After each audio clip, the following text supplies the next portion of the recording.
Greetings, imagination connoisseurs. Once again, it is I, your Duke of Dope Discourse, Robert Meyer Burnett. I invite you to watch and listen to the Designing Hollywood podcast, brought to you by Martika Ibarra and the great, legendary Hollywood costume designer, Marilyn Vance. I am afforded the wonderful opportunity of co-hosting the show. If you are interested in the magic of Hollywood, the design of Hollywood, the clothes of Hollywood, watch the Designing Hollywood podcast, available wherever you get your podcasts from, or find the video version on the John Campea YouTube channel. That's right, the Designing Hollywood podcast. Why would you ever want to miss it, especially if you love the movies? There's a company called Hot Toys, and they make these insanely realistic, renderings of characters. They do them for all the Marvel characters or whatever, and they look so much like you. It's disturbing, actually. Like, scary. They look so much like you, but they're tiny. They're like 18 inches or something like that. They actually that's what's crazy about that company is they hand make they carve the mold. The mold of That's crazy. It's wild. Robservations with Robert Meyer Burnett.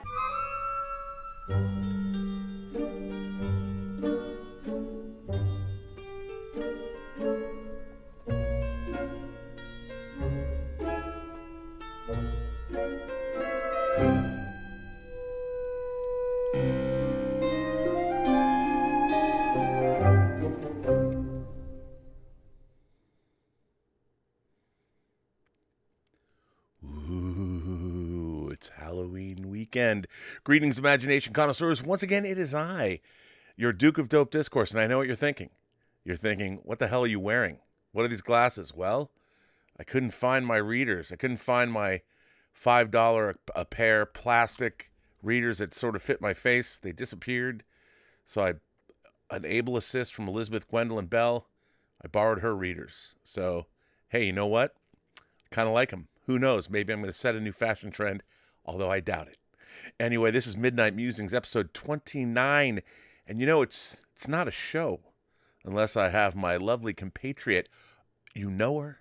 You love her. She even has a show on this channel. Her name is Mmmm. Hello, Robert. How are you tonight? Ooh, I'm feeling feisty tonight. Now, Lael Rockwell, our other co-host, it was his birthday. And he is out of town with his lovely lady, Latoya T., she of Cocoa Tulip fame. So he will not be joining us. I gave him the night off. I said, come on, dude. I've seen Latoya. Why would you want to? You guys are on a vacation. Why would you want to come on YouTube and stream at midnight? Bow, chicka, bow, bow. He knows what I'm all about. And I'm hoping he knows he's exactly where I would want him to be at midnight, wherever he and Latoya are. Because he knows what I'm all about. Right? Don't you, Lael? I don't think you're watching now, but you know what I'm talking about, so get to it. Get to it, my man. Anyway, so good to see you. How was your week? It was such a busy week, Robert. I didn't have really any free time, which is fine. But if you combine that with how cold it has gotten, I have like my fur vest on. That's how cold I am. I really am too cold right now. I don't even have my fan on me, which I would normally have. I know your hair blustering. I mean, just blowing in the breeze. I even have my hat here in case I get cold, but it's gotten a little cold and I'm not ready for it, Robert. I need, kind of like a mini breakdown in the Caribbean or something. Yeah, well, it's not quite that cold here. Our winters, if it gets down to 50, people are like, oh my God, it's Arctic conditions here. But no, still it's very, very nice. It's getting colder. It's nice. But that's, it's all right. How cold is it going to be in December when I'm in California? How cold is it going to be? 50s, 60s. Okay. I mean, the lowest, sometimes like when it gets really cold here at night, it might get down to like 38 or something. Okay. That's like cold, but there's no snow here. Watch out. I say that now, watch there'll be some kind of freak snow conditions. It's going to be like, oh, but no, it's usually pretty It's chill, but not that chill here in sunny Southern California. So that's good. That's good. Excellent. Excellent. So, I got to tell you, in terms of pop culture, we had some earth-shattering news over at Warner Brothers, Yes. which keeps more and more news comes out. But so for those of you who have been living under a rock, James Gunn and Peter I want to say Staten. That's a different person. Peter Stafford. Is it Stafford? Stafford. Peter Stafford, who I worked with both of them on a movie 21 years ago called The Specials. And they took over. They're sharing the chairman, their co-chairmans and executive creative officers or creative executive officers at the new DC studios, which is amazing. Let me just get this right. It's Peter Safran and James Gunn. I keep thinking Peter Staten because that's a DVD executive that I've worked for in the past. It's Peter Safran and James Gunn, who I worked with on The Specials. If you've not seen The Specials, it was a low budget movie directed by Craig Mazin, written by James Gunn, and James Gunn plays a character. So does Sean Gunn. Sean Gunn plays an alien orphan, and then James Gunn plays Minute Man. And it's got Paget Brewster and Thomas Hayden Church and Rob Lowe in it. And it's about the world's 7th or 8th greatest super team, The Specials. And if you haven't seen it, it's pretty funny. So there you go. So check that out. I was a producer on it, but then I got demoted because I had other things to do, and I became an associate producer. But hey, I'm still a producer on that movie. So there you go. If you see it, La La Land put it out on disc. It's kind of hard to find, but check it out. So let me ask you this. Obviously people have been talking about this. You and I haven't talked about this. I think it's a really good move for them because Peter Safran, he has been producing films for 22 years. And not only did he cut his teeth producing parody movies of things like, Disaster Movie and Meet the Spartans and things like that, but then he moved on and he produced all of the Conjuring universe movies at Warner Brothers for James Wan, including not just The Conjuring, but Annabelle and The Nun. And he also produced James Wan's Aquaman. And so he produced Shazam, Fury of the Gods, which is coming out. So like Kevin Feige, he has 20 years of producing experience behind him before taking over DC Studios. Kevin Feige had produced 14 Marvel projects before at multiple studios, as with Peter Safran, before taking over, before creating the MCU. So in a way, they've kind of done. I thought it was a genius move to get James Gunn, who worked at Troma, cut his teeth in the low budget arena, making movies like Slither and Super, and then of course he made 3 Guardians of the Galaxy movies, and he made Suicide Squad for DC, and he also is very, very experienced in the trenches as a filmmaker. So they've got the best of both worlds with the two of them. I thought it was a genius move on David Zaslav's part. What do you think about it all? I think that it sounds like a match made in heaven. And for the longest time, people have been speculating, is there another person or some sort of way to get a Feige, style, group together.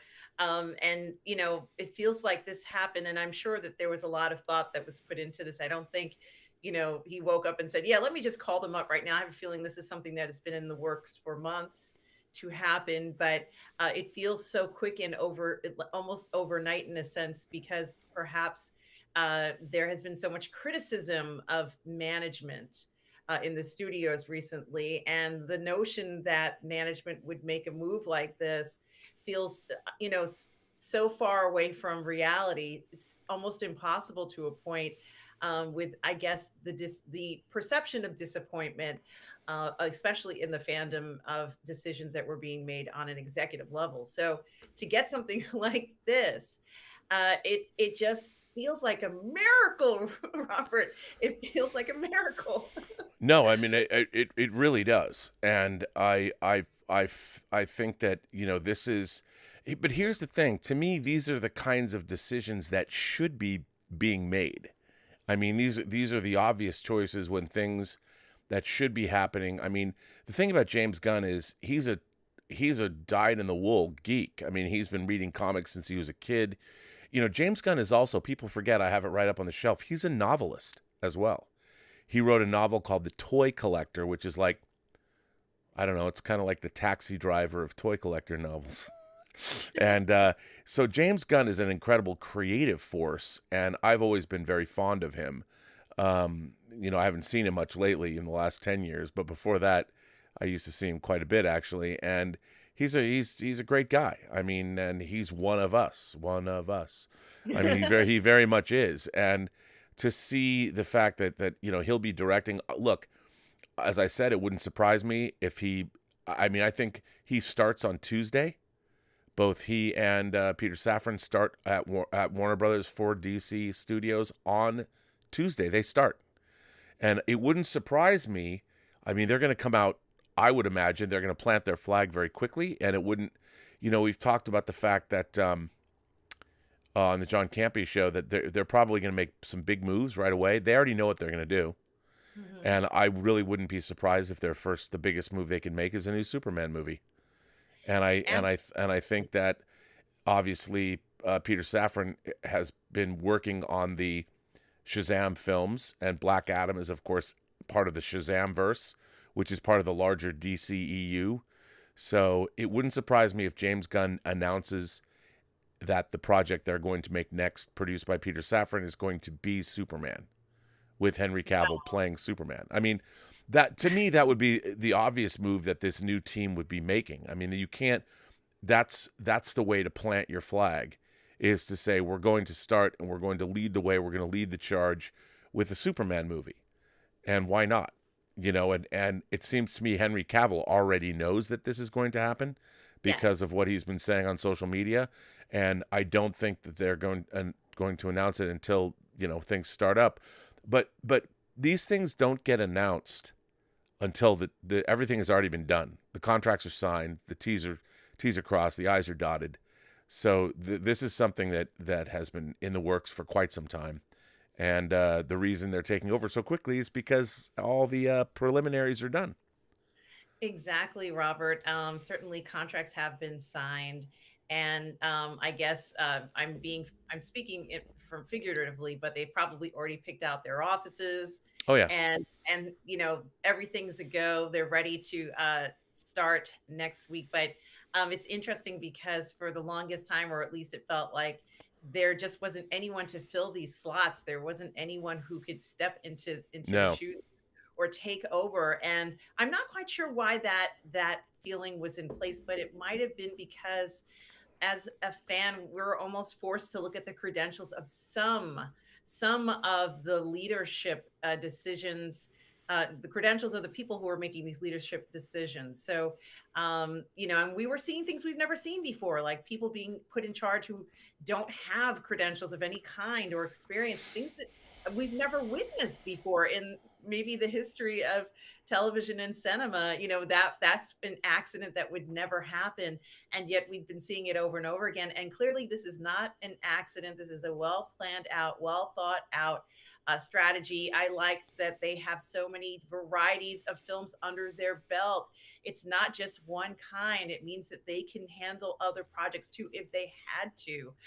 The studio needs that. And this is definitely a time that you need to be a versatile type of director.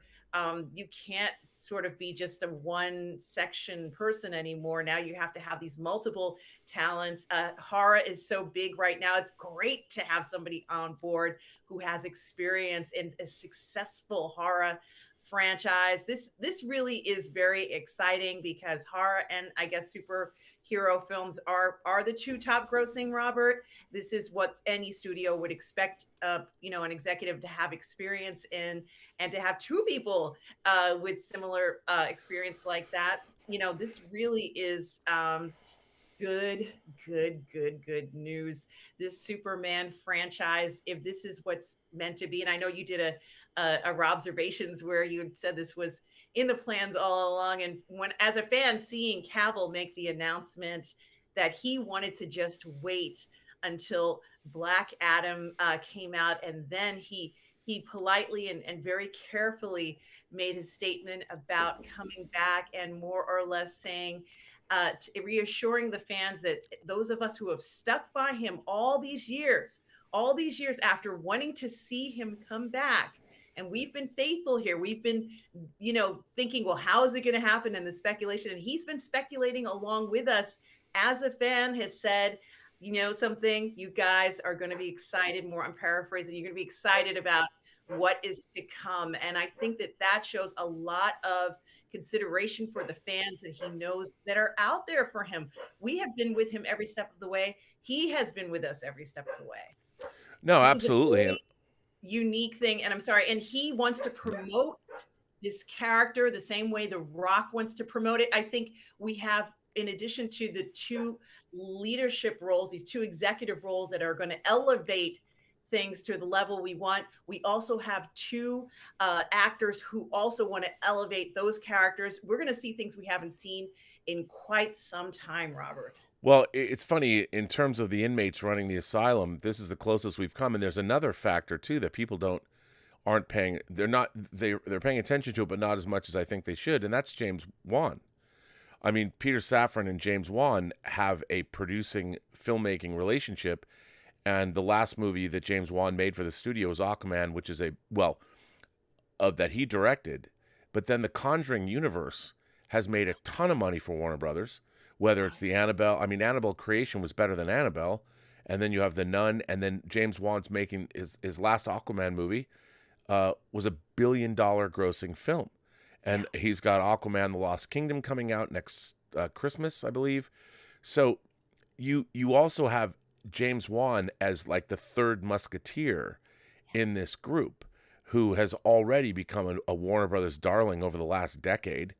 And they're making another Conjuring movie, and so they've solidified a power base that's filmmaker driven, which is really exciting. And then Peter Safran, the studio's obviously happy with him because he's been producing not just the Annabelle universe movies, but also Shazam! Fury of the Gods and the Aquaman film. So, I mean, the power base that they've created, and all they're dealing with is DC Studios. They're not doing anything but DC. So, and obviously James Wan has done Aquaman 1 and 2. James Gunn has done the Peacemaker TV series that I think everybody breakout hit. Nobody saw that coming, how delightful it was. Right. And there's a lot of people have been telling me, well, Rob, I mean, Suicide Squad did not make a lot of money. It was kind of a bomb. Well, that's because they did the day and date release. It was still during the pandemic. That's right. And it was a little off the wall. So people are like, well, why are they picking James Gunn? Well, James Gunn, you got to look at his career holistically.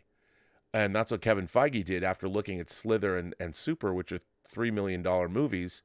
And then he brings him over to make Guardians of the Galaxy for $150 million, and he knocks it out of the park.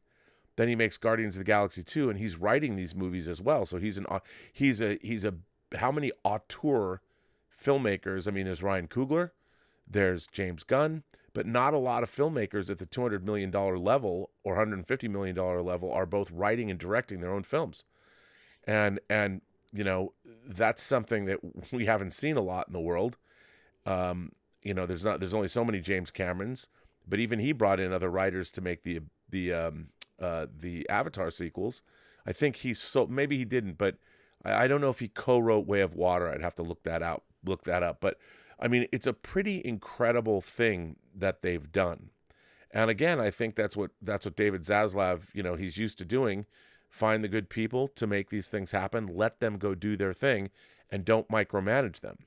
I mean, what was really unfortunate, what happened under Kevin Tsujihara, was they're waiting for this AT&T merger to happen, and everybody was second guessing their filmmakers. I mean, they were Zack Snyder, both Batman v Superman. That had to be edited down, from what they saw, and then of course the Justice League debacle, because they second guessed him the way they second guessed David Ayer's Suicide Squad, because you had a bunch of executives that's the only way they can exert control, whether they should or they shouldn't. And it's really interesting to see this happen. I think it's great all the way around. And again, it just feeds into there's been so much negativity on the internet about franchise properties. I mean, you have Jodie Whittaker regenerating into David Tennant. I mean, and Russell Davies is coming back doing Doctor Who. And I think the new Doctor Who, if you've watched Sex Education on Netflix, the actor, and I always mispronounce his name, so I won't try. But if you haven't seen Sex Education, you should. It's a great series, and he is great in it. And I think that they've picked a great actor to have. He's going to be I think the youngest Doctor Who and the first Black Doctor Who. I'm all for that because I love that actor. And you have Russell T. So you've got David Tennant playing the 14th Doctor, and Nakuti, he's playing the 15th Doctor. So whatever they're doing over there, I think is exciting. I love Andor. I mean, Andor just keeps getting, for me, better and better and better. It's frustrating. I now realize I have a new litmus test for people. There are people that love Andor and people that don't. And I am friends with one of those groups of people.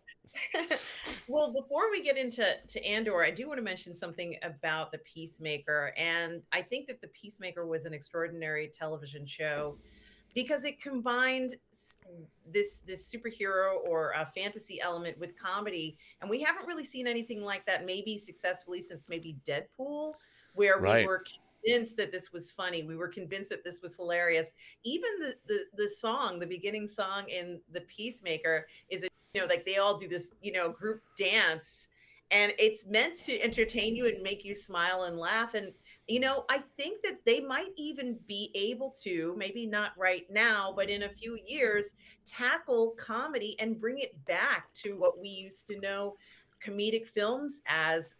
Once we're past this hurdle of this unpleasant comedy experience, they're gently easing us in, Robert, into a new, perhaps, version of comedy that I hope will mean that we're going to get more movies like that coming back, because we need those. And they clearly are able to pull off comedy, even with superheroes in the mix. I think it's not the easiest thing to do to make any sense. But boy, I just thought The Peacemaker was maybe the most perfect version of that I've seen in a while. Well, what I also love about, like, if you look at the Harley Quinn series, a very R-rated superhero comic animated series, and James Gunn's sensibility is clearly body, and so is, I mean, we say on the John Campea show, bring on the filthy.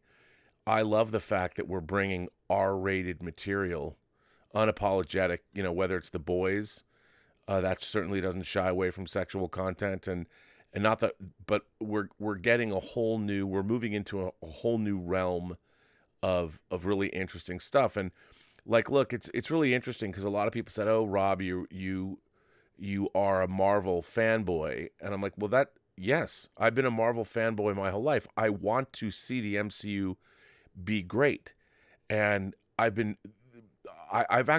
loved most of the Infinity Saga. Even movies that a lot of people were, especially on the internet, were down on, like Captain Marvel. I enjoyed Captain Marvel. I loved Aliens. I love seeing the Skrulls. I love seeing young Nick Fury. I love seeing Coulson back. And I didn't mind. I mean, I thought it was mid-level MCU, but I still enjoyed it.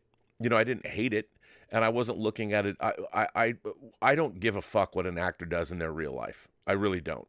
If I like the movie, I just see the character. I don't, and while Brie Larson might not be the greatest, most charismatic, she certainly doesn't bring what, say, Tony Stark brings to Iron Man, but she was fine. I mean, she's an Academy Award-winning actress. She was terrific in The Room, or just Room. She was terrific in Room, and so I don't have that baggage, that Brie Larson baggage, and so I don't give a fuck what actors say in their personal lives because they're actors. It's like when they make a movie, they read the lines they're given, and they perform. And in their own real life, I just don't care. And so I've enjoyed the Marvel Cinematic Universe up until Phase 4. And what I find so interesting about it to me is that I enjoyed Eternals a great deal, but I didn't think it was a good MCU entry because it didn't. They added all this stuff that didn't really. I'm like, well, how does this fit into the larger universe? One of the things I'm looking most forward to about Wakanda Forever is its ties to the MCU, because rightly or wrongly, the MCU has made me want to know how these films fit into the larger tapestry. And I think that the weakest part of Marvel Phase 4 is that they all seem kind of inconsequential. You know, Kevin Feige's waiting. It's the multiverse saga. I'm like, okay, but where do I liked Shang-Chi. I thought Shang-Chi was fun because I liked the wuxia aspects of it. And I did enjoy, like, I enjoyed Falcon and Winter Soldier a lot more than most people did. I thought Sam Wilson's, the story of him trying to come to grips with becoming Captain America was very valid. And that worked for me. That was extending the MCU. You know, that was, but like Moon Knight, what the fuck was that? I was so excited for Moon Knight. Of all the things, you know, I was very, very, very excited for Moon Knight. And they gave me sort of late era Moon Knight and leaned into the dissociative identity disorder. But when I'm watching these two giant Egyptian gods fighting in the pyramids, I'm like, okay, but what does this have to do with the larger MCU? Celestials came out of the Indian Ocean and Arishem the Judge is floating over the earth. That would put the entire population of this planet into a religious panic. You know, some people would start their doomsday cults. I mean, the Hale Bob, people drug themselves to death wearing Nikes and worrying about the Hale Bob comet. What do you think would happen if Arishem the Judge suddenly appeared talking about judging humanity? We don't even know if did other people around the world see that? Or was it just people in the UK?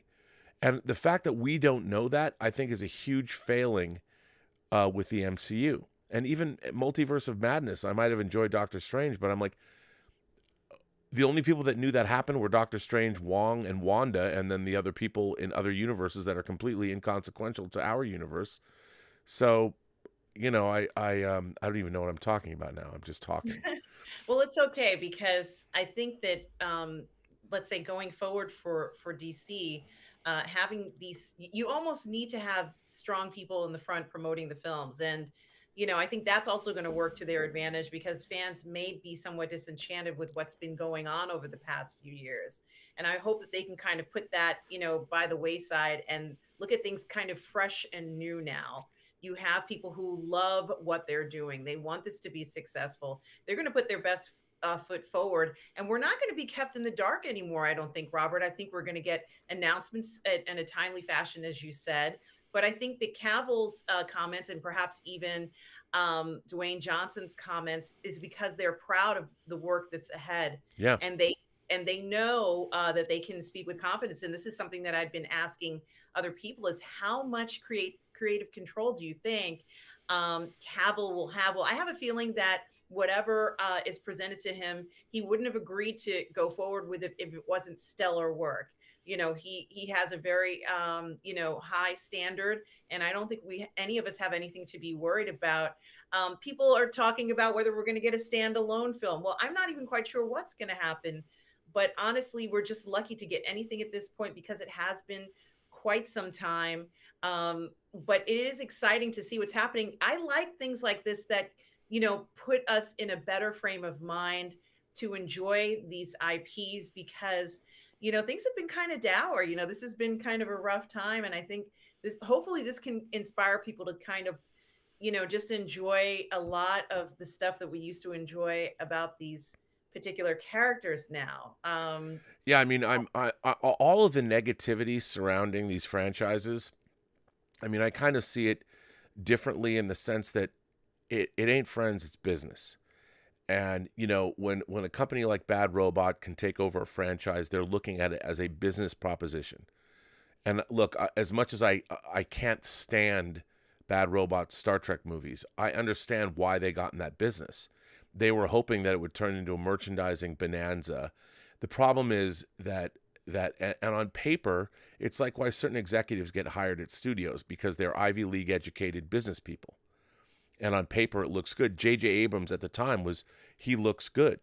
You know, I think that he seriously, over the course of, well, his 5 science fiction movies, Star Trek and Star Trek Into Darkness, Super 8, and 2 Super Star Wars movies. You can say what you want. I mean, Force Awakens made $2 billion, but that's because people were. But those movies, I mean, his movies, his large feature films are truly terrible films. And it's not because I think they're all terrible movies in various ways, and they make very little sense. They don't. The storytelling is not even TV level at best. His mystery box storytelling, and there's a lot of people. Some are good, like Matt Reeves. Comes from the J.J. Abrams.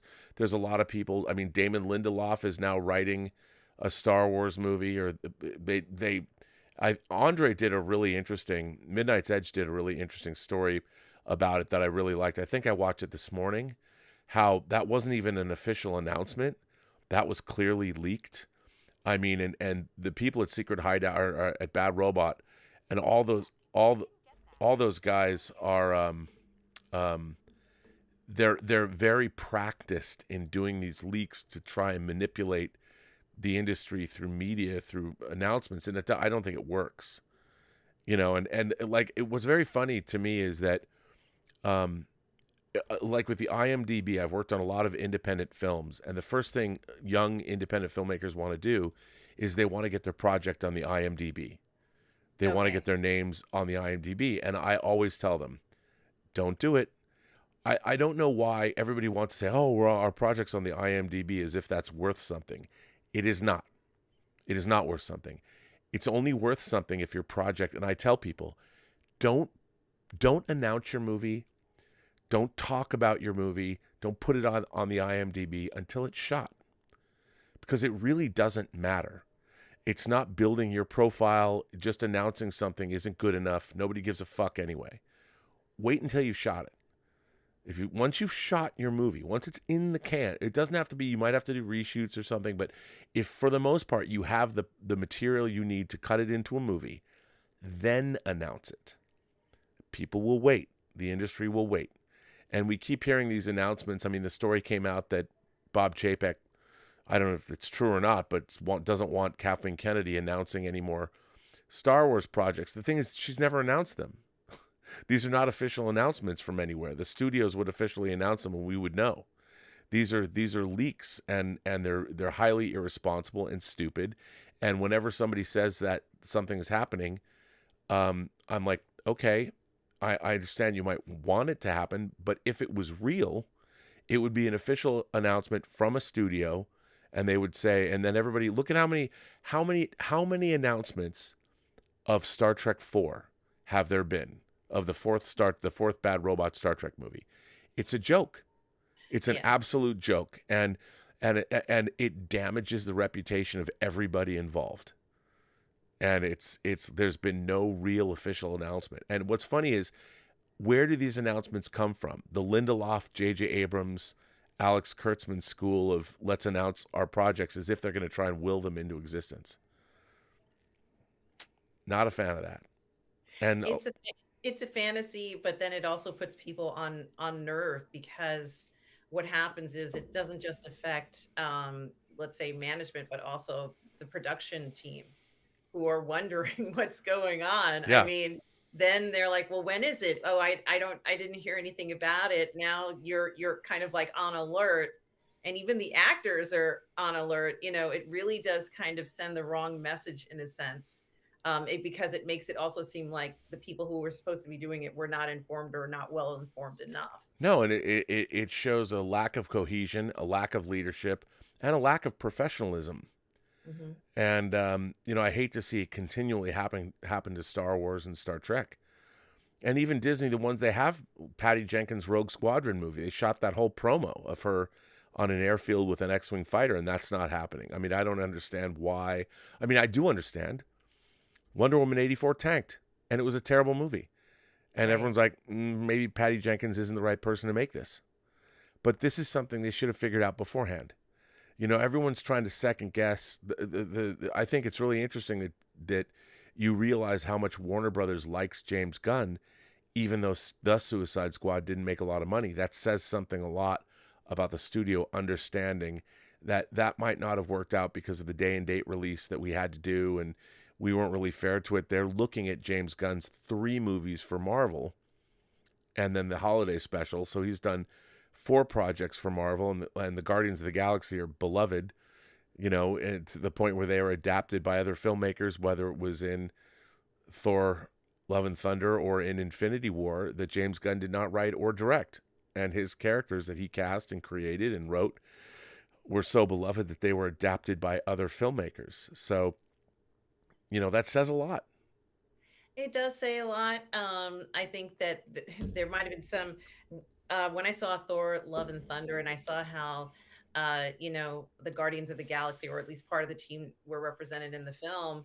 I started to wonder, why were they represented that way, and I almost came to the notion that there was a little bit of resentment against them because they were so popular and so soulful, of a crew that have come together so cohesively. And when some creators see that, they don't like it, and so it was kind of easy to kind of push them to the side or make it seem like they didn't care about Thor. At least that was the impression I got in that film.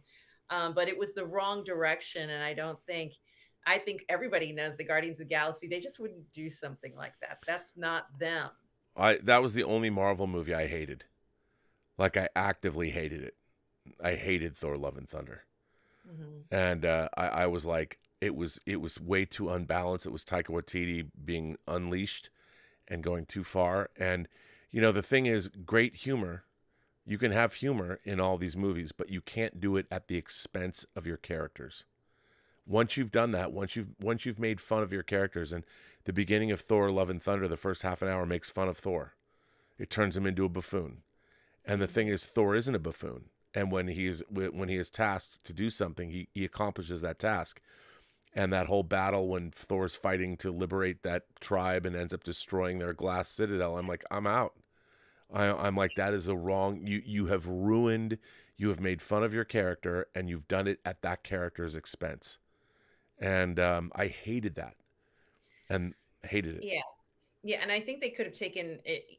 I don't think the comedy was appropriate for that film anyway. I thought the film should have been a much more serious film. But if they were going to go down a comedic route to pick another character and do it similar to what was done in The Peacemaker, he makes fun of him. The Peacemaker makes fun of himself because he's so confident in his own self. And so, I think that might have possibly worked. I don't really want to see Thor like that, but that approach might have possibly worked. But they would have had to work something new, a very unique and appropriate thing, to something that would feel like natural to Thor. And I don't think we've ever really found that yet. I don't think he's a frat boy. I don't think he is. No, he's not.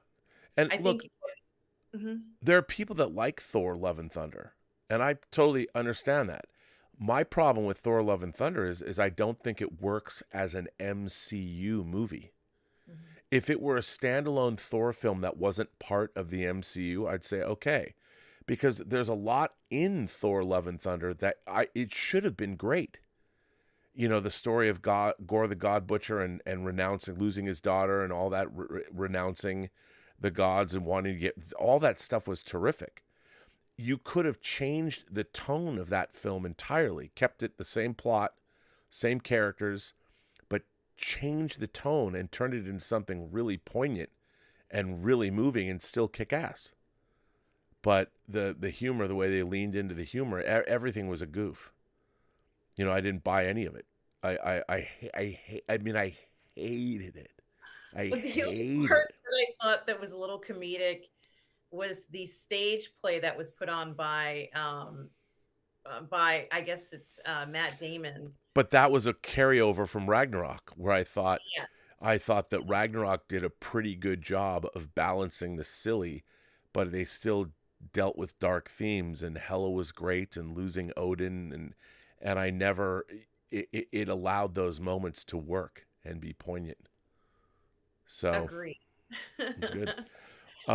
There's we got people already firing in tips and super chats. Oh my gosh, let's Hitchcock is the GOAT sends in a tip, actually 2 tips, and says, in Game of Thrones season 1 episode 1, Jon Snow tells Robb Stark, "Black is my color," referring to the Night's Watch.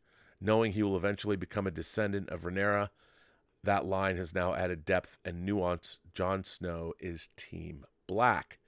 For the majority of House of the Dragon, I was Team Green because all Alicent did was hold a mirror up to the truth. But damn it, Emma Darcy, not Rhaenyra, made me switch sides. I love Emma so much. Me too. Emma Darcy is by far my latest celebrity crush, and I cannot get enough of her. Aemond, however, is still my favorite character. He's so cool. I wouldn't read into, look, the Night's Watch, the reason they wear black is because they have to keep warm. I understand everyone's like trying to look for things, but it's still 200 years different. I mean, I get that. I understand that, but maybe that's true, but I don't necessarily think it is. I do think Jon Snow is the prince who was promised, though. And I think that we're going to see we have yet to see the Song of Ice and Fire's prophecy carried out. I think that there's more the fact that Jon Snow has gone into the north, and I think whatever's going on it's gonna deal with that. But I love Emma Darcy, and look, Aemond is great, but Aemond's a fucking douchebag. he's a great character, but he's a douche, and I hope he's gonna get spanked. He started a war. He killed. He did not adhere to the traditions of royalty at all, and he's a douche.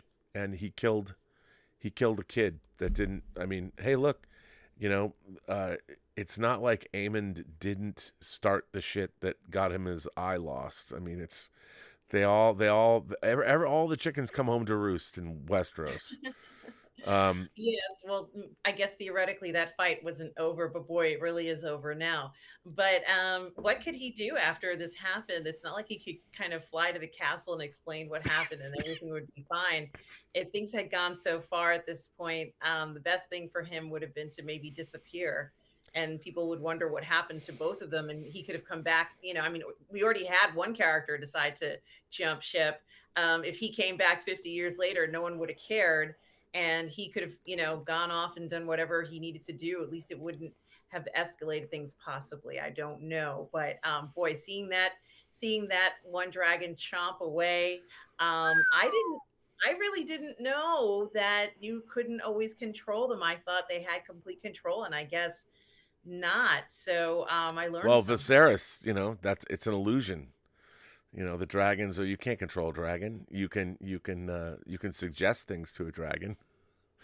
But if I was Vhagar and someone breathed fire on me, I'm like, fuck you. Yeah. That's not just playing. By the way, Roberto Suarez sends in a tip and says, "Greetings, Rob and Rob will see you in the morning, Latin X-Men." So that brings me to, we have your show. First of all, tell people about your show on this channel.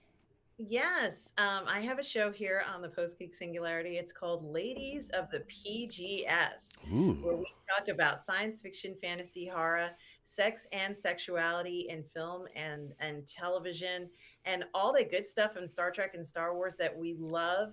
I usually have a co-host with me. Lorena Creel has been co-hosting with me, but I probably will also have other guest hosts, and it's on Monday nights at 6 p.m. here on the PGS, 6 p.m. Eastern Standard Time.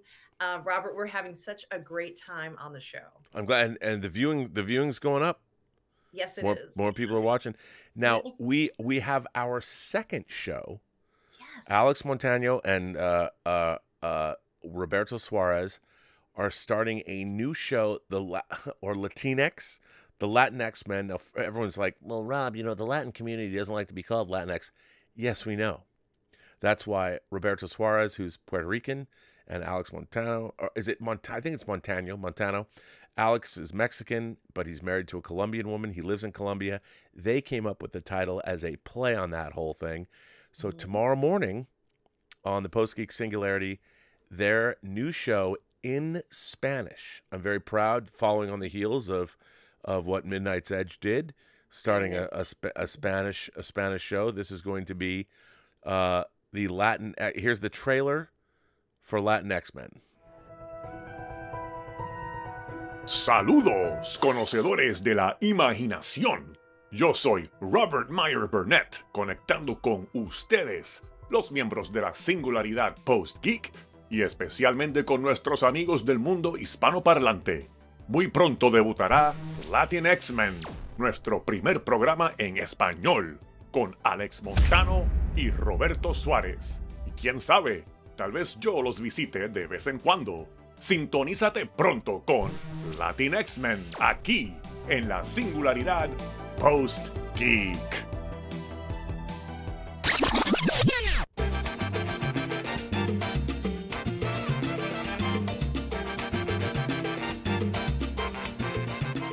And this show is going to, of course, be 97% in Spanish. Who knew I spoke such great Spanish? Español.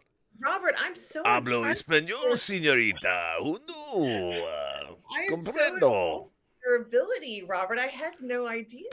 And you know what? It looks just like it was a Santos movie from like the 70s when I was the wrestler, the Mexican wrestler, and they dub it into English. It was perfect. I mean, I want to thank Roberto and Alex to make sure that I looked great with my dubbed Spanish. I mean, what an accent I have in Spanish, right? Yes. Oh, very exciting. I love it so much. So that's tomorrow morning. That's so exciting. What time, Robert? I think it's 10 o'clock Pacific time, or actually, I think it's maybe even 9 p.m. Or 9 a.m. Pacific 9 a.m. time. Pacific time, which is 6 a.m. Eastern. Eastern time. If you want to watch it, if you want to watch it live, you can do that. Yeah, and I'm really excited now. Alex and Roberto have been talking to me about this for I think over a year. Alex had a health scare that he was able to surmount, so congratulations to him.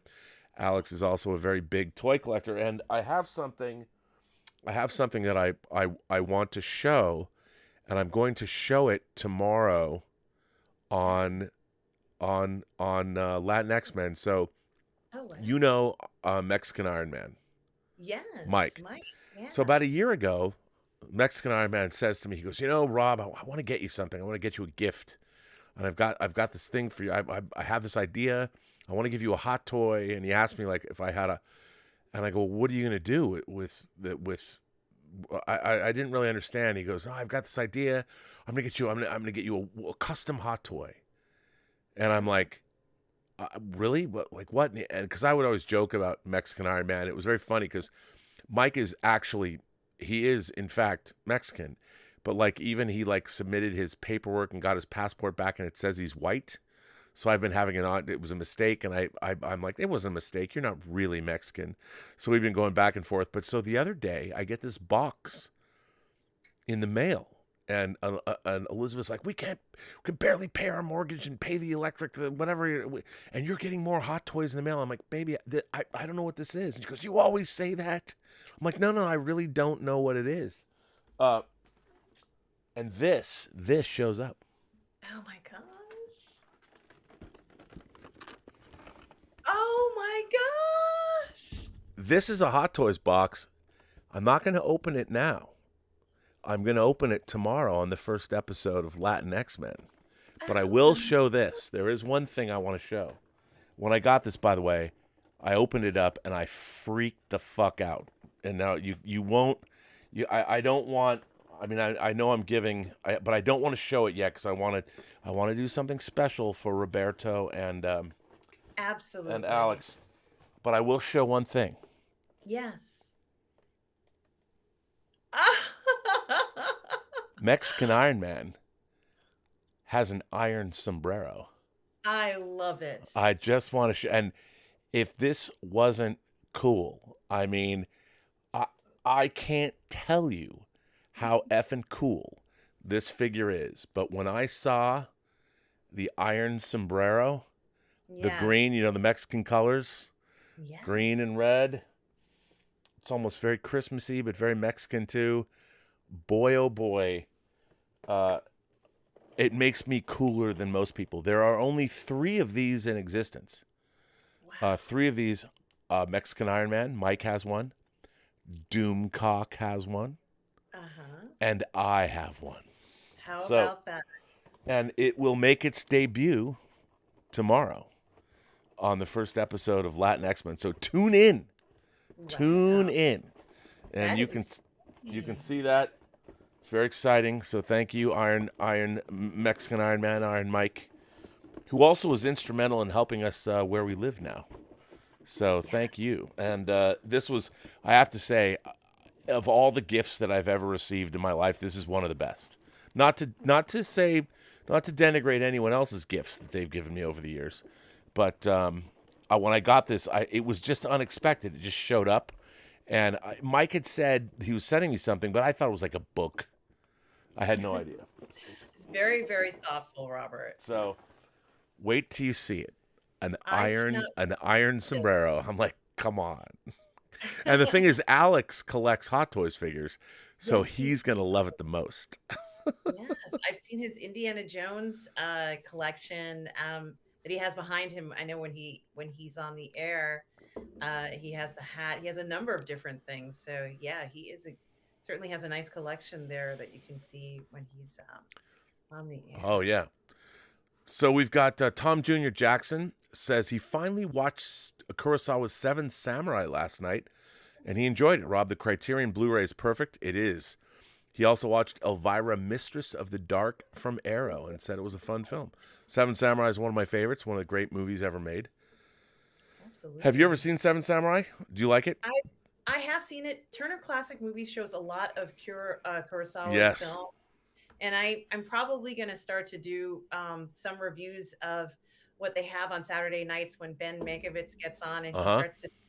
They have like a theme, and this I guess last week's theme was robots in film, and they had the THX film. They also had I think it's a guy called The Right Guy or The Right Man or something, and a number of different films with robots in it. But I like how they do these themed kind of nights, and it's fun to see that. So sometimes they'll show all of Kurosawa's films on one day, and you can watch, kind of like binge watch all of the films on there. Yeah, so I love his films. They're in black and white, right, Robert? Yes, I mean not all of them. Ron. I mean his early films were, but like Ron, which is incredible, in Kagemusha. But Ron has one of the most incredible color palettes of any movie ever made. Just incredible. Ron is an incredible film, but that was of course later. I think he made that, I want to say even in the 80s he might have made that, and then he did like Dreams. But his early movies like Hidden Fortress and Seven Samurai and Rashomon, High and Low, his crime thriller High and Low, they're all black and white. Now, a lot of the films that are made, even at the same time and today, are inspired by some of the scenes that he has, especially some of the Western or classic style Western. Star mashups. Wars. Yes. I mean, if you watch The Hidden Fortress, all the wipes in A New Hope, they're all stolen from Hidden Fortress. R2 and 3PO are the peasants from Hidden Fortress. I mean, when you watch Hidden Fortress, most people. I mean, look. And this is not a criticism, and I understand why this is the case, but most film fans today, their film vocabulary is quite limited. Yes. And it's different now because you have the internet, and everybody, if people don't like something, they just turn it off. And 40 years ago, when I first started, well, actually 42 years ago, when I got a VCR, I would watch everything. And when you would bring a tape home, or I would seek something out, there was no question that I was going to watch all of it. Like, I would never think to turn off a movie, even if I didn't like it. But now I understand. I mean, there's so much. There's 40 from the time I first got a VCR.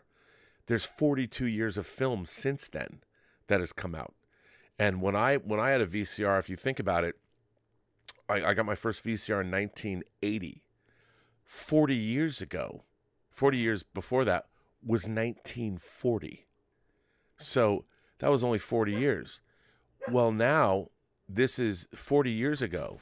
40 years ago this year. Tallulah wants to come in here. I won't let her in. So whenever Tallulah's barking, people are like, Rob, that's so unprofessional. But it's not. It's okay. 40 years ago, between May and July, Conan the Barbarian, The Road Warrior, Poltergeist, Star Trek II, E.T., Tron, John Carpenter's The Thing, Blade Runner, Megaforce, they all opened between May and July. All, Yes. and that was 40 years ago. All those movies are classics. People still watch them today. You know, Yeah. most film fans would not think about, of course I'm going to watch Blade Runner. Of course I'm going to Yeah. watch Poltergeist. But in 1980, would you go back and watch Gone with the Wind or Casablanca? You know, or movies that were, and nowadays you're talking about 80 years ago. Well, Turner Classics did show Poltergeist tonight at 8 p.m. And that film scares my mom a bit, so I had to turn the channel. But what I do is I DVR it and then I watch it, at a later time so she doesn't get scared. But to be honest with you, Robert, you're right. We don't see these films, and often if we do see them, they're broken up in such a way that it's not the film that we know. So you'll watch it on a station or some other kind of service, and that's not the film. You're wondering what's going on. It's because it's been altered somehow. That's why I do like the Criterion Channel is one of them, but also Turner Classics because they've been doing, or at least trying to show these films in their entirety. I think it's great and it's very unique. I think Turner Classics only started in the 90s, right? In the late 90s or Yeah. something like that. But for them to still, I mean, I hope they continue. They have that connection with the museum, I can't remember The Academy Museum here in LA. Yeah. Yes, they have a connection with that. One of the announcers or the curators in the show is the president of the museum. So I'm hoping that they keep that, or at least keep the show going, and they have their cruises and everything. But I think people kind of think it's a little corny to even talk about Turner Classics. I talk about them a lot. It's only because of the richness of what they're bringing. No one ever shows these movies anymore. And sometimes you get them in piecemeal. Sometimes they'll be shown at a museum or a special place that does that. But we just don't see them even on the TV as much as we used to. So it is very special when you get a chance or you get a station that shows stuff like this. Even Poltergeist, even. Oh, yeah. I mean, I find it, which is, to me, it's such a weird thing because when I was growing up as a film fan, in the 70s and 80s, even as a kid, like I would never think to not watch a movie that was in black and white. Like when the Universal Monsters movies came on when I was a kid, if I could see Frankenstein or Wolfman or Bride of Frankenstein or Dracula or Creature from the Black Lagoon or whatever, I love those movies. Like and when I was growing up, I mean, I was growing up on a steady diet of the original Star Trek, which was a wash in color. The reason they had color-coded uniforms is they were trying to sell color TVs in the mid-'60s. But at the same time, in the same day, I would watch like 2 episodes of The Twilight Zone, which I loved. I mean, this idea that people wouldn't watch something. I mean, The Twilight Zone is one of the, if you want to become a storyteller, if you want to be a writer, The Twilight Zone is a master class in how to write for television or movies. Because The Twilight Zone is an anthology series. So within 25 minutes, you have to establish a premise, establish character, and give us a story with a beginning, a middle, and an end in less than a half an hour. It is, and not every Twilight Zone, I think there's 157 episodes of The Twilight Zone, around 5 seasons from 1959 to 1964. The 4th season of Twilight Zone was the hour-long season, and there weren't very many successful hour-long episodes. There's a couple. There's a couple of good ones, like On Thursday We Leave for Home. But if you watch Twilight Zone and you want to be a writer, whether you're a novelist, you want to write short stories or whatever, The Twilight Zone is a master class in how to write. And it's a funny thing. Like, I didn't care. Like when you watch Seven Samurai, it was already a given. What I find really interesting is I never questioned when someone said Kurosawa is a master filmmaker and Seven Samurai is one of the greatest filmmakers ever made, or one of the greatest films ever made. I never thought to myself, well, that's for me to decide. I never went there and went, oh, really? Like, I would never think to say that a movie was overrated because the history has already defined what movies are great. Mm-hmm. And if I don't like them, and that's fair, you don't have to like every movie. But if history has already, people always say, well, Rob, who are you to say what movie's great or not? I'm not here to say what movie's great or not. History's already done that for me. The great films endure. I don't have to tell you. You don't have to agree with my assessment of what a movie is. History has already made that assessment. The AFI Top 100. And the problem that I have now is that I think our the people that are watching movies are not as they're not, I'll call it film literate, cinema literate, because they haven't seen it. They've only been watching a steady diet of one kind of film. And everyone's always talking about, like, James Cameron bitches about, we talk about on the John Campy show, he bitches about that superhero movies are choking off these filmmakers. It's not that they're saying those movies are bad, because they're really not. What they're saying is that we are getting a steady diet of the same shit, and no one is having their minds or their opinions or their thoughts and dreams expanded upon by different kinds of movies. We've never had a time in American history, in American cinematic history, where there have been so little, and I'm talking from the major studios now. The output from the major studios is more homogenized than ever. Mm-hmm. There's very little that is challenging viewers.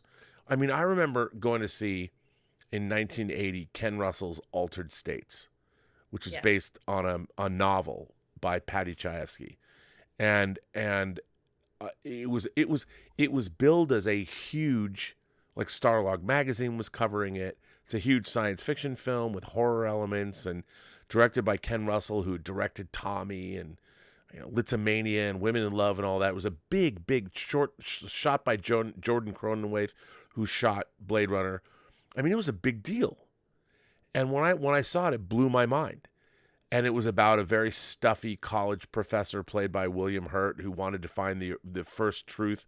It was heady, it was philosophical, it had great special effects. He reverted back to an ape, one of the first proto-humans, and runs around this. It was awesome.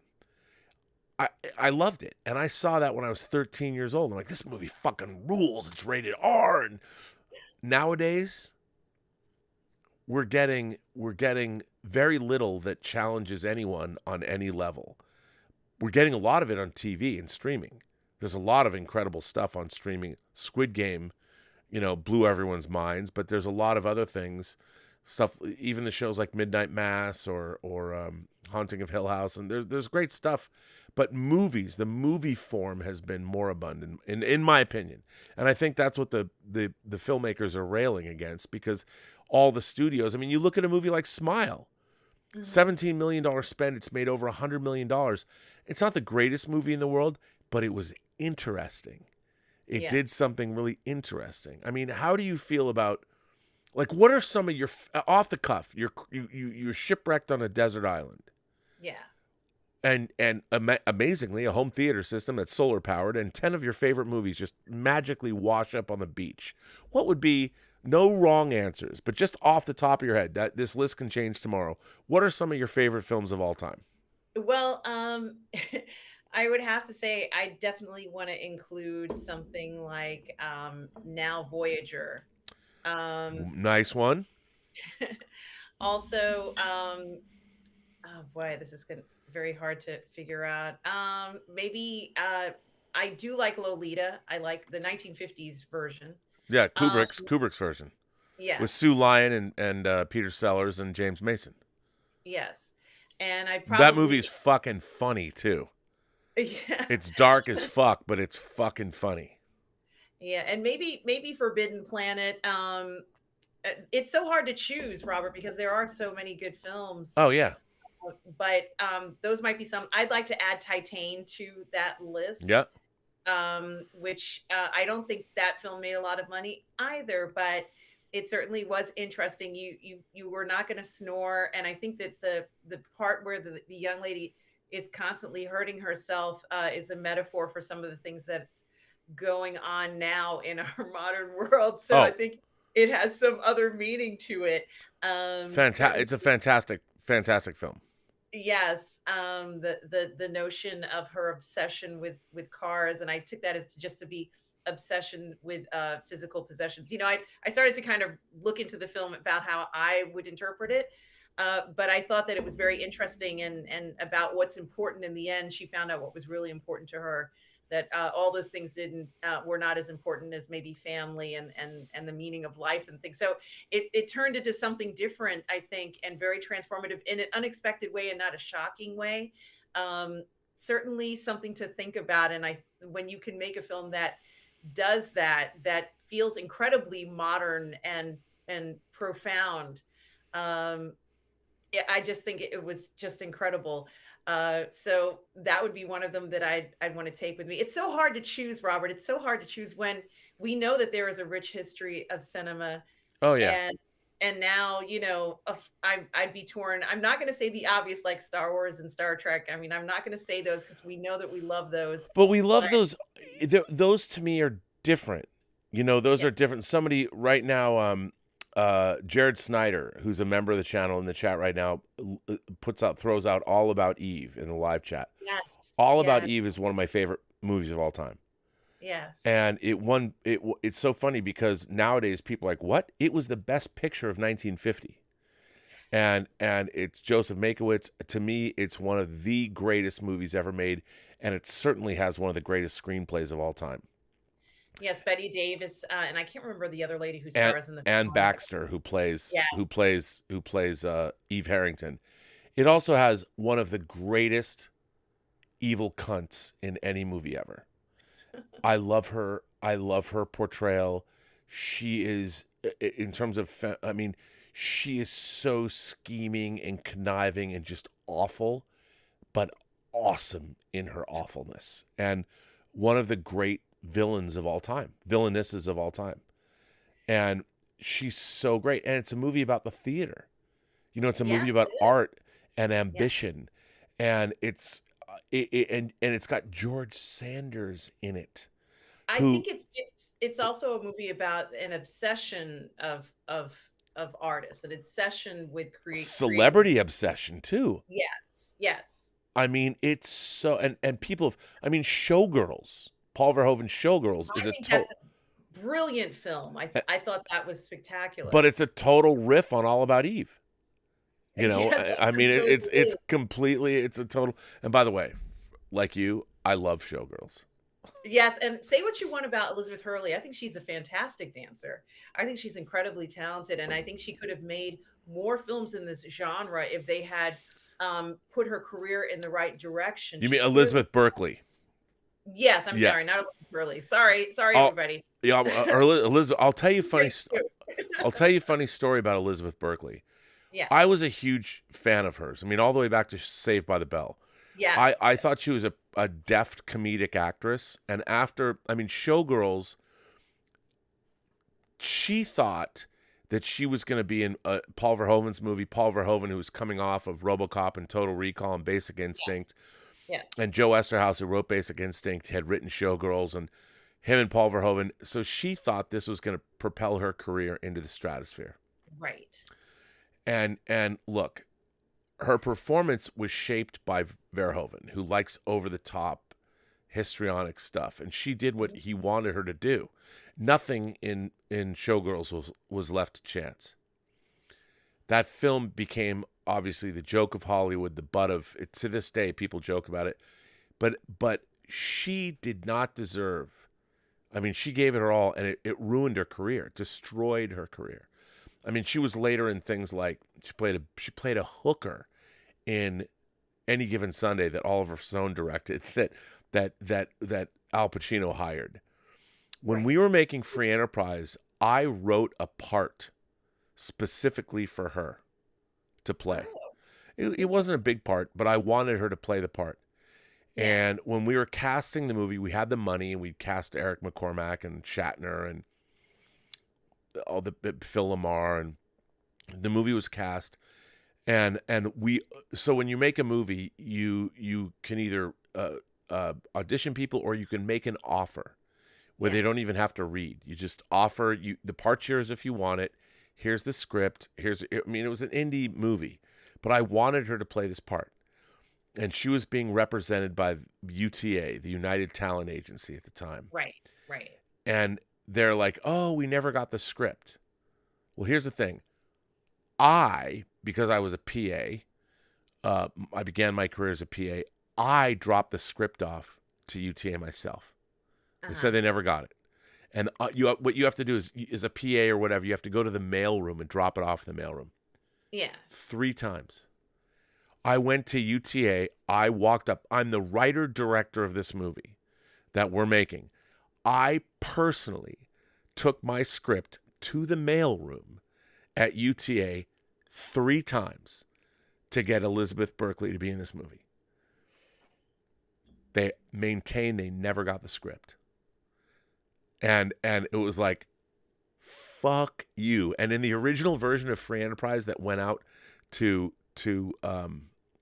festivals, that played at festivals all around the world, in the original credits, it says special thanks to, and in the end credits, it said no thanks to United Talent Agency. I put it in the credits. They made me, when it got picked up for distribution, they made me take it out. But it was like, I wanted her to be in it because, and what's really funny is the actress that played that part in the movie, her name's Lori Lively. She's Blake Lively's older sister, Ryan Reynolds' wife. Yeah. And the Lively sisters, and she was, by the way, she was terrific in the role. Lori Lively was great, and the scene, it went on for a very long time, but she was great in the movie. But it was originally supposed to be Elizabeth Berkley. That's who I always wrote it with her in mind, and yeah. So there you go. And there was another actress, Deborah Van Valkenburg, who I love, who was in The Warriors. She was in the movie, but that role was originally specifically written for an actress who was in a classic Star Trek episode, whose agent also would never call us back. I said the script, and I'm like, no, her name's Barbara Luna. I said, I'm friends with Barbara Luna. Tell Barbara Luna she wants to do this part. Please tell her she's got the script. I've got agent, never sent it to her. Could never get, because you can't call the actor, and you have to do it professionally. Right. And to this day, whenever I see her, she's always like, God, I wish I was in your movie. I'm like, I do too. I mean, I love that Deborah Van Valkenburg was in it. It was fantastic because she was the next, when we couldn't get Barbara Luna, we had a list from our casting director. And when her name was on the list, I'm like, oh no, we have to have Deborah Van Valkenburg. There was no ever, because I love the Warriors. I'm like, she's got to be in it. Yeah, the Warriors is great. So can you dig it? Can you dig it? And Robert, Tom Jr. Jackson asked me to remind you that Omar 94 does he have another letter for Musings tonight? Here's the thing. Mike Bodden, who sends me the letters for Midnight Musings, Mike Bodden was in a horrible accident last weekend. Yeah. And he was on a ladder and he fell 8 feet onto concrete. He broke 5 ribs. He shattered his scapula. He punctured his lung. And he's in bad shape. So he, let me just see. He always sends me letters, and obviously he told me that Omar had a letter to send in. I don't know if he did send it to me. And yeah, I have not received. I haven't received any letters from him. I know that we have one from Omar. It'll have to wait. Okay. So, but that's the reason why. So Omar, yes, we will read your letter. So, hang on, let me, we've got all these other people have been firing in all kinds of letters to us. So let me get to, wait, where did I go? I've moved things around. So we did. This was Tom's letter. He's the only person. We haven't even got to any of the other super chats, and there's been a lot. Yeah. So Al Renshaw. Hello, Al. How are you? Al says possibility that William Jackson Harper is playing Iron Lad in Ant-Man 3 makes the most sense. He could even be a part of Young Avengers. That could be. I mean, people. There's a lot of chatter going around about his casting. I mean, I don't know about. Here's the thing. When it comes to Ant-Man 3, I I would like. I mean, he could be playing a Kang variant for all I know. I don't want to speculate yet because it's too. The speculation's always the same. They're going to play this character. They're going to play that character. Sometimes they're going to play a character we don't that are not major characters. So he could be. I would say maybe that's the case. I think that's a good guess, but I don't know. I mean, I think look. Unlike John, I totally believe there's going to be a Young Avengers show led by Haley Steinfeld. Kate Bishop is going to lead the Young Avengers just like she did in the comics. They're setting that up. There's going to be a Young Avengers series. If I had to bet on it, I would bet $100 that there's going to be a Young Avengers series to all takers. So, totally. What do you think? William Jackson Harper playing Iron Lad in Iron Man 3? Yeah, absolutely, absolutely. And I think that we need to have more things like Young Avengers and some offshoots of the series. I'm enjoying Titans, which is kind of an offshoot. I think it's a great series. I think they're going to start season 4 in a few days. Brother Blood, Mother Mayhem. I mean, is Titus Welliver Brother Blood? I mean, Brother Blood has my favorite costume of all of the DC villains. The classic George Perez Brother Blood from the early 80s might be my favorite. I mean, he's not as dynamic, but in terms of, look, give me a blood cult. Give me a satanic cult, immortal. Like, my dream is to make a satanic cult movie. One of my dreams. I want to make a movie about some awesome satanic cult that wins. And to me, Brother Blood is one of my favorite. I mean, I wouldn't necessarily call it Satan or whatever, but Brother Blood and Mother Mayhem, bring them on. I cannot wait for season 4 of Titans. It is so good. Robert, my favorite part is the fact that and I'm not even quite sure why they did this, but I'm sure there's some comic book reason why they did this. The character that's half Superman, half Luthor. I thought that was very, very clever that they did this. Yeah. And of course they made him look like Superman, of course. But I thought this is exactly where we need to see things like this in a series where they can kind of have fun with it. And that's where we can kind of see derivations away from the norm of what we expect, and that there's a place for these things. There is an actual place. It may not be in a major film, but there is a place for things like this. And when these major films are successful and the studio has bank and there's money to be made and possibilities to explore, that's when we can get series like this and we can explore those other things that we want to see, and they don't necessarily have to take forefront in a film and kind of mess things up in a way. Yeah, no, I totally agree. And I think that, look, there's so much money involved here, but now I think we're seeing, despite the things that we hate, there's a lot of hate toward things on the internet. I've been saying this for years. We live in an age of wonder. There is so much great stuff being made. I mean, I was blown away. The Sandman's one of my favorite things in the world. And to see how well done that series actually was. Yes. It kills me that it hasn't been renewed for season 2 yet. I'm just shocked because if they do season 2, they must start it with A Midsummer Night's Dream and then move right into A Season of Mists, which is my favorite Sandman story. It would be one of the greatest things ever. Even if we don't get a season 2 of Sandman, what we did get, I couldn't have asked for anything better. There's people that might have wanted it to skew more into the DC universe. I understand why they couldn't do it. But in terms of, Sandman was the wokest shit ever when it first came out, which is one of the things that set it apart. And now people are like, well, it's so... No. There's nothing in the Sandman that wasn't already in the comics. Neil Gaiman came out of that London cabaret artists world. That was the world he knew. Yeah. And I fucking loved the Sandman. I could not believe what I was watching. And by the way, what's even better, it's a different medium, are the 3 audio versions of the Sandman. And they're like 11 hours. It's fantastic. Fucking incredible. Yes. And Russell T. Davies coming back to Doctor Who. We talked about that earlier. Yes. Andor. Oh my goodness. Can we just talk? Can we talk a little Andor now?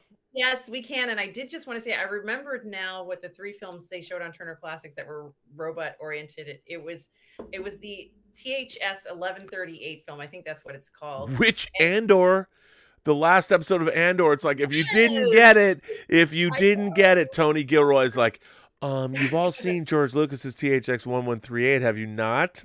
I was like, I was losing my shit. Even with whatever they're fucking building, if they're Death Star parts or whatever, I'm like, this is so, that show is so fucking clever. And yet everyone's like, I find it boring. I'm like, what the fuck?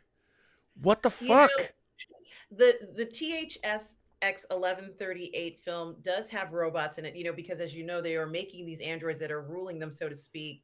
And what was interesting is the love scenes of the two lovers in the film are just absolutely touching, and very are done so carefully and with so much compassion in it. I thought that those were lovely scenes. That to me, if you can reach that level of delicacy and intimacy in a film, then you understand what this whole film is about.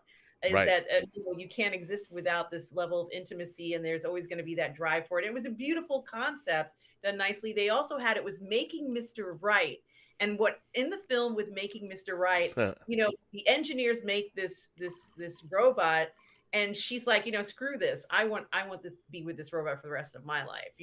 I just thought it was a very interesting thing. They go on the road somewhere, and the last film was RoboCop. But yes, there is definitely homage paid to THX 1138 from Andor. And something, there is irony is that if Andor is actually building the Death Star, he's building the thing that ends up killing him, that he dies for. I mean, it's remarkable that might be the case, Robert. It's really great writing. I watched that. First of all, what's really interesting is I think the what Tony Gilroy is trying to do in all of Star Wars, the Empire has basically been a word that has been exemplified by very easy to understand, very superficial. The Empire was it was presented in a very superficial way. All an allusion to the Nazis. All the Imperial officers look like Nazi officers, Vader, stormtroopers. But the real reason was, why was there a rebellion? What are they rebelling against? What's so bad about the Empire other than the fact they look bad? What did they do? And the Star Wars, I mean, I hate to say it, but the Star Wars universe never told us. They never showed us why a rebellion. I mean, it was very much almost from a kid's perspective. There's the rebels in the Empire. This show is all about what happens when our democracy. It's a brilliant show. This is how democracy dies. With rousing applause. This show takes up what George Lucas was trying to do in the prequel trilogy, and show how a civilization like ours, a democratic, enlightened civilization, can fall to fascism. This show, on every level, when you watch a shore trooper throwing Andor in jail, whether you're watching, we are watching exactly what the civilization that the rebels are fighting against, the entire basis of Star Wars, which is the conflict not between the Jedi and the Sith have been fighting for years, but on film, we've not seen the Knights of the Old Republic and that long confrontation. This is specifically about the Empire, and it is about why we should be ever vigilant and what will happen on every level of society when the Empire rises. And in my estimation, this show is fucking genius. It's a genius show. And I understand a lot of people well, I want my Star Wars with Jedis and lightsabers and all. I get that. And I understand that. And I like that too. That's why I loved seeing Tales of the Jedi, also the animated show. I mean, episode 4 with Yaddle and Dooku and all that. And fuck, man, that 15 minutes of awesome shit. But this show is a show that has so many different ramifications, and it frustrates me when people talk about how boring it is, because it shows me, I'm like, I wish, I mean, and by the way, I can't convince somebody to like something they don't like. If you don't like Andor, you're not wrong. You don't like it. I understand. That's not what you want. It's not what you expect. But what happens is Andor is a show that is asking you to meet it. Like, come here, come over here. Forget what you know and what you think you know about Star Wars. This is a show that's about the Empire, and it's about the civilization that you live in right now here on Earth. We are one step away from when some officer of the law stops you on the beach and says, you look funny. You were looking around to, no, I don't care. I don't care what you have to say. Fuck you. Excuse me, K2SO, whatever. Come over here, take this guy away. Oh, by the way, you know what? Normally you would have gotten 6 months, but we just changed the rules. 6 years, you're out of here. We're this close. I mean, Andor is a fucking cautionary tale about the world we live in right now. It is more allegorical. All the great sci-fi is allegorical. This show is an allegory for where we're at right now. Star Wars has never been an allegory for us. Not until Andor. And this show is I'm watching this going, it should scare the fuck out of you, first of all. Yes. And you should be looking at this going, we're this close to being where that show is right now. I agree. This And close. it With was our very interesting because the gentleman who killed himself in the prison had told Andor, he's kind of looking at these numbers, and they said, oh, this is how much you owe or whatever. And the man says, the numbers don't mean anything. It doesn't mean anything. It could be twice as much. It could be 10 times as much. It doesn't mean anything. And then I realized that they intend to keep them there forever. Like, they're not going to release any of these guys. No. They're going to keep them until they're all dead. Yes. Because they don't care. It is very interesting when you think about it this way, because Andor is the one person who might be able to escape this prison. And if he can befriend, the guy who plays Smeagol, if he can befriend him and win him over, he'll stand a chance of getting those boots. He needs those boots. That's the key, are those boots. But certainly it is something that they're stuck in. And that sign language thing, I mean, there were so many amazing elements with people doing this thing. And he's like, what? Andor just notices these little details and fluctuations and things. And I hope he finds out what's going on here and finds out what's going on throughout their entire prison system, the entire network, because this is obviously, we already know that they take people to go ahead and build, the Death Star or whatever they need built will be done that way, or to mine or whatever. Certainly that's how it gets done. I hope Andor figures everything out. He gets that knowledge. It might take him a few years to get everything down, but he needs to be there for that reason, I think, because he needs to make those connections and figure out the network that not everybody knows about. Maybe only the members in the ISB know about that network, about the prison system, about how they're gathering people up. Well, I love the fact that the ISB is really good at their jobs. Because they're making the Empire terrifying. And you know what? It's amazing to me we have a show like Empire on the air when you see what's going on in Ukraine, how Russia is now just taking people off the streets and throwing them into a meat grinder where they don't even have the Russian military doesn't even have armament and clothes or sleeping bags. They're making the people they're taking off the streets pay for all that shit. And now they're talking about conscripting women into their army. It's 1984. It's Andor. It's happening right now. And the response in our country, watching the people there. I never thought I'd be living in a world where in social media there's many Americans that are telling me that the Ukrainian government was corrupt. Certainly it was. And certainly, have we been fighting a proxy war? Sure. But the people that are sympathetic toward Russia, I mean, I understand. And there's a lot of reasons to be sympathetic because NATO promised that, no, we're not going to encroach on your borders, Vlad. We did. NATO did. There's a lot of reasons all the way around to be like, I understand this conflict. But the thing is, at the end of the day, it's not like Russia was living up to their own, the oligarchs taking all the money. Vladimir Putin's one of the richest men in the world. I mean, What happened to communism? What happened to collectivism? What happened to your belief in Mother Russia, you fucker? I mean, it's also I mean, my God, the scenes with Mon Mothma in Yes, Andor. I was thinking that. And she's honestly, I think what Oh they've my shown us God. now is how alone she is. And to be honest with you, it's not that I think that I don't think she really has any allies right now. Luthen is talking to her, but Luthen himself is a very interesting character because I'm not quite sure what his full motivation is, and I'm not quite sure what Vel's motivations are. But Mon Mothma, we know what her motivation is. She wants things to work out right for everyone. That's why she does it. She got married at 16. We learn about that. She's been. 14.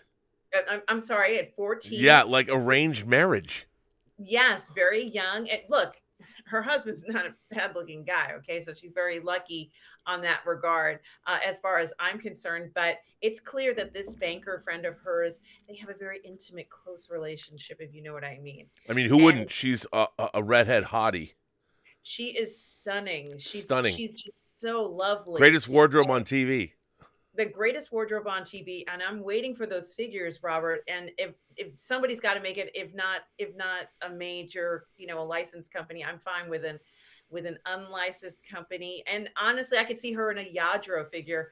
But I think that she's alone, and I think that banker friend of hers might have to kind of stay away from her now. Since money is the hot seat. Money has become the focus of everything all of a sudden. So I don't think she's going to see him very much anymore. Her daughter has noticed the man has been around a lot. Her husband doesn't have her back. And Luthen is kind of, giving her the same line he gave to Andor, which he tries to give to Saw Gerrera. He's like, well, you've got to do it. You've got to stand up for something. You got to fight. And I'm thinking to myself, well, Luthen's really trying to get everybody in here. But what's his motivation? Why is Luthen so against the Empire? Because when you look at Luthen, he looks like he's living a pretty good life, Robert. He's a Jedi. Why? He's a Jedi. Okay. I think he's a Jedi. That's why he's selling all these artifacts. He has a holocrons. He has all this shit. His Kyber crystal was taken out of probably his own lightsaber. We're going to find out later that because everyone's talking about the fact, well, there's nothing they're leading up to it. I mean, Mon Mothma, like I believe that Mon Mothma is going to face off against Palpatine in the Senate. She mentions his name. Once they invoke Palpatine, because the thing is, they talk about there's not going to be any fan service in this show. Palpatine isn't fan service. We have seen him speak to the Senate. I mean, he's the leader of the Imperial Senate. He's the Emperor. You think he's and Mon Mothma, we know, leads the rebellion. I mean, all of this. My favorite thing of the week that I saw was Luthen and Saw Gerrera talking. Yes. And you learn, and Saw Gerrera is telling us that there are racist factions of the rebels. They're human only. There are human only factions. There are separatists. There's all these different people, these disparate elements in the rebellion. Who are you going to fight for? And all this. That's what we're watching. We are watching this. All of this shit. All of these people are working to pull together the rebellion. We are watching all of that, and you have to see. And a lot of people. I get it. I get it. We've never seen anything like this before. But nobody, I mean, we have, Star Wars is a very one-dimensional franchise. And everyone, gravitates, Yoda. When I was a kid, when I was 13 and saw Empire 26 times in the theater, Yoda seemed to be very profound. Size matters not. Look at me. Wow. But now, Andor is for anybody like myself, who saw Empire Strikes Back 26 times.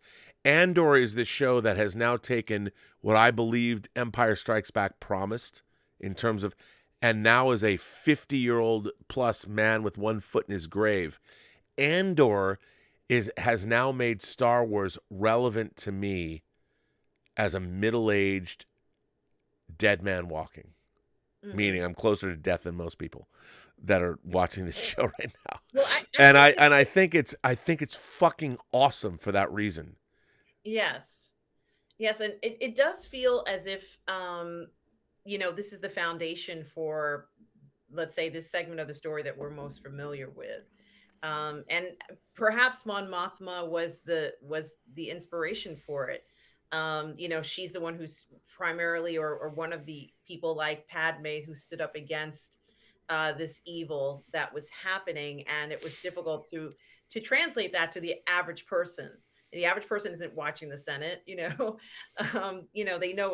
some of them probably don't even know it exists, but they know who the emperor is. But uh, the responsibility that Mon Mothma feels here, I think, is, it's almost as if she has the weight of the galaxy on her shoulders, and she has the strength to handle it, but at the same time, she does feel very alone. I don't feel like there are a lot of people who necessarily. Maybe the girl who's willing to die, the Vel's girlfriend, Yeah, is one other person who was willing to die for the cause, or the poor fellow who died. He was willing to die for the cause, but there may not be people who are as dedicated. Maybe Saw Gerrera is. Maybe he is a well, little bit. I think Saw Gerrera is, and we're gonna see. So he's gonna get fucked up in the show when we see him at like, boy, gullet. We're gonna see, when by the time we see him in Rogue One. I mean, that's what I love about all of this stuff. I mean, and what's really interesting is, this has taken all of the what do you want to call this? The pulp sci-fi adventure. We already have that. We've had that for 45 fucking years in Star Wars. What we are getting now is the war in Star Wars. We're getting on a very interesting level. And what I find so interesting is that doesn't mean you can't love. I mean, I wish, we say this every week, but I really wish that the Book of Boba Fett was as smart as Andor. Yeah. I really do. And because Boba Fett deserved a show that's this smart. And it would have had a lot more crime. I wanted, the Book of Boba Fett should have been the fucking Godfather. Yes. It should have been the Godfather. It should have been the Godfather. It should have been Michael Mann's Thief. It should have been Heat. It should have been Goodfellas. Instead, it was just a goof, ridiculous bullshit. That unfortunately, because I will never understand. I will never understand what the fuck the Book of Boba Fett was. Have no idea. I will never. I'm like, are you fucking kidding me? You took a character that all you had. And by the way, he was a fucking badass in Mandalorian. When he shows up with that gaffy stick in Mandalorian, fucking kills those. That shit was dope as fuck. I loved it. And how do you fuck it up? How do you fuck it up? And by the way, this again, the elements were there. The idea of uniting all the Sand People tribes. Where the fuck was the Lawrence of Arabia siege on Mos Espa? Or, Mos, whatever the fuck they were at. Mos Espa with the Boon to Eve pod race. Why the fuck? Where was that? Where was the Sand Person assault on and to just take out all those motherfuckers? Well, it was a story where you felt you were really on the outside and not on the inside. You didn't feel like this was necessarily the what went on behind closed doors. This was kind of, you were watching it and you were observing it. You were in town, but you didn't really know the inner deep thoughts of this person. We never found that out. We never found out how this man feels. And I'm sorry, but the Sand People interaction was not a motivation for everything he did. No. There was a greater motivation, and we still haven't found it out yet. We haven't gotten that, Robert. It's terrible. Yeah, it is terrible, and I really wish we had gotten that. And I think we experienced the same thing with, unfortunately, with the Kenobi series, where we never got that answer. We know Kenobi is a deep man. He's an intellectual. He's stylish. He's smooth. That's what we were expecting to see, despite the conditions he might have been living in at that moment. We know who the real Kenobi is. And when we see things that are not like that, it just doesn't ring true. So it's unfortunate we didn't get that. But I feel like we're getting so much more in Andor. Oh my God. Are pacing it in such a beautiful way that we can see events unfolding. And, I think a lot of these experiences that people are having, we don't need explanations of, well, I just don't know whether I can go on today, or, this is the worst thing that's ever happened, or what are we going to do? We don't need that.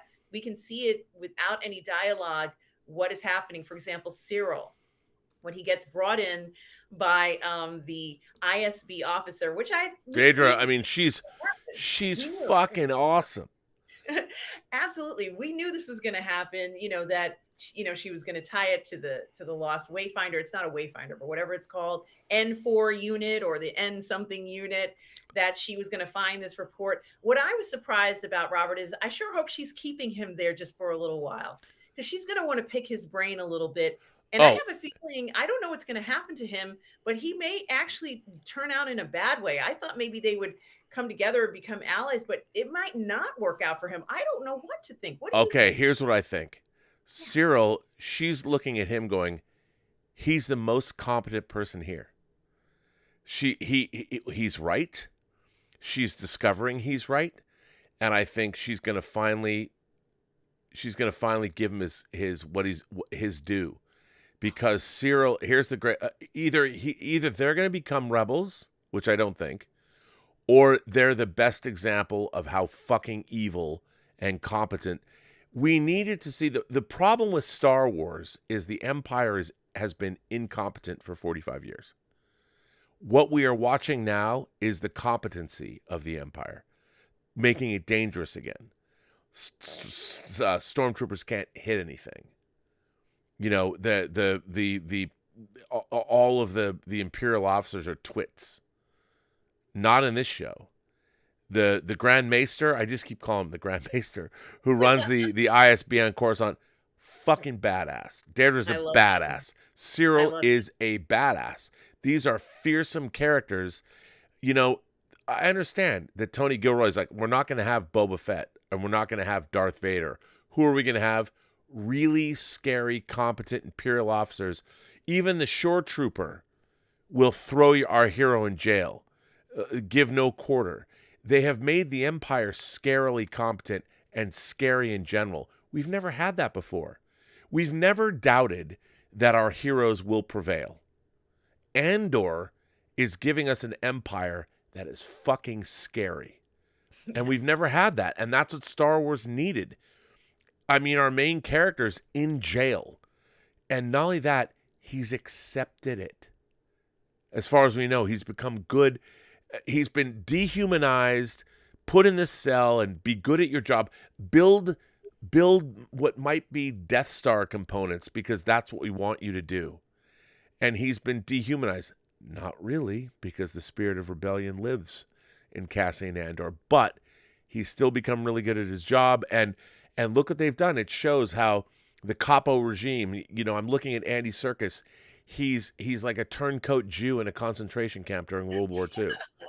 And I hated him for it. And he was great as that character. He was great. Yeah.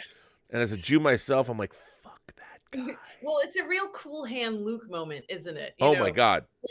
Where it's kind of like, you think because we have to shovel shit that you've beaten us, we're going to be the best shit shovelers you've ever seen. Yes. Yep. Excuse the crudity, but that's pretty much what it is. And, let's hope he continues with that. It has to take somebody with audacity and nerve like Andor to do this. He likes these challenges, but I think he's a genius. I think that's what Andor is. It's just that he didn't have the advantages that, maybe some of the other, if he grew up in Coruscant, he would have had. And, he might be a completely different person or even a senator, but because of his circumstances, that's how he ended up. But, you would find Andor in the most unexpected places, in the most inopportune times, but it's the right place in the right time when he needs to be there. But also he gets arrested. So he had to have this experience. I know it sounds crazy, but he had to have this experience in order to progress in this story. He can't just stay off and go away, right, Robert? No, and now he knows just how terrible and how oppressive the Empire really is. Yes. And you needed to see that. Now, I love what they're doing. I will say it's so frustrating to love this show so much, and a lot of people they really dislike it, and that's okay. I don't want to say that they're wrong, because I understand what this is doing is so far. It's literally the polar opposite of what Star Wars has been doing for the last 45 years. It is, and the little cells they live in, which have no doors, like have a fold down toilet, which is like what you would have on a train or maybe even the space shuttle, and where they eat their food is in a section where like everything's in a section, and I immediately thought about like space station or space shuttle because they kind of have these things where it'll Yeah. have a suction. And I'm like, this is not a comfortable way. This is a very difficult and humiliating way to live for any man. And all those men, they don't even have proper showers. It was like they brought them into this room, and it's probably like some horrible Steam. people. Yeah. Yeah, Like some weird disinfectant. yeah, so horrible. Like this must be the worst thing ever. And this man he just had to get himself away from the existence, the idea that the floors are electrified and this whole thing. Yeah, I guess Andor is becoming an electrical expert amongst his many talents.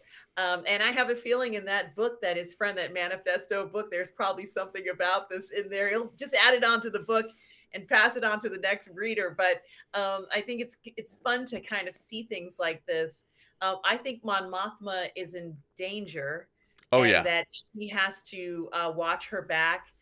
Someone had said, I think it might have been Darth Plato, who had said that he thought that the husband would turn her in at some point, which is just terrifying, or at least try to get her in trouble. So I don't see that relationship going anywhere. But certainly, I want her to get the hell out of there. It's going to be already so hard for her now.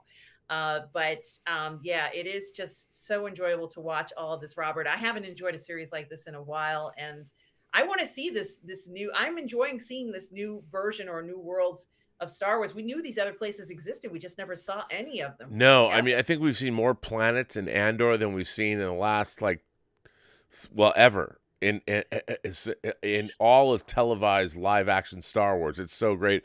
I still want to go to Space Tel Aviv. From Yes. last week's episode with the hot chick that you'd have. Come on, that chocolate skinned No. beauty that wakes up in bed. Yeah, Absolutely. I want to go to Space Tel Aviv, and it is not Space Miami. Let's be clear, it's Space Tel No, Aviv. not at all. This I've been to place is both so Miami and Tel Aviv. It's Space Tel Aviv, just so you it's know. much better. It's the whole planet's like that, right? And they're up there picking up drunken people just to toss them so they can get more people to build whatever they need to build. But honestly, it looked so beautiful. It really was something that was amazing. And the music is great there too. Yeah. So, Al Renshaw goes on to say, we haven't forgotten about all of you that have sent in super No, we chats haven't. and tips. Al Renshaw goes on to say, oh, Al's right about this. I was talking about this today on the John Campy show. I saw the clip Rob talked about. This is from Black Wakanda Forever. When Nakia says to Okoye, he was king to you, but to me, he was everything. I teared up and would imagine most people will be doing the same during the movie. What he's referring to is there was a clip from Wakanda Forever when Nakia is talking to Okoye, and she's saying, look, he was king to you, he was this and that and the other thing. He meant so much to so many people, but to me, he was everything. Mm-hmm. And I was like, first of all, Lupita Nyong'o, she's one of the most beautiful women I've ever seen. One of the most beautiful creatures who's ever walked the earth, first of all. And to see her say that, I just wanted to reach in and give her a hug. And, she went away. I think she went to Haiti or something to be alone, after whatever happens. I don't know what happens. Mm-hmm. But when I saw that clip, I was like, oh, that one little clip, it's like 30 seconds long. I'm like, oh my God. I can't wait to see Wakanda Forever. It's so funny because now everyone talks about how, every movie has to be perfect. And it's so weird. People are like, oh, it's really moving. It's too long. I'm like, what does that mean? Like, I have many movies in my collection that I would say are too long that I love. Like when people say they're too long, I'm like, I said it on the John Campia show today. I said, a movie is never too long, Frodo Baggins. It is never too short. It is exactly how long it is supposed to be. I believe that. Like, when people are like that, Rob, that movie. First of all, anybody who says anything is boring, I immediately discount their opinion. I'm like, and I've said boring too, so you can discount mine. But I'm like, I don't even. What does that mean, boring? Like it bored you for 10 minutes, so it's all boring? Like, I mean, you haven't seen enough movies. I say to everybody, if you think any movie is boring, watch Andrei Tarkovsky's Stalker, a science fiction movie based on a book called Roadside Picnic. Mhm. I defy you, I dare you to get through that movie. If you think a movie is boring, and I love Stalker, try watching Andrei Tarkovsky's Stalker. The Blu-ray from Criterion's beautiful. But if you think a movie is boring, watch that, and you'll never think any other movie is boring ever again. I promise. Well, I don't think people say that the extended versions of the Lord of the Rings is too long. I mean, we Nope. actually want longer versions. Somewhere, Robert, we believe, and it's probably not true, but I believe there may be extra footage that could make them even longer. Oh, there is. No, there definitely is. I've seen it. There is, but I don't. I believe that the extended versions of Fellowship and Two Towers are the definitive movies that Peter Jackson wanted to make. I do think that the extended version of Return of the King, that there is a happy medium somewhere between the theatrical version and the extended version of Return of the King. That's the perfect version. Mhm. The extended version of Return of the King goes a little too far. There's a little not. I think that Two Towers and Fellowship, the extended versions, are perfect. Return of the King's a little bit too much, too self-indulgent. But that's just me. Ghost Rider, who's been a member of the channel, friend of the channel for 4 months. Thanks, Ghost Rider. Ghost Rider says, in light of the quote secret project news from Lucasfilm, would you all prefer Colin Trevorrow take over some Star Wars projects? He respects the lore, fans, and has integrity. What say you? Well, Ghost Rider, I'd just like to point out that I was the very first person to report on the internet about the Duel of the Fates script that Colin Trevorrow wrote. It was leaked to me, and I did the first story on it on the internet. I do not, to this day, understand why that script wasn't made. It was great. It would have redeemed the entire sequel trilogy. But again, I don't know. I mean, I think that the problem is Star Wars is their Tiffany brand, and they want to hire A-list filmmakers to make Star Wars, when what they really need to do is find what James Gunn did, making movies like Slither and Super, and then you had Kevin Feige giving him going from a $3 million movie, gave him $150 million to make Guardians of the Galaxy. That's what we need. We don't need an established filmmaker. We need some filmmaker who's really talented, and we need someone with vision that can hire that filmmaker to make. And by the way, to be fair, Kathleen Kennedy has tried to do that. Lord and Miller, coming off of the 21 Jump Street movies, she hired them. That was a good hire. She wanted Josh Trank after Chronicle. Why not? You know, Gareth Evans, or Edwards, Evans, I always mix them up. The Raid, I say the Rad. She tried.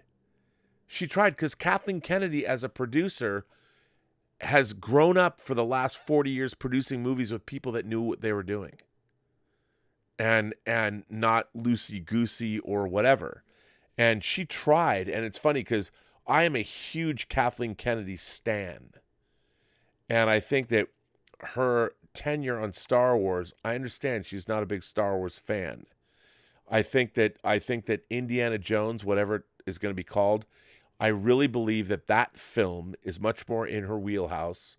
And I'm willing to put money down that movie is wonderful.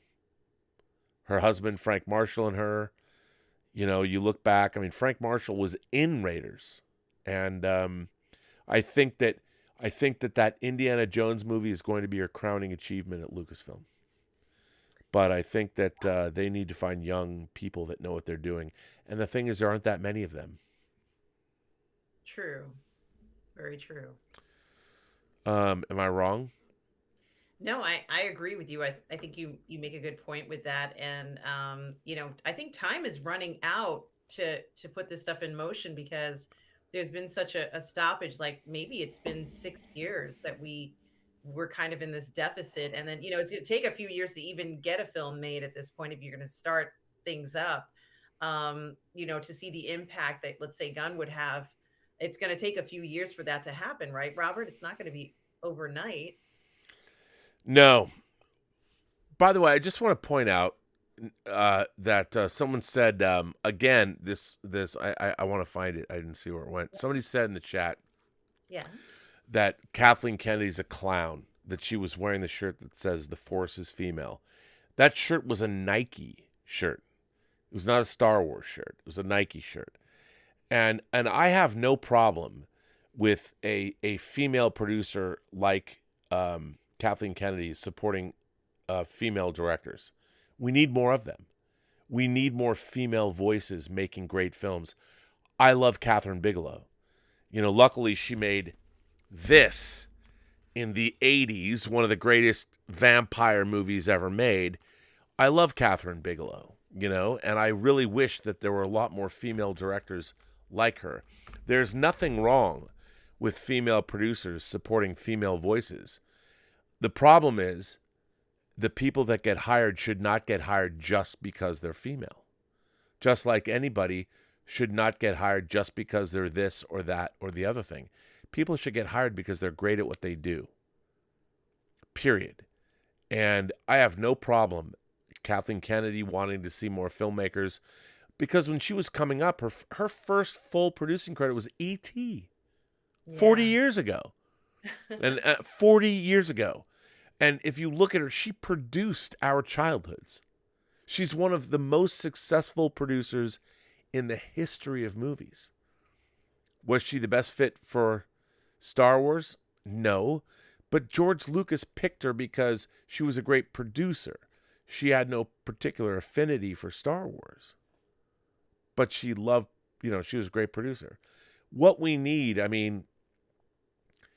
and I'm not saying we need great Star Wars fans either, because that's not always the best thing. What we need are great filmmakers. I always go back, and I'll use this again. Nicholas Meyer, the director of Star Trek II, The Wrath of Khan, was not a Star Trek fan. He'd never seen Star Trek. And when he got the job, he'd made time after time. He'd written novels and screenplays. But when he got the job, he was a very learned man and understood storytelling. And Gene Roddenberry told him that just look at the stories of Horatio Hornblower.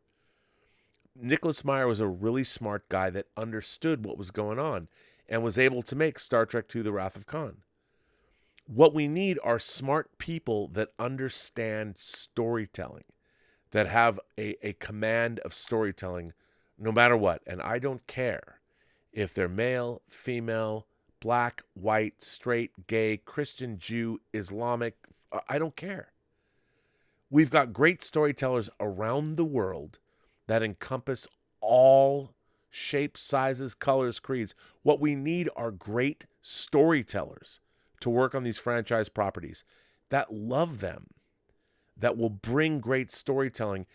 Tony Gilroy, his brothers, Dan Gilroy, who made Nightcrawler, the movie Nightcrawler, and his brother John is editing Andor. Andor is a series that has a vision. You might not love it, but it has a vision. You're getting a singular vision from literally a family, a filmmaking family.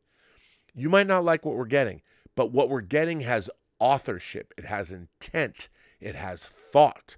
It's really, really smart. It might not be your cup of tea, and that's okay. But I would much rather have a show like Andor than a Book of Boba Fett. Any day, every day. My God. I wish that Book of Boba Fett was never made. Yeah, and you can see the difference when I think that, as you said, there can be a director or a showrunner who is not familiar with the material at all, But the real question, or at least from what I'm seeing, is they can produce work that they love, even if it's not a topic that they're in love with. They're still proud of what they're doing, and I just the effort put forward with Book of Boba Fett, and I just don't see that. I don't see that as a work of love. I didn't see that sense of authorship or even being prideful in what was accomplished there. Um, just as looking at it from an artistic point of view, Robert. I completely agree with that, 100%. Now, let me ask you this. It is now 11 o'clock. We're 2 hours into the show. Yes. Lael is not here. Should we bring on some rando to join us? Yeah, let's do it, Robert. Are you sure? I am. I have about an hour left in me, Robert. Yes. Okay, you got an hour left in you because I need you. Oh, So- well, I need you too, Robert. For those of you who don't know, on this show, we allow our viewers to become a part of the show. Since Lael is not here, and the software I use allows 3 people, if you have a great camera and a great microphone, and listen, I always say this, I would much prefer if you've never been on the show before. If you've been on the show, hang back. We'll give you a minute. But if you've never been on the show before, please, I would invite you guys first. Not that I don't love all the people that have been on the show before, but it's always nice to hear from someone new.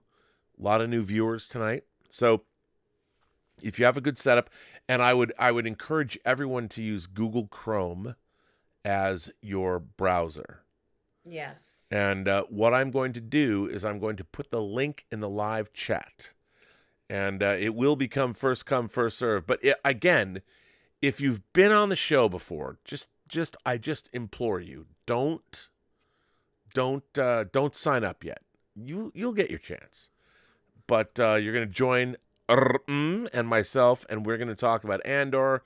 We're going to answer super chats. We're going to talk about House of the Dragon. We're going to talk about the state of movies, whatever. I mean, we're going to do it. And what I'm going to do is I'm going to throw it into the live chat right now. And first come, first serve. It really, I mean, I honestly can't control it because it does it on its own. So we shall see. You can look in the live chat. Are you ready? There it is. It's the link is live. And before I let anybody in, Al Renshaw goes on to say, Lobo, done by James Gunn, starring Josh Brolin or Chris Evans. Would you dig something like that? Yeah, of course. But here's the thing. Chris Evans or Josh Brolin. Josh Brolin is Thanos and Cable. Chris Evans has been in what? The Losers? Or was it? Yeah, The Losers. He's played Human Torch, and he's Captain America. Yes. Should they play Lobo again? I mean, should we not have somebody other than that? By the way, we have Chad J. Hi, Chad. How you doing, Chad? Are you gonna get all the incels mad at you because you're a Chad? I figured you must. I mean, just looking at you're handsome as fuck. So why wouldn't you? All right, Chad J, are you ready to join us here on Midnight Musings? Are you ready to muse? Okay, you're ready. Let me just. It's going to take a minute to put you in, coach. So, let me read another super chat. I mean, I understand Chris Evans. I just think we shouldn't have people we've already seen. Now, our friend Six Scale Mafia, who does incredible work for Exo6, love Six Scale Mafia. Six Scale Mafia says, exactly, never meet your heroes. Heaven's Gate, oh man, I totally forgot about that. The Cisco is of Bajor, but he will find no rest there. That's very Star Trek specific, but I would ask you, should you meet your heroes or not? And as you answer that, I'm going to put people into. I'm going to put our friend Chad into the chat. So I give it up to you. Speak for a minute and let me add you guys to the chat. It depends on the context, because if you're meeting your hero at, a casual dinner party and you realize who this person is, you have the opportunity to just treat them like any other person, or you can, like fanboy all over them. And I think that if you can resist the urge to fanboy and just go with it, be easygoing, that the experience, it won't be a letdown in any kind of way. All right, I believe that. All right. Can you further opine, just because I need more time? Yes, because you may want to go up to this person and explain to them all the different films that you think are great, and it's so great to meet them. And they may not be as enthused about that at that moment as you are. I mean, at a con where they're expecting to meet fans who are doing that, that's one thing. But if it's at a more casual setting, you get to meet your hero in that way. You just have to kind of hold back a bit more and just enjoy it for what it is. But it's not going to be the same kind of experience. You can't expect somebody to just jump right into that frame of mind. Most of these people are just like you and I, so they have different moods and feelings, and it's hard to conceptualize sometimes that way when you do see them in person. I agree. Well put. All right, we're going to be joined by Chad J. Yes. Welcome to the show, Chad. You are now live on Midnight Musings. So, Chad, let me ask you first, where are you coming to us from? So I'm actually coming from Alexandria, Virginia, just outside DC. Nice. Wow, all right, nice. Okay. So we got a lot of the country represented. Now, let me ask you, this. Have you been watching Andor? Oof. I have not been watching Andor, but I've been keeping up with it, spoiler free. I'm That's good. Extremely excited about it, though, and I hear nothing but good things. And I love that they're going into the kind of gritty war side of it. That sounds amazing. Okay, that's good. Now, have you watched House of the Dragon? That's why I haven't really gotten to Andor yet. All right, But, so we haven't really got into that. Obviously, House of the Dragon ended. Episode 10 happened. Mhm. Now, we haven't really talked about it yet, but because actually even, we haven't talked about it yet either, the climax of the first season. Chad, let me ask you, Mhm. what did you think of the 10th episode of House of the Dragon? How'd you feel about it? Yeah, the 10th episode was a little. It wasn't as explosive as I thought, but that's as I thought it might be. But that's a little bit of my own expectations getting in the way. Um, I'll say that. I mean, obviously, I'll keep it spoiler free, right? Sure. Yeah. Please So, do. I mean, the end was certainly like shocking, and that was pretty cool because the fact that it was a little like slower made that more impactful. That Yeah. kind of surprise ending, which I liked. Here's the thing, though, that I am struggling with, though, is I love the show for like, except for Rhaenyra is bothering me. I feel like I don't understand why she is turning out the way she's turning out based on how she started. Compared to, say, the Queen, I feel like they've really laid her out, her story and her growth really well. But Rhaenyra, I'm just kind of like, I don't know how we got from A to C with her. I can't track that. Do you have that experience, or do you feel the same way or different? What do you think?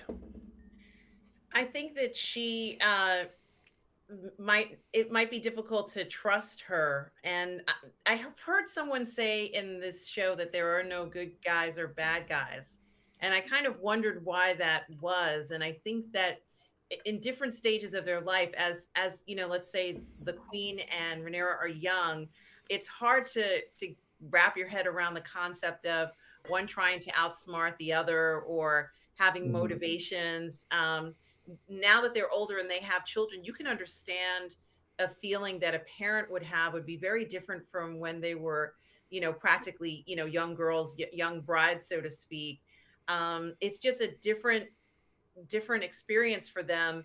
And I think that the motivations there, I think initially she had this sense of wanting to keep the peace. She wanted to be a peacemaker like her father was, and she was trying to do that. The real question is that at what point would it be too much for her? She'd already kind of been threatened by her own husband, if you will. I'm going to say threatened, choked, whatever way you want to put Right. it, for pretty much not doing anything wrong. But even he is resentful towards her because of this entire debacle, which he's seeing it as a debacle. He thought he was going to get a chance at this throne, and now perhaps he won't. And he's kind of resentful towards her for this. So Mhm. now this horrible thing happens, and it was an accident of all things. And it's true that, boys and families will fight. It's fine. This happens, but it was an accident. Neither of them thought anybody was going to get killed when they went up in the air on those dragons. So I think it's very interesting. Accidents happen, but boy, what an accident. What a situation. It's not like he can go to her and say, "Hey, Rhaenyra, I'm sorry I killed my cousin.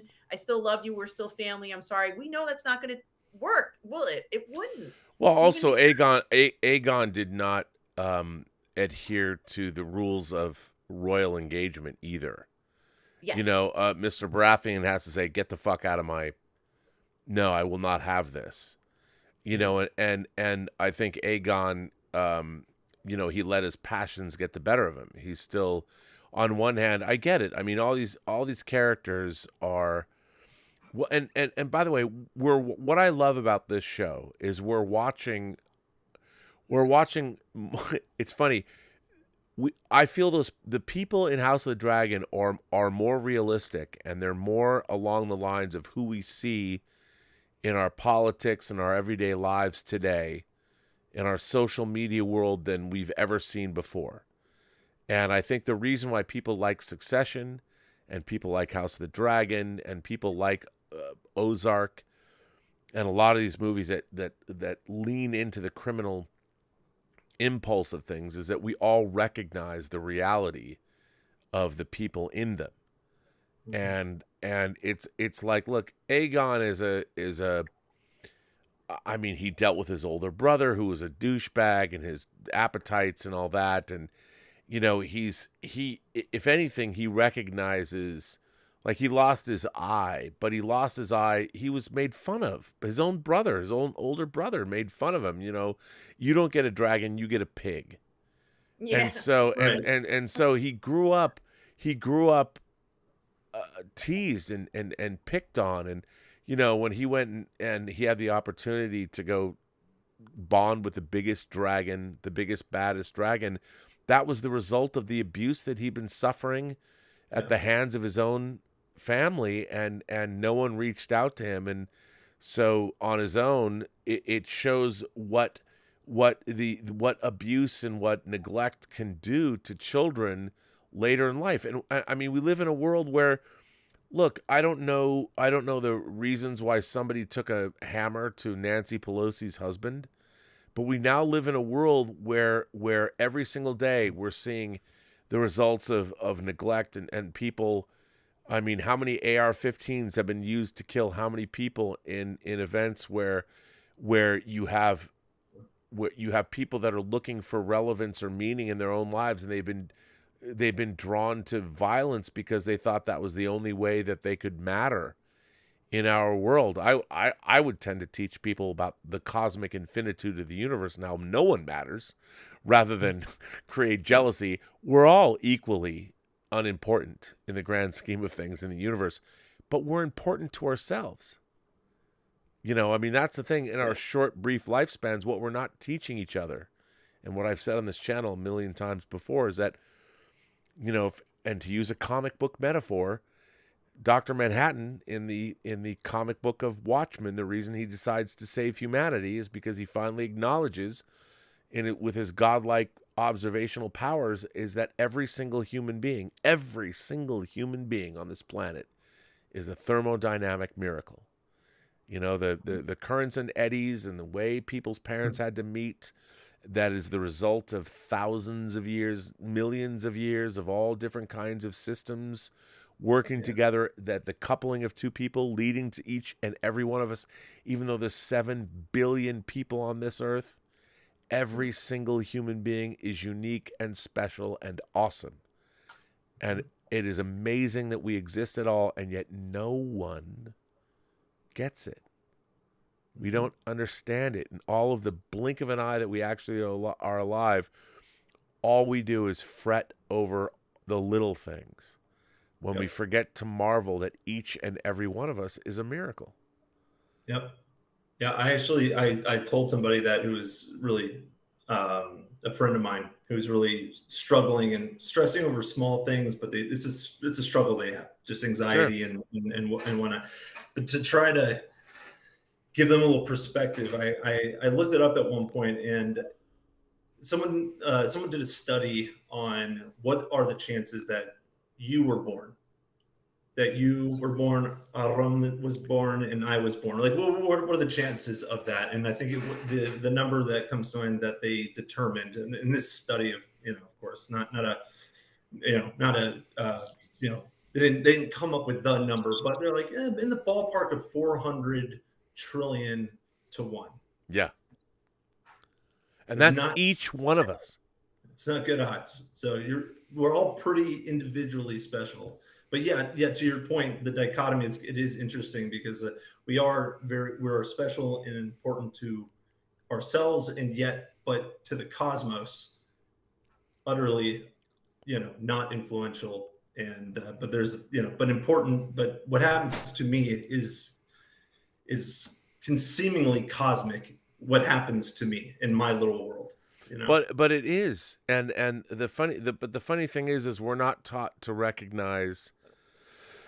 I mean, we're given a very small parameter of what we think is valuable, like what gives us value and what we find. We're all looking for I think essentially the same thing as connection with other people, some kind of connection, and the reason. We have communities of, we love the MCU and we love science fiction, fantasy, and horror. We're all geeks. That's the community we find ourselves in. And you have to earn your way into it. We don't like people that are dilettantes that just dabble. Fuck them. They don't know shit. You're not a real fan. Don't just because you cosplay and people pay attention to you one day a year at Comic-Con doesn't mean you're a fan. I mean, and we all look at and what's so funny is what we forget is anybody that gets joy out of something, why would you want to quash that for them? Like I don't care if some hot chick that can't tell me about the lore of Witchblade, going back to a comic book, if she wants to dress up as Witchblade because she has a great body and she loves and get attention at Comic-Con and take thousands of pictures, and I don't care. Even if she's never read the comic book and she saw one piece of artwork of Witchblade, or maybe she saw the TV show because there was one, and wants to dress up that way, and that makes her feel good. Good for her. Yeah, I don't need having the time of her life. Yeah, leave her alone. and that's the thing. And what I found really amazing, like growing up as a fan, most of my early fandom life, there weren't girls. It's not that girls weren't fans, but when I was going out to I grew up in Seattle. There was the PSST. The Puget Sound Star Trekkers. And there weren't a lot of people that were like 12. That was me. And there weren't a lot of girls. And the girls that were there were filk singing, folk songs with Star Trek lyrics, which they made me want to scoop my eardrums out at 12. I'm like, fuck filk singing. I don't know what the hell you're doing. And I'm like, no judgment. If you want to write filk songs, go right ahead. But as a 12-year-old Star Trek fan, I wanted to talk about various iterations of warp drive. I did not want to hear like One Tin Soldier rewritten as like One Tin Horda. I didn't want to hear that shit. I hated filk singing. All that sucked. But I wasn't going to get pissed at someone. I'm like, if that's how your fandom is going to be expressed, if you want to write slash fiction about Spock and Kirk getting it on, and you're gonna have beautifully illustrated books. Good on you. Mhm. I'm just happy you're thinking about Kirk and Spock. And Yeah. nowadays, I think we've sort of missed out on the fact that we have so many expressions of fandom, and yet we want to police it all. I get called a gatekeeper all the time. And I'm like, do you know how many folk songs I listened to and was enthusiastic for? I am not a gatekeeper. I'm not keeping you from anything you want. And by the way, you've never even heard a folk song, so you're better than I am. I mean, and thank God, by the way, anyone, if you don't know what a folk song is, don't even Google it. Just consider yourself lucky. That's all I'm saying. I'll take your word for it. Yeah. But we live in amazing times where, look, we're getting just as much great stuff as shitty stuff. I mean, we are. Comic books these days kind of suck if they're Marvel and DC, but we're getting great indie work. You know, look what Eric July did, Isom and all that. I mean, selling direct to the consumer and all the. There's amazing shit happening right now. Yep. Something like, and you said like independent film, right? Is that what you're referring to? There's great stuff there too. Oh, okay. Yeah.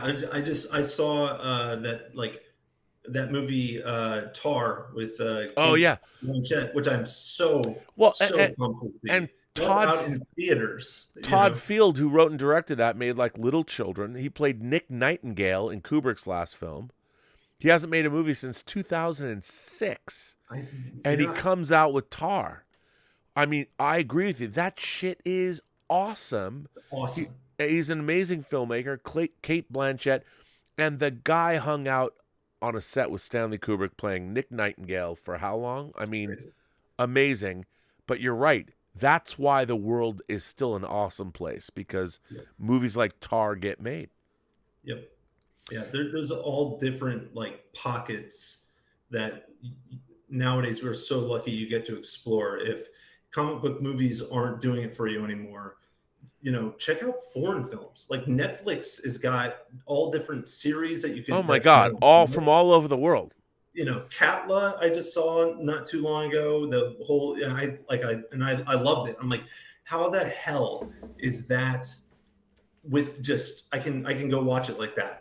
That's crazy. Like, there's just so much content. So we're extremely lucky that we aren't, and I do think to a certain degree, because of this access that we have to so many different kinds of content, we get a bit spoiled as a parent, as opposed to maybe when you were growing up, you had to go. I've heard you talk about like going and seeing like things like Eraserhead and shit like that. Like we had to seek it out. Had to go probably road trip it to go see that, or maybe not. Or we took the bus. There was our landmark theater. There was a Neptune. Then there was further out was the Crest. And you had to take like 3 or 4 buses. It took 2 hours, 3 hours to get out there. But what was so fun about it was, I recently reconnected with a friend of mine. I had a group of like 3 or 4 of us. I had multiple different groups of friends when I was in high school, junior high and high school. I had my fun party friends where we had girlfriends, and as couples we'd go out and do all that stuff. And then I had my core group of ultra or uber nerds, and there was like 4 of us. And we went and saw every crazy opening. And our 2 friend groups do not, the 2 shall meet, because they were totally diametrically opposed. And one of them was all about hanging out with hot chicks and drinking and having Bartles and James wine coolers, whatever. But the other group was about the nerdiest shit ever. But we were all these very proactive nerds. I mean, we were going to the film festivals, and we were going to any event when any director came into town. And before we could drive at 12, 13, 14, we were scouring the Seattle Stranger, or we went to every event. And by the way, all the older people like the people that put on the events, they knew us. Like, and there was like, and I was from a place called Mercer Island, which now I could never afford to live at, but there was not a lot of us. And the people that were, there was maybe, there wasn't other people from other schools. There was really only us. And all the people that put on these events knew us. And they opened a lot of doors and they allowed us. It was incredible. But we were the diehards, man. And it was a lifestyle. You had to. It was about getting on buses and getting my dad to pick me up at 1:30 in the morning from like, Dad, the buses aren't running anymore. I'm going to be at this theater. Can you come out and pick me up and whatever? And my dad was like, I don't understand what you're doing. And then I'm like, my dad, I'd be like, and Dad, you know, I've got 3 friends with me and they all have to be dropped off at different places. And, you know, we'd roll in at 2:30 in the morning. But my parents knew that we were so lucky because we were so into it. Like we were so, and at 13, I was working at a video store when there were no video stores. And it was we believed, I mean, we were acolytes of pop culture and all this. And it wasn't any passing fancy. And I don't see any of that anymore because it's all online. You don't have to go anywhere. And it's great. Yeah, I was going to say that to your point. Like, I imagine because you had to work so hard just to get there, and there was more of a limit to the content that was, you know, being provided. You know, you couldn't just go online. That I imagine that you just appreciated when you got to see anything that was new, different, blew your freaking mind, you know, and also that you probably were forced to explore other movies that you might not, like in today's world where there's just infinite content, you might not otherwise explore it, but you did then because you're like, shit, it's what's playing, and you know what? I don't know. I don't really know what to think about it. Fuck it, let's go see it. You know, but like, now you can watch whatever you want to watch over and over again if you want to, you know what I mean? Like, I imagine you came to appreciate it even more as a result. No, you're 100% right. And the real difference is we didn't judge it. What we wanted to do was experience it. Yeah. And it wasn't whether it was good or bad. We wanted to experience it and then explore how it made us feel. What did it? We didn't sit there and go, that sucked. No one would ever say that. You know, we would watch it, and the thing that.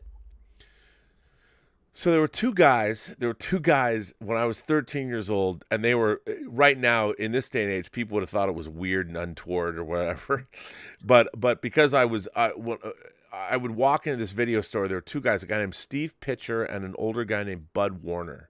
And Bud Warner looked like a scary child molester. He always had like a dark overcoat on, and I would hang out at this video store because there was no video stores, and I had bar mitzvah money, and I would just hang out and I would take the bus to this one video store that was it was just tiny. There wasn't very many pre-recorded tapes out, and they gave me a job. They're like, why don't you shrink wrap these boxes? And they gave me, it was my first job at 13, and my first job, I had a paper route and I worked at a frame store.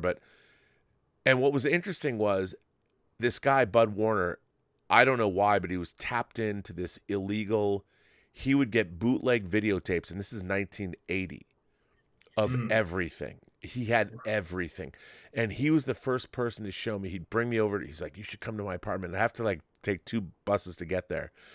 And he was not a child molester.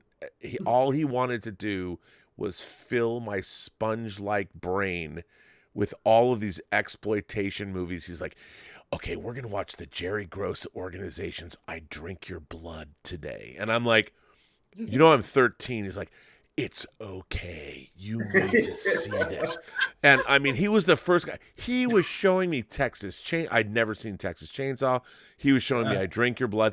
He gave me my bootleg videotape of Dawn of the Dead.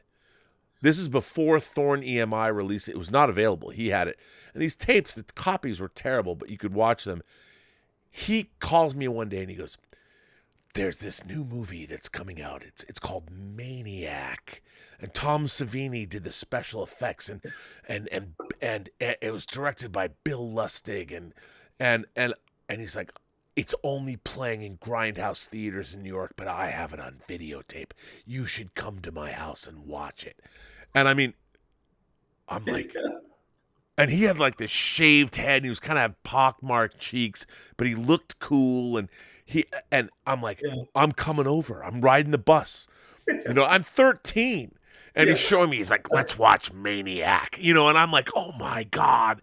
And that was like, and then Steve Pitcher was this kind, gentle guy. And he would be like, you know, let's watch Watership Down, or he would show me something like A Boy and His Dog, or he would show me, you know, and it was, and these guys showed me these things, and what was funny was it didn't matter what it was. It was all wondrous, and you'd watch it, and some things I liked and some things I didn't, but it was experiencing it. I would think about it, I'd be contemplative of it, and you'd take it all in. The idea, I would never say something sucked, because back then, most things were of very dubious quality. There were very few things that were great. Most of it sucked. I mean, nowadays, compared to, and like, but yet it was so interesting and fascinating. You'd watch these really low, like, I Drink Your Blood is not a great movie. And for those of you who have never seen I Drink Your Blood, I look it up. You know, hippies go crazy and drink people's blood. That's basically it. It's not great. But at the time, when I was 13, all of it was wonderful. It was all amazing. And I feel that now everybody, we're so hipper than thou that everybody thinks that, you know, it's like, okay, entertain me, show me something. Like, everybody needs things to be A-list all the time. If something isn't A-list, if it's not perfect, it's like, oh, that sucked. I'm like, Well, I most think shit sucks. I think Black Adam kind of, you know, was a demonstration of something that may not have been A-list, but was entertaining. And while it could have been better, it was just enough for that fun experience. I think that's a perfect example of maybe a film that might fall into that category. It's not A-list in my opinion, but it sure was a fun film to watch. Yeah. Oh, and the funny thing was, 40 years ago, I would have loved to have had a Black Adam movie. You know, but now it's so, you know, I've told this story before, but in the wake of Star Wars changed. It's hard to explain how Star Wars changed everything, but it did. And in the wake of that, this book came out called Sci-Fi Now by Alan Frank, and it was a pictorial history of the sci-fi film, but it really was a pictorial history of every science fiction, fantasy, and horror film that came out. It was a litany of every genre movie. And when I bought that book, I'm like, I was like 12. I'm like, I'm going to see every movie in this book. That's awesome. And I have, except for one. There's one movie, and the reason why, as far as I know, I've seen every movie in that book. The reason why, the movie I haven't seen, I own the Blu-ray. I have it. I own it. Okay. And I've never watched it because I don't want that book. And by the way, that book is completely outdated. Since 1978, there's probably as many movies as existed before have come out since then. So it's doubled. You'd have to see double. There's no way you could see all the movies. But I don't want to watch. When this one movie came out that I hadn't seen, I bought the Blu-ray. Yeah. And I haven't even unwrapped it. And I don't want to watch it. I don't want my journey that began in 1978. I was 11. I see. I don't want it to end. I don't. And that movie is a movie called The Bed Sitting Room. And it was directed by Richard Lester, who directed Help and Superman 2 and The 3 and 4 Musketeers. and it's about a post-apocalyptic England, very surreal. I never want. I don't think I ever want to watch it, and I own it. And I'll bet you right now that nobody watching this show has ever even heard of a movie called The Bed Sitting Room.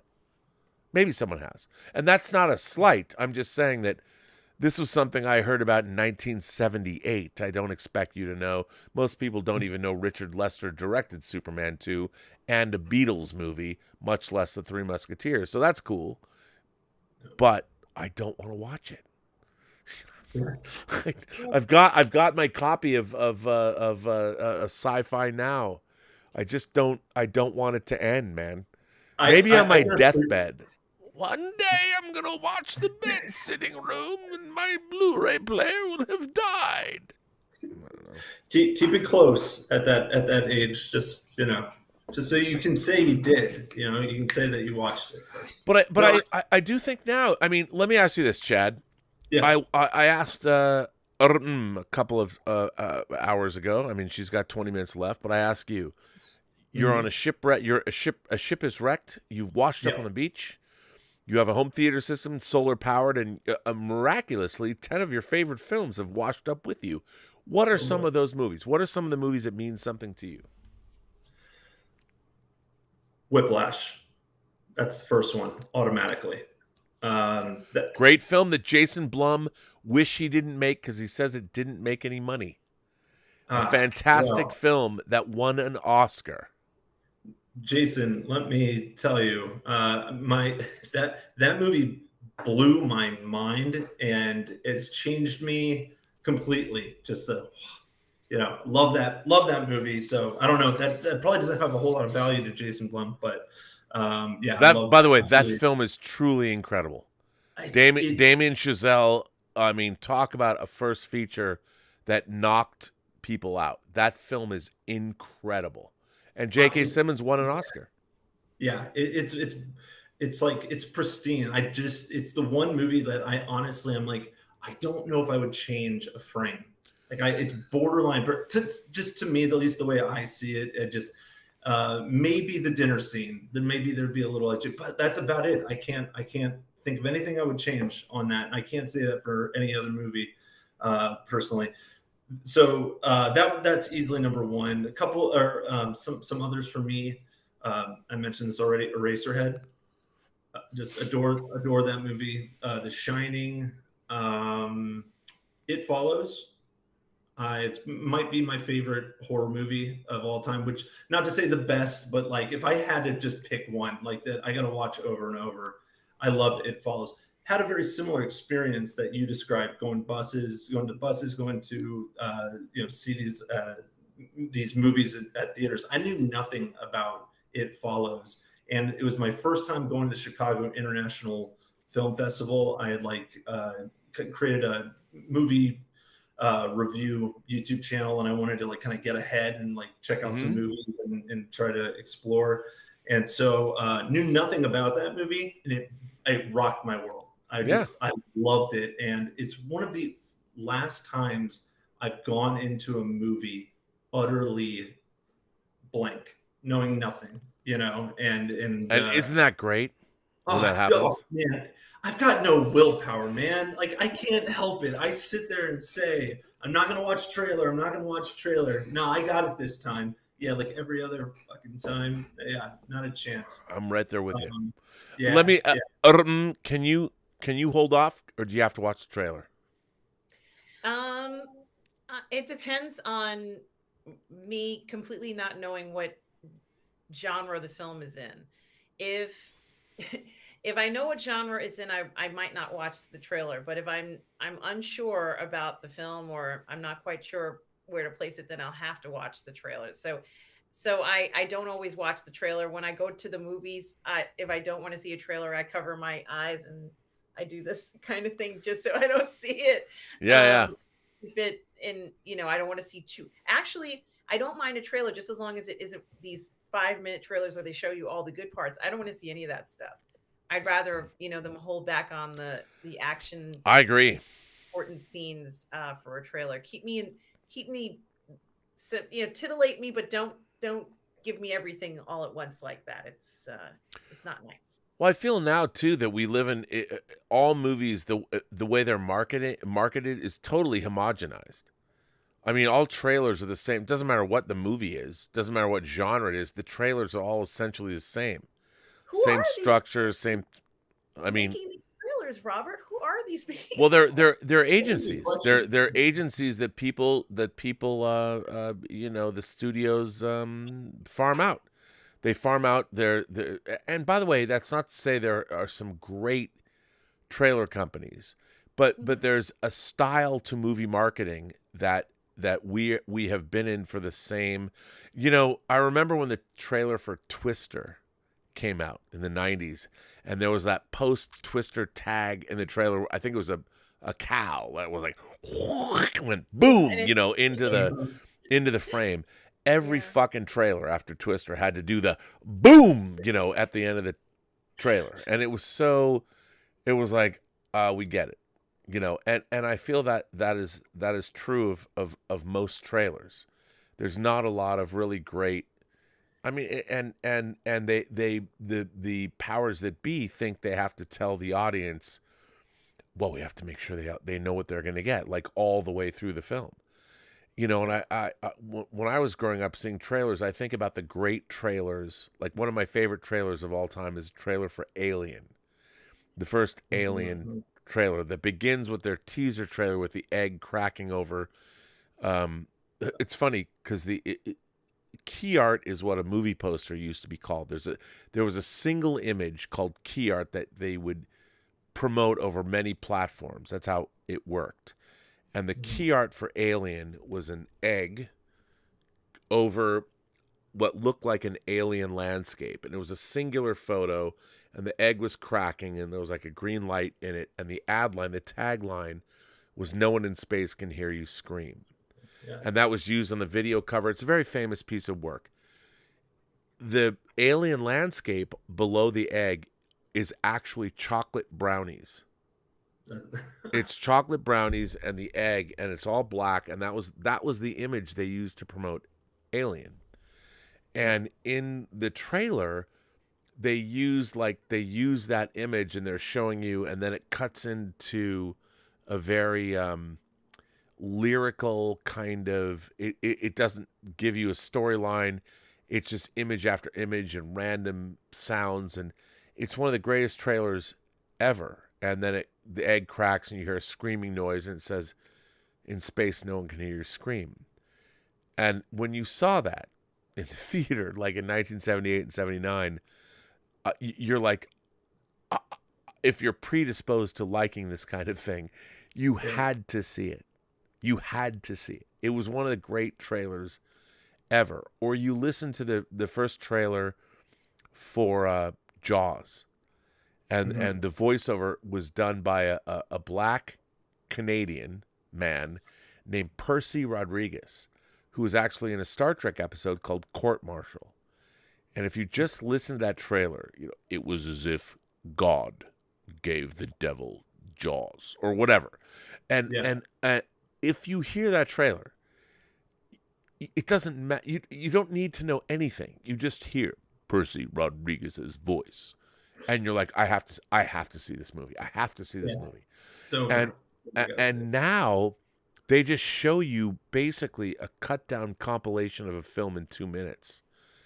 And there's not a lot of creativity because all the analytics and all the world we live in has told everyone, well, the only way you're going to get people into the theaters is if you show them everything they're going to get. And nothing is more evident of that than the 5-second preview. Oh, God. Dude, come on. I mean, nothing is more evident than that of what you're talking about. Okay, so Chad, explain what that is. That is It's the pre-trailer trailer. It's the pre-trailer trailer. Yeah, it's a pre-trailer trailer that's essentially it's 5 seconds that if they they think that we have very short attention spans, which they're not wrong, watching things on YouTube. And they're like, we got to hook them like that. And this might be all that they watch. And we at least want to get something in there to either A, at least they got something out of this, or B, it hooks them and they'll watch the rest of it. 5 seconds counts as a view. When You're so right. They're looking at analytics, the reason that even became part of a thing is if you watch something for 5 seconds, it registers as a view. That's why they started doing that, because of online analytics. That's a great point. Yeah. Well, I mean, here's the thing. Now, let me ask you this. We've been doing this for a while. Yes. And you're now, one of the things I love about your show is you're doing a deep dive analysis from a female perspective that I love, that I think is really, and by the way, please tell the folks at home, tell them about your show. Yes, my show is here on the PGS. It's called Ladies of the PGS. And of course, we look at science fiction, fantasy, and horror, and sex and sexuality in those genres on film and television, sometimes books, as well as Star Trek and Star Wars. So that's the types of discussions that we have on the show. It is from a woman's perspective. It is not a feminist show. It's absolutely about the things that we love. So there is no message or anything like that. We just talk and about the things that we enjoy in those genres. So that is what the Ladies of the PGS is all about. It's Monday nights at 6 p.m. Eastern, right here on the PGS. But I think what I'd love you to talk about, you just touched on it. Yes. You talk about stuff you love. And I really do think that there's an inherent positivity and an excitement about what you both, especially when the two of you get together and start riffing. There's a lot of positivity there, and I would ask, tell us why there's a reason to be positive about what we're getting, the entertainment we're getting today. Yeah, I mean, this is a special time for entertainment because I would say it is access. And I think we're getting some of the best entertainment we've ever seen in our lives. It is very different. The access that we're getting is international. So, Chad, you had mentioned things that we're seeing that we hadn't seen. One example for me would be RRR, Right. which was an incredible film. And I recently also saw a horror film called Stree. I'd never seen this horror film before. It was Indian horror film, and that was spectacular. But I didn't know we were going to get things like, The Werewolves at Night or Andor, or even the new Hellraiser. So this is kind of an incredible time. Another film that I liked last year was a film called Last Night in Soho, Yep. where they kind of, have these, I guess you would call it like metafiction, where you go from one, or The Shadow of the Vampire, where, the vampire is the actual star in the film. These sort of plays on different things that we kind of enjoy and have fun with. But it's also a great time to enjoy, believe it or not, Lorraine and I, we love to see men in cinema. So we always talk about the role that men play and how much we appreciate, not just in the writing process and the creativity process, but also the actors. And so this is a time where a lot of men are getting vilified, and we don't think it's right. We think that this is ridiculous and that we need men. And so there is that element a lot to what we say in the shows, but it's the truth. We're in this together. I like to think we live here and we have to live with one another. And we kind of rely on, when I say we, I mean women, rely on men for a lot of things, and things are taken for granted, but we do appreciate the things you guys do and the sacrifices you make and the things you create. So there is that. But I think what's been happening is that it's been pushed to the side, and, I don't really condone that. I think we just need to appreciate and enjoy the things that men have been offering us, especially in the creativity side. I think it's wonderful. And so we have that element of the show as well. And of course we do like actors, male actors as well. So there is a lot of male worship, so to speak, because we love men. So. Nothing wrong with that. Am I right, Chad? You didn't hear me say anything. Well, it's important. So, it really is something that's very interesting. But we also celebrate, other things too. A lot of discoveries, and like I said, with the foreign film genre that seems to be grabbing everybody's attention. I know some of those films are going to be distributed, I guess, maybe by Disney, or they're going to have some hand in it. Yeah. Maybe it was Warner. But for films, for some of the first films that come out that way, it's very interesting. There was the Brahmastra series that came out. Yeah, which As is like some new Marvel. That the first one was what Brahmastra 1 Shiva. Yes, That yes, trailer's Did you see it? Did you see the movie? yes. I haven't seen the film, but I've seen the The trailer. I'm like it. Clearly they're aping the MCU. I mean, look, as the viceroy of verisimilitude, Indian cinema can sometimes be difficult for me. but if you adjust your expectations, even myself, Brahmastra episode 1 or whatever it is, Shiva. And here's the thing. You need to. It's a skill. It's a skill set. It's like learning another language. You cannot go in and watch Indian cinema and expect Brahmastra episode 1 or part 1 Shiva or RRR to be an American movie. No. You have to completely readjust. I mean, look, as the viceroy of verisimilitude, as a man who loves the quality of being real, I reluctantly go into Indian cinema understanding I have to put that expectation at the door. Because in India, for whatever reason, at any one moment, love will make you break into song. And you will dance, and suddenly hundreds of people, it's like everywhere in India, there's just a flash mob waiting to happen. It's just what India is. And if you watch Indian cinema, everyone has superpowers. Everyone is impossibly beautiful. Everyone they're incredibly good. I mean, they find the most beautiful. I'll tell you a funny story about, and I probably shouldn't tell this story, but one of the biggest people in Indian music is R.A. Rahman. Jai Ho. That was R.A. Rahman. From Slumdog Millionaire. Yeah. Yeah. R.A. Rahman's incredibly successful, and he said to us, because in Tango Shalom, he saw Tango Shalom. He's a friend of the director, and he really liked Tango Shalom. And there's a scene at a Sikh temple, a Sikh wedding, in the movie, and he was like, "Well, how come everyone looks so ordinary in your movie? Like, why is the wedding scene people?" And we had to explain. Gabe had to explain to him, "Well, all right, because it's real." This is shot at a real Sikh temple with real people that really belong to this temple. They helped us recreate the wedding. And he's like, "Yeah, but why does anybody want to see anything that's real? Like, we can see that every day. Why wouldn't you go out and get the best looking people possible?" And it's so funny. And R.A. Rahman, I'm a huge fan of his. And Gabe was like, "Well, but then no one would believe it." And he was like, "Well, why does anyone have to believe it?" And it was really interesting because it showed me in total relief the difference between, as the viceroy of verisimilitude, what I want to see and what Indian audiences want to see.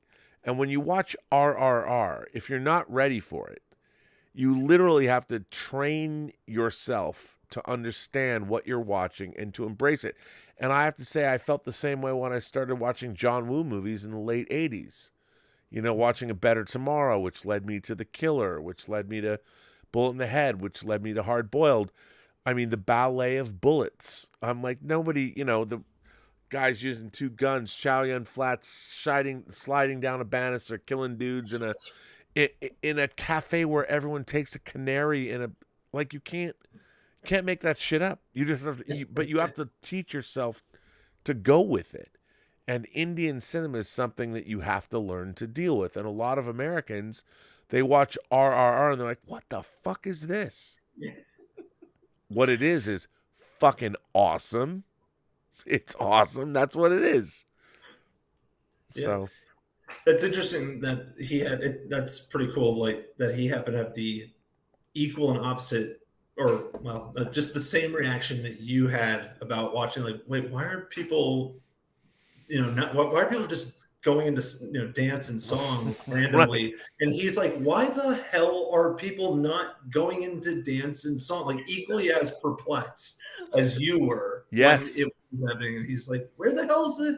I see this shit all the time. Why do I want to see this in my movies? I want to see beautiful people and mysticism and fantasy. Like, that's what the big screen's for. Like, I can totally get that perspective. And I do think that is something that it's something I've actually thought about recently is like, I guess in theory, I like to think anyone can walk into any movie and be able to digest it, process it, be it a Marvel movie or Inland Empire or RRR. But By the way, I think people used to be able to do that.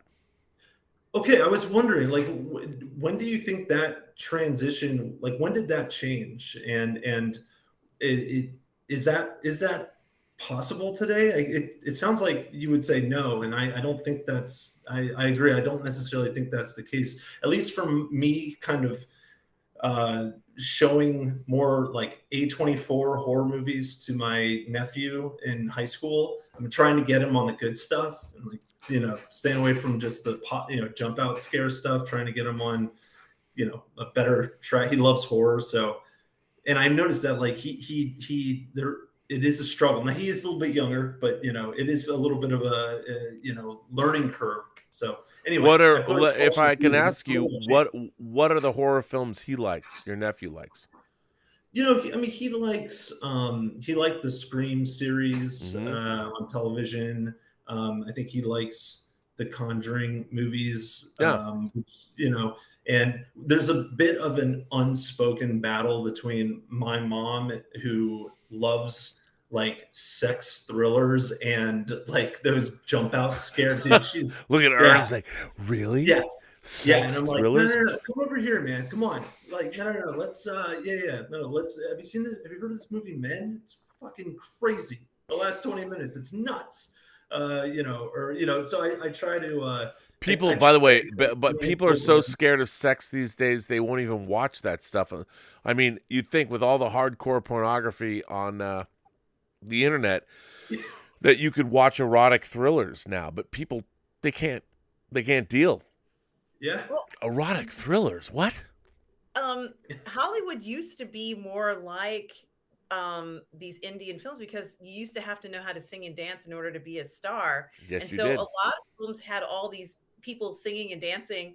At some point in it, there'd be a dance number, or they'd have a famous singer like Ella Fitzgerald sing a tune or something. Even for the more serious films, of course, Casablanca would be an example of that, where they have a famous song, with the piano player there. But I think, what kind of took that away a little bit was, when you would have somebody who would write an entire soundtrack for a movie. And that's what we grew up with.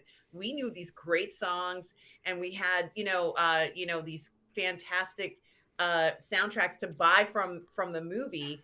But we don't even get that anymore. So that kind of went away, and it feels like it is missing something sometimes. Well, what you just pointed out, I mean, when the 80s, for instance, and I've said this so many times, is that you had a collision of cinema, of storytelling, of fashion, of music, of culture, and so it was all the same thing. And you, like, Purple Rain was a movie, but then it became a lifestyle. Like I'm a white dude from Seattle.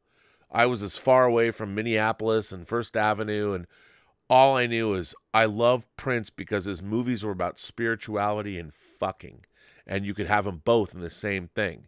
And he had hot chicks and great, and he dressed in his Renaissance purple garb, and he rode a motorcycle.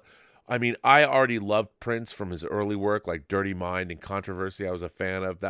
I hadn't heard For You and Prince yet, but the thing is, I got 1999. By the way, 1999, the album celebrated its 40th anniversary yesterday. And that album, I mean, yeah, it had Delirious in 1999, but that wasn't my favorite. You had Lady Cab Driver, you had Let's Pretend We're Married, you had All the Critics Love You in New York, and you had DMSR that they used in Risky Business. I mean, I'm not trying to be nasty, but I sincerely want to fuck the taste out of your mouth. That was a Prince lyric in 1982 in Let's Pretend We're Married. And I'm like, that's the world I want to live in, you know? And people like, they're all shocked. Yeah, that was a Prince lyric. By the way, if you have the album of 1999, there are only 2 songs on the second side of the first album. That was Let's Pretend We're Married and DMSR. Perhaps the greatest second side of a record of all time. Changed my mind. But yeah, that was some good stuff. By the way, I know you said you had to go. It's 3 a.m. It is 3:00, Robert. Maybe I could hang Okay, out for okay. half Hang out for a hour. little bit more. Let's go. Let me just rifle while I've got Chad here and you here. Let's rifle through some super chats. Yes. Okay, let's see what John Weilbacher says. Looking great today, Rob, is something different. Well, I demanded Elizabeth cut the weird Santa beard I had going and my hair. And I think I look young. But, well, thank you for noticing. Yes, it was just a little bit, imagine if, the chin gets a little tighter. I could, in my middle age, I could look good. I could, I could dress like Bowie in The Hunger, maybe. I'm straight. Don't you forget it, man. Jaimin D says, hello, Rob and now Chad J. Hope you guys are enjoying Friday night. I'm cautiously optimistic. My hope is he is setting up a now overall story for DC and which movies would fit that first slate so they can announce those. And then Jaimin goes on to say, my question to both of you, and now Chad J, is looking at current DC movies that have been released and about to release, what do you think realistically James Gunn should do or would do? That's actually a really good question. Mm-hmm. What do you think? What do you think he should or would do? I think you already answered that question somewhat, and of course, I think he should absolutely hold on tight to Henry Cavill and Dwayne Johnson. Yep. And I think between the two of them, they're going to promote this stuff the way that Tom Cruise promotes all of his films. We're going to see them in the press, and it's going to be fun and exciting, and there's going to be so much anticipation towards the projects they're going to do. It's not going to be just one film. I have confidence it's not going to be just one film. I think we're going to see at least 2 films, and we already know there has to be some type of confrontation between Black Adam and Superman. And of course, we're going to see Viola Davis come back in, talking to, Black Adam the way she does in her her fantastic depiction of that character. And they're going to go from there. But I certainly think that we're going to see at least 2 films. I think it's going to be highly publicized. We're going to get a proper, type of advertising for it. There isn't going to be any kind of message associated with it. So we're going to have that. We don't have to worry about any of that. It's just going to be, pure DC fun, I guess. Yeah. And also, I'd like to think that there will be more series like Titans on the way. So I don't see Titans necessarily going past season 5, 4 or 5, and that's fine. But I do want to see development of more of that. There isn't anybody else really. We need to get more, and I think that would also build somewhat more of a foundation and have places for those other things. And I think that they're going to be involved in that as well somehow. At least I think so. But certainly, Superman is the most likely direction. Yeah. I think so too. Yeah, I agree with what you said earlier, Robert. What do you think, Chad? I mean, it sounds like they have plans to go down the Superman route with Black Adam. I mean, obviously that seems like the direction they're heading. I guess what I would say is that with DC, they have something special and unique here that is different than Marvel. Marvel's got a dedicated cinematic universe, and to their credit, it fucking works. I mean, they've done unprecedented. I personally I love both DC and Marvel, but I like DC more. That's just my flavor. But Marvel just has done something that no studio's ever done. And Oh, it's no doubt. And by the way, I defy anyone. I think that Infinity War and Endgame are two of the finest examples and put together of cinematic science fiction fantasy ever done, ever. Yeah. And the lead up to them, but even if and here's the thing, a lot of people can complain and say no, but you know what? Those films fucking work. And if you take the Russo brothers movies, and if you start with take Winter Soldier, take Civil War, and take Infinity War and Endgame, and just watch those 4 movies, even if you'll be able to infer the middle stuff. I mean, those films are unbelievable. Yeah. And it's unprecedented what they did with that. DC, though, they've got a unique situation that almost seems like it's kind of come around by happenstance. And if I were, what I think, as of right now, where I'm sitting right now, I think James Gunn should do, James Gunn and is it Safran? Yeah, Peter Safran. Peter Safran and company. The two of them, and I think that they should create a dedicated split kind of 2 different cinematic universes, if you will. There is the DCEU as we know it, and that's where you've got Henry Cavill and you've got Jason Momoa, Gal Gadot. Let that go down its path. And by the way, it is. It is. I mean, Black. And by the way, you have to add Black Adam and you have to add Shazam to that, because they're all part of. You got Amanda Waller and the Suicide Squad. Right. And what's funny is the thing is they're not leaning into that, because you've got the Matt Reeves Batman, the Batman. You've got Joker. Those films are great on their own, and even though they're not part of the universe, they still inform the universe, because they're versions of the Joker, even though we wouldn't call them that. They're multiversal. They still feed into the overall philosophy. Like, Joaquin Phoenix's Joker is not the Joker we know in the Batman universe, because the Joker had to come from somewhere. And while, here's the thing, you don't need to explain it. It doesn't need to lead to anything. And when they do Fall That You Do with Harley and Joker, it doesn't need, everyone's like, let's make it attached to something. It doesn't need to. And that's the second thing that I was gonna, the other direction is call it, I don't know, you have the DC extended universe, and then you have the DC cinematic whatever, everything else. DC, right. a DC story, or whatever you want to call it, if you want to take it from Star Wars, right? And then you know what?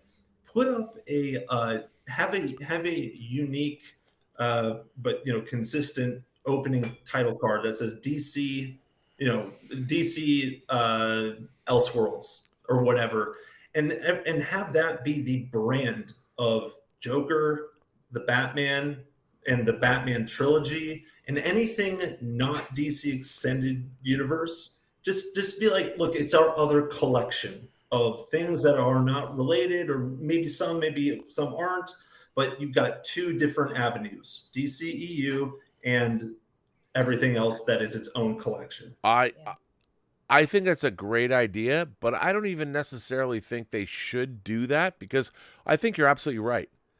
But I think what that does is the audience should be able to figure it out for themselves. Like when you watch Joker, here's what I find so interesting. Clearly, Todd Phillips' Joker is unto itself. And so much of fandom's like, wait, look, it's Thomas Wayne, and we're going to connect all this stuff. I don't even understand that thought process. I mean, it's like, look, man, this movie is clearly announcing itself as a standalone film in its own particular universe. And there doesn't need to be a Batman in this universe because this is about the forging of a character. It could be way down in the multiverse. It could be real. It could be the actual Joker origin story or not. But it doesn't matter. It's a story that exists unto itself. Like when I was watching The Batman, I'm like with Nolan's Batman trilogy, there are no other superheroes in Batman's Nolanverse. Or Nolan's Batman verse. There aren't any. It's just Batman in Gotham City. He's a one-off dude. That's it. I mean, that's it. And when I watched Nolan's Batman movies, I never thought to myself, well, I wonder where Green Lantern is. Where's Kilowog in this universe? I never thought that. Yeah. You know, I'm watching the Joker talk to crime bosses, and I'm watching Batman go to parties as Bruce Wayne or buying restaurants or hotels or whatever, and it worked. And Matt Reeves, the Batman, I never think to myself, you know, I mean, I'm really wondering where, of course, like any of the cosmic universe is in this film. I mean, where's Darkseid in the Batman? Where's Granny Goodness, or where's Orion or Light Ray or the Black Racer? They're not in this movie, dude. They're not there. The new gods are not there. Yeah. Apocalypse is not there. Superman is not in the Batman. And yet everybody, and what I would think that would be self-evident. Like here's why though I like the idea is I get your point and you're right. We should be able to figure it the fuck out. Like, come on guys, it's not that, you know, but what it does is up until this point, there has been this sense of randomness, whether it's Batgirl, Blue Beetle, Joker, the Batman, and then we're doing a bunch of DCEU stuff, and we are, and then we're not, and then we are again. Who fucking knows what's going on anymore? No, you're right. It at least gives a sense of organization, structure, and starts to like organize the chaos to some degree. And I think it starts to help. It would make me feel at least like, okay, there's actually a method to the madness now. You've got some structure, you've got two routes, and it would just give me a little confidence in the studio if they were to say that. So from that standpoint, I feel like it might be a confidence boost, like, okay, DC's kind of getting their shit together, you know? Yeah, I mean, I don't think you're wrong, but I think the fact that the last Aquaman movie made $1 billion and Joker made $1 billion proves. I mean, what's funny was when I was walking out of Joker, I was like, that's a fascinating character study. I never thought to myself, I wonder where Batman is. I just didn't. And when I was watching The Batman, I felt that the weakest part of that shit was in Arkham. You know, it's like, oh, we have to acknowledge Joker. You know, we have to acknowledge. I'm like, why? And it was so weird to me because I know that somebody probably told Matt Reeves, you know, I mean, maybe you should tease the Joker and just put it in there. Like, the audience knows, man. When you're making a Batman movie, you don't have to always show the Joker. Yeah. Or Penguin, or Two-Face, or Selena Kyle, whatever. Even though Catwoman, she was great in the Batman. Yes. But yet, you don't have to. The fans get it. Yeah. And it's just frustrating. Well, we have a shared cinematic universe. Do we? Do we have to? And what's really interesting is Marvel Phase 4, the worst part about it was their own shared universe that they'd built up over 23 feature films kind of fell by the wayside in Phase 4. None of those movies connected. And it was interesting. They were the ones that defined what a cinematic universe was for 15 years, pretty much. Yeah. I mean, a little. And Phase 4, they couldn't make any of it work together. Like, how do the Eternals fit with Black Widow? That fits with Spider-Man No Way Home? That fits with... None of it fits together. And what's funny was, we're all looking for that. not because we want it, because you made us look for it. You've had 23 movies that created this cinematic universe that culminated in Infinity War and Endgame and led into Far From Home. And then what's so funny to me was J. Jonah Jameson, J.K. Simmons in that movie was the beginning of the multiverse saga, because he shouldn't have been there, and suddenly you know there's a rift in the time-space continuum, and they've never admitted that. They've never explained it. In Loki, oh my God, look at all the branching things. And in Egypt, people are being eaten, and there's celestials in the sky. They've never connected anything to Phase 4 at all. All of this universe shit has never been connected, and that's what's pissed me off. I'm like, where are we at, bros? And do you know? And the only reason I ask is because I've watched 23 of your previous movies where I knew exactly where I was. And now Phase 4, I'm like, where the fuck am I supposed to be? I don't know. Yeah. And that's frustrating. Definitely. Hang on, there's 6 Scale Mafia is here and says Falling Down. Michael Douglas's Falling Down, directed by Joel Schumacher, is one of my favorite movies. Truly amazing. Would it surprise any of you to know I have it on the I have the booklet, the Blu-ray booklet. I have that movie. No, it would not surprise us. I didn't think it would. Do you guys like Falling Down? Yeah. Oh, hell yeah. Yeah, I mean, I don't know, like, if it's not something I'll watch necessarily from start to finish, but it is one of those that has some of the best YouTube clips. Like, like, I need to see the golf course scene. I gotta see. Now you're gonna die. You're gonna die. You're wearing that stupid hat or whatever it was. Whatever. He's a killer. Yeah, Michael Douglas is great in that. He's the best. So good. All right, Jaimin D. Oh, this is a good one. Jaimin D sends in a super chat and says, "Speaking of classics, what was the most beautiful actress for you from back then? For me, it's Loretta Young, especially in A Night to Remember and I Like Your Nerve. She is my ultimate crush." Well, let me ask you, do you have a classic actress that you crush out on? I would say maybe it's between, it's probably 3. Merle Oberon, Hedy Lamarr, and I can't remember this. Claudette Colbert. Wow. I have visions of all of them in a room together with me. Perhaps I shouldn't have that. Chad, do you have any classic actresses that you can't get over? Oof. I don't know about I don't know if I can say classic actresses, but the one that just the actress I think that made me go through puberty seeing her was Cameron Diaz in The Mask. I totally understand that. It was like, because it was right around that age, and I was, it was just the stars aligned, and yeah, like, I mean, when she starts coming out singing that one time, I was just like, I'm different. I was a different person when I left the theater. For me, there's one character. Not only is she the most beautiful woman, but for me, it's the character that they play, and for me, Hitchcock's Rear Window. It was Grace Kelly, and who is so astonishingly beautiful. But what I loved about her so much was first of all, she loved Jimmy Stewart so much, but she packed this overnight bag in the movie.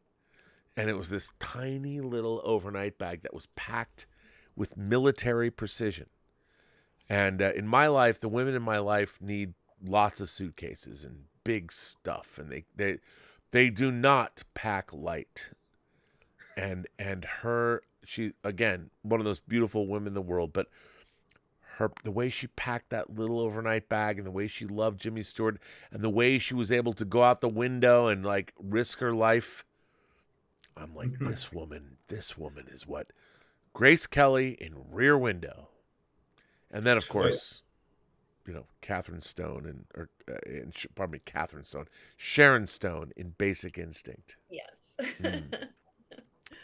Catherine Stone. I was thinking about something else. I can't even begin to talk about it. But yeah, Mm. but it's always the character. Right It's for me. there, Rob. It's not just the beauty. It's the character. Great. That's a great question, Jaimin. Son of John says, Rob, can you and Mmmm do this reenactment?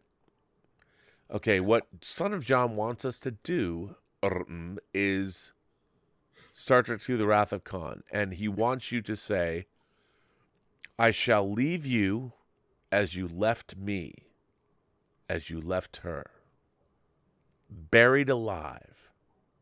And then I'm supposed to say, Khan. So can you do that? Can you do Ricardo Montalban from Star Trek II and say, I shall leave you as you left me, as you left her, buried alive? Yes, I can. Okay. I shall leave you as you left her, as you left me, buried alive.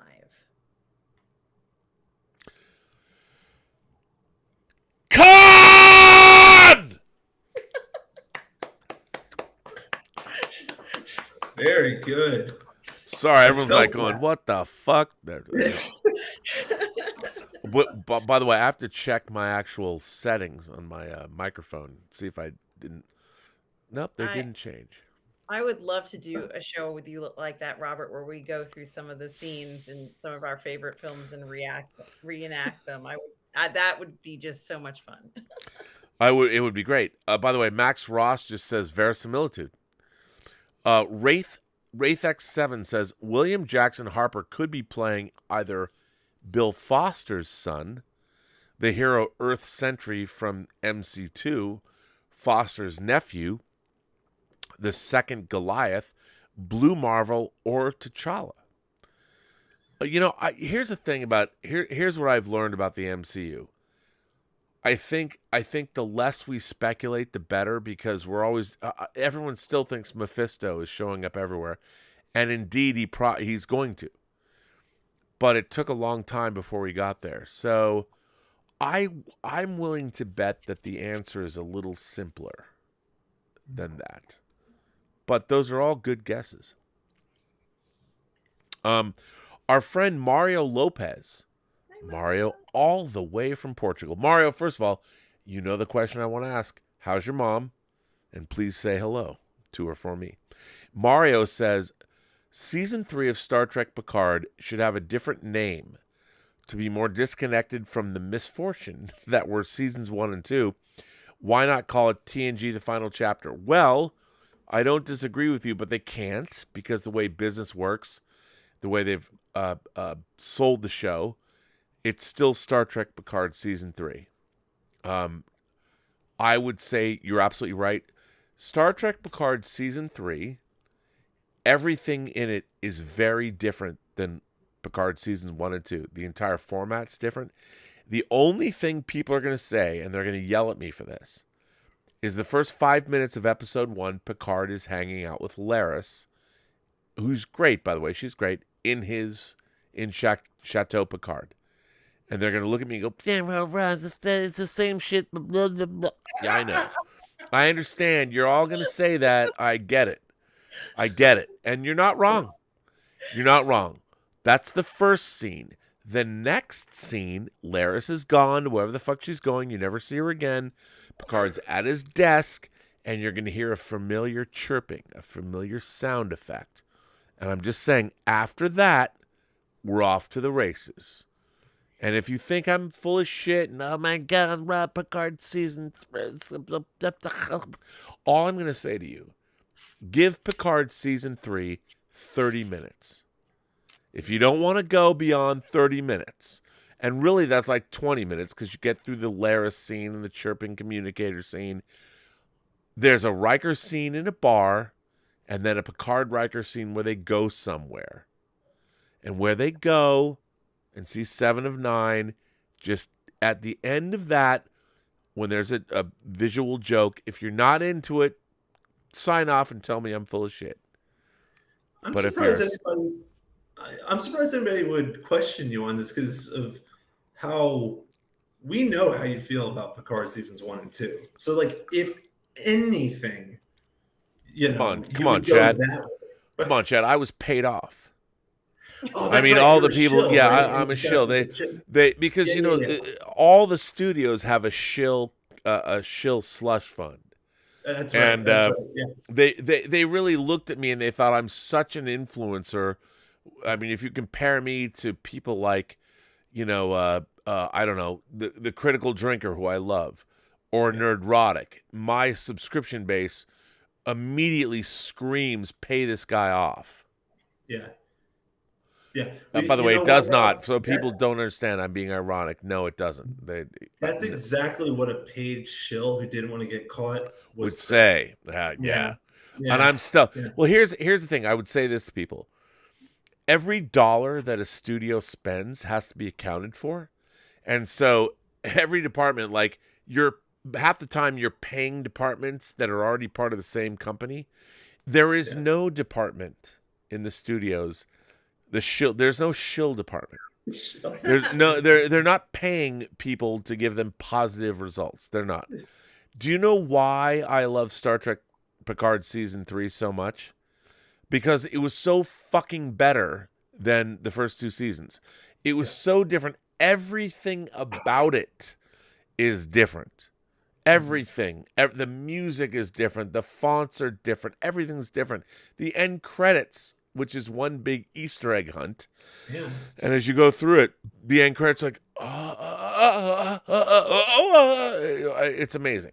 And So they really revamped it, it sounds like. completely. Completely. Everything is a revamp. Everything. And you'll see it. Yeah. By the way, you know what's great? What's great is I can sit here and tub thump all I want. But you know what? On February 16th, and there are going to be some people like, Rob, it's not that good. That first episode's not. I'm like, hey, man, tell you what. If you're not crying by the end of episode 4, whatever. Your sense of wonder's dead. I understand. And by the way, halfway through season 5, if you're a TNG fan, and when you get to halfway through season 5, and by the way, you will know what episode 5, not season 5. There's something that happens in Star Trek Picard season 5 or episode 5. I keep saying season. Episode 5. You'll know it when you see it. You come to your Uncle Bobby and you say, "Okay, that was unexpected and that was fucking awesome." You tell, and by the way, if you don't feel that way, hey, you're dead inside. But if you're a Star Trek The Next Generation fan, halfway through Picard season 3, episode 5, there's some shit that goes down. By the way, it's just a conversation between two people, just two people. If you don't come at me and go, "Okay, Rob, all right, you're right. I don't need to be right. I don't. I just want you to love it because it's fucking good." And I'm saying, you don't believe me. Everyone's like, "I'm a paid shill." Look, man, I don't give a fuck. I don't. It's good. It is good. And it's certainly better than what we've been getting. And I promise you, you will have fun. And I will say this one more time. They're releasing in theaters, in movie theaters, you can go see the first episode of Sylvester Stallone's Tulsa Kings. And you can also go see the first episode. It's a doubleheader. You can actually go see the Yellowstone season 5, the opener, and Tulsa Kings in the theater. I've been saying this. They've been talking about this. They should release Picard episodes 9 and 10, and they should do what we did with Next Generation. When we cut together the 2-part episodes into a single thing, we did it for Best of Both Worlds, and they released them as a single disc. Paramount should absolutely, here's what I would do. You've got you do 8 episodes of Star Trek Picard Season 3, and then you say, in 1 month, see the shattering climax, episodes 9 and 10. But if you want to see it early, see it in IMAX, see it at AMC, you cut together episodes 9 and 10 of Picard Season 3 as a movie, as a 2-hour movie, and you release it theatrically for a month. For a month. Because I guarantee you, there will not be a dry eye in the house, and you'll have to change your underwear. Just saying. Wow. And is that too much hyperbole for you on a late night session? Now, perhaps not. So there you go. Mario. Ricky B says, Robert Meyer Burnett, the man with one foot in the grave and the other on a film reel. Well, you're not wrong. You're not wrong, Ricky B. And it's good to see you here. Thank you for being a member of the channel, and you're not wrong. Jer Maninen, all the way from Finland, by the way. Jer sent me, he has a whole rule book for his role-playing game that he sent me. It's amazing. I'm going to do an unboxing because I've been getting a bunch of shit that I'm going to do this weekend probably. So Jer says, Andor is awesome. Book recommendation, A Memory Called Empire, and its sequel, Desolation Called Peace. Both are so good, and both won the Hugo Award. Well, Jer, just so you know, A Memory Called Empire, Desolation Called Peace. I'm going to go get that on Amazon. Jermaine Sneed says, hi, Rob. You said on Campia today that you want DC not to do a universe. However, I think they're finding a perfect stride by having a universe, but also Elseworlds tale like Joker. Why not both? Well, I think that's what we want. We talked about that earlier. I think that would be exactly right. I think the problem with DC is that because of Marvel, everyone wants a multiverse. I'm like, why? Who cares? I don't care if I'm watching an Aquaman movie that Jason Momoa was originated in Zack Snyder's Justice League universe or whatever. I don't care. I'm not waiting to see how it all connects. Show me. I felt that way about Aquaman 1. There were dudes battling on armored sharks against armored seahorses. That's what I wanted to see. I was not thinking, well, where are the Amazonians and all of this? How do they feel about this war going on in the oceans? Didn't care. Did you guys care? I wanted to see Jason Momoa. Yeah. And he looked great. Oh, man. I know, right? I know. I want to look like Jason Momoa, but I'd spend too much time in the gym and never look like him. Emblazoned64 says, hi, Robin. Hi. Have you watched Once Were Warriors? It's a New Zealand film, and I think you'd really enjoy the story. Well, first of all, Emblazoned, that's directed by Lee Tamahori, who directed a Bond film, and it stars, of course, Boba Fett. Yes. And it is about the Maori culture in New Zealand. It's a wonderful film, and it's rough, though. I mean, it deals with a lot of domestic violence, and it is a great film, a terrific film. And by the way, Once Were Warriors, I've always thought should be on a double bill with Jeff Murphy's historical epic Utu, which is another New Zealand film about the Maori that takes place about 100 years earlier. But both of those films, Once Were Warriors is a terrific movie. Really, really good. Speaking of New Zealand, RRTNZ says, hail Bob, Rob, and Lael, who's not here. Just joined the stream. Lael needs some iron in his diet. He's looking very pale. Come on, man. He says, kidding, of course. Hope you're all well. You know what Lael is looking like right now? Flushed, red, with joy. And his cheeks are probably glistening, if you know what I'm saying. So I don't think he's pale at all. And that's all I'm going to say. Elon Abdi says, I made the stream late, but I made it. Thanks. Well, thank you. John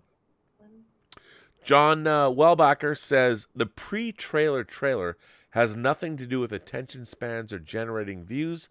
It exists because the ads have a 5-second skippable format. 100% it is to show the trailer in that 5 seconds. That's true. We said that. Sorry, I've breathed in dust. I'm not dying. RRTNZ says, would you consider doing a stream with baggage check, as you have similar perspectives on pop culture? Also, Bob, thoughts on 1993, you mean 1994's The Crow? Well, first, I don't know what baggage check is. Do you? I'm guessing it's a person, right? I don't know. Yeah, of course I would consider doing a stream with if we have similar views, and yeah, if I don't know who they are though. Is it does anybody here know? Or I don't know. Now, Chad, since I've shut you up too much, I'm going to ask you, being here, are you a fan of 1994's Alex Proyas directed adaptation of J.O. Barr's comic The Crow, starring Brandon Lee? I am. That movie, though, I saw when I was pretty young, and it scarred me a little bit. The movie's dark as shit. Yeah, it is.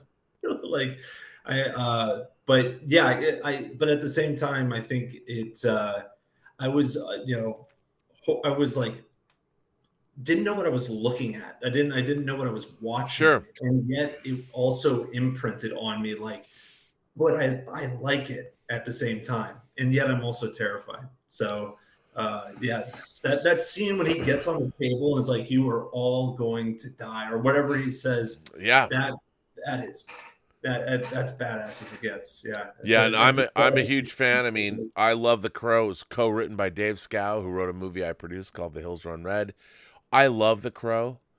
Dave Parker, who's been on Midnight Metal here, it's one of his favorite movies. I think it's a wonderful film. It can't rain all the time, and the music, Graham Revel's score, and then all the music, the source cues are great. The Cure's song "Burn," great song. Yeah, incredible style to that we really hadn't seen before. Yeah, it's beautiful. Fantastic. Tom Jr. Jackson says, "Rob and looking good tonight." Well, why, thank you, Tom. I appreciate that. Elong Abdi says, DC Black Label. Is that their new liquor?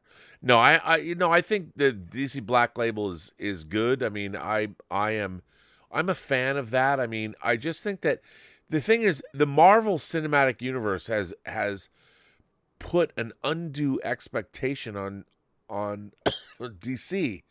I mean, they want to make Marvel money, but they never did the groundwork to. They wanted to go right into a Justice League movie to make that Avengers cash. And to do that, you needed to make individual. I mean, it was Thor, Iron Man, and Captain America to lead up to Justice League. And we never got a Ben Affleck Batman movie.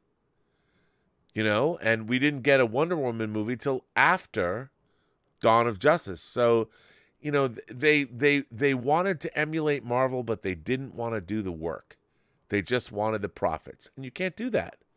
Marvel made money because at the end of Iron Man 1, they have the post-credit scene, the first post-credit scene, where Nick Fury says, "Let me talk to you, Tony Stark, about the Avengers Initiative."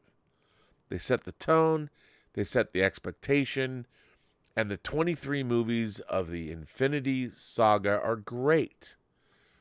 And after that, Phase 4 has been, some of the movies are great, but you're waiting for where's the Marvel Cinematic Universe. I don't know. I mean, the Talocan Empire, the Talocans, Namor, Mesoamerica, have they checked out the Celestial that's coming out of the fucking Indian Ocean? I mean, I don't know. I have not seen one reference. Maybe they do reference that. Maybe it opens and you meet Namor and the Talocans going, wow, this thing could have cracked the earth in half. Where did it come from? we didn't know it was here. I don't know, but the fact that something that big has happened and no one knows that Ahmet is eating the souls of people off the streets of Cairo, a mass casualty event. I don't know. Anyway, Bert, who's a member of the channel, says, classic. Caroline Munro's Naomi, the spy who loved me. Well, first of all, she was dubbed then, but yes, she was smoking hot. I have an action figure. Actually, I have two. If you see, actually, you know what? What's funny about behind me? Look at this. Check this out. You like Caroline Munro. Let me just go right here. If you look right here, you can't see the head sculpt's Caroline Munro. This is Caroline Munro as Vampirella, because the movie was never made. This is a 50th anniversary figure. It's a Fison body, but that is Caroline Munro. I have actually two Caroline Munro action figures. The other is Stella Star from Star Crash. And the last super chat right now is Elon Abdi says, it's it's Abudi, not Abdi. Okay, Abudi. So it's Elon Abudi. I'm not related to the Warner Brothers executive. Well, Elon, I appreciate you saying so. So it's, for all of you, it's Elon Abudi, not Abdi. Okay, buddy. By the way, I like that. Buddy. So it's Elon Buddy. Thank you for correcting me. And by the way, what a cool name you have. How cool is that? Now we have many tips. Do you have to go?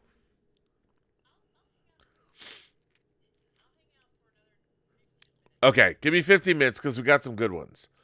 So we have 3 tips from Stubble McShave. So if you want to tip, you can still tip in the link below. So Sonny, first of all, Sonny Dominguez before Stubble. Sonny, of course, who made internet history a couple of weeks ago. Sonny says he saw Francis Ford Coppola's Dracula at the AM16 Burbank for the first time. He thought the narrative was choppy and confusing, but very sexy. Has filmmaking lost its sensuality due to easy access to porn or something else? Dracula was truly blood-squirting good. A good time. The best Dracula film or films? What do you think?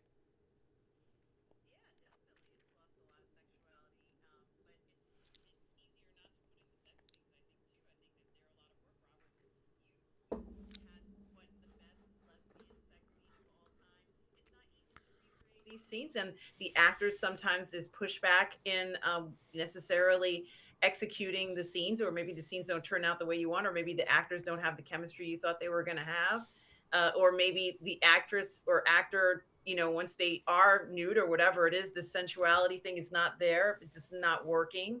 So even with all this planning that you do, it may not even work out the way you want. So you're lucky to get that moment on at least on film, and then enhance it with music or whatever you want. But it's not always sort of like in the bag necessarily when it comes to these sort of scenes. So there is that challenge to it. And now there are all these other elements like intimacy coordinators and age differences, which is a factor. Age difference is a factor. Yeah, that's always, and that's legitimate. Yes, absolutely.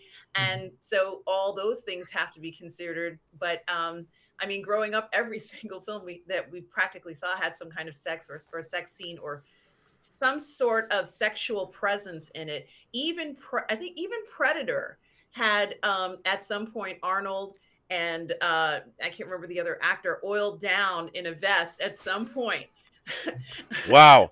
Okay. Oiled down in the film, and as a woman, I can't help but observing this during Predator, and it was done on purpose. It's not just women. Men like to see other men who are muscular and be strong and masculine. Oh, yeah. And it's a sexual thing too. So, we can't discard that. There is sexuality in many ways. And when it gets pushed to the side and we don't see it, it makes the film, have a different tone.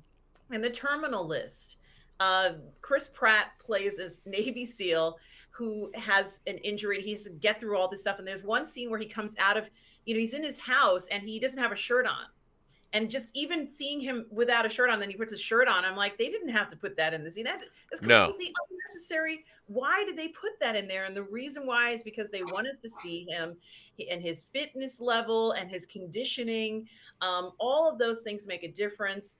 There is such a thing as sex appeal, especially when it comes to men. That sex appeal, that testosterone in a film makes a big difference. It makes a big impact.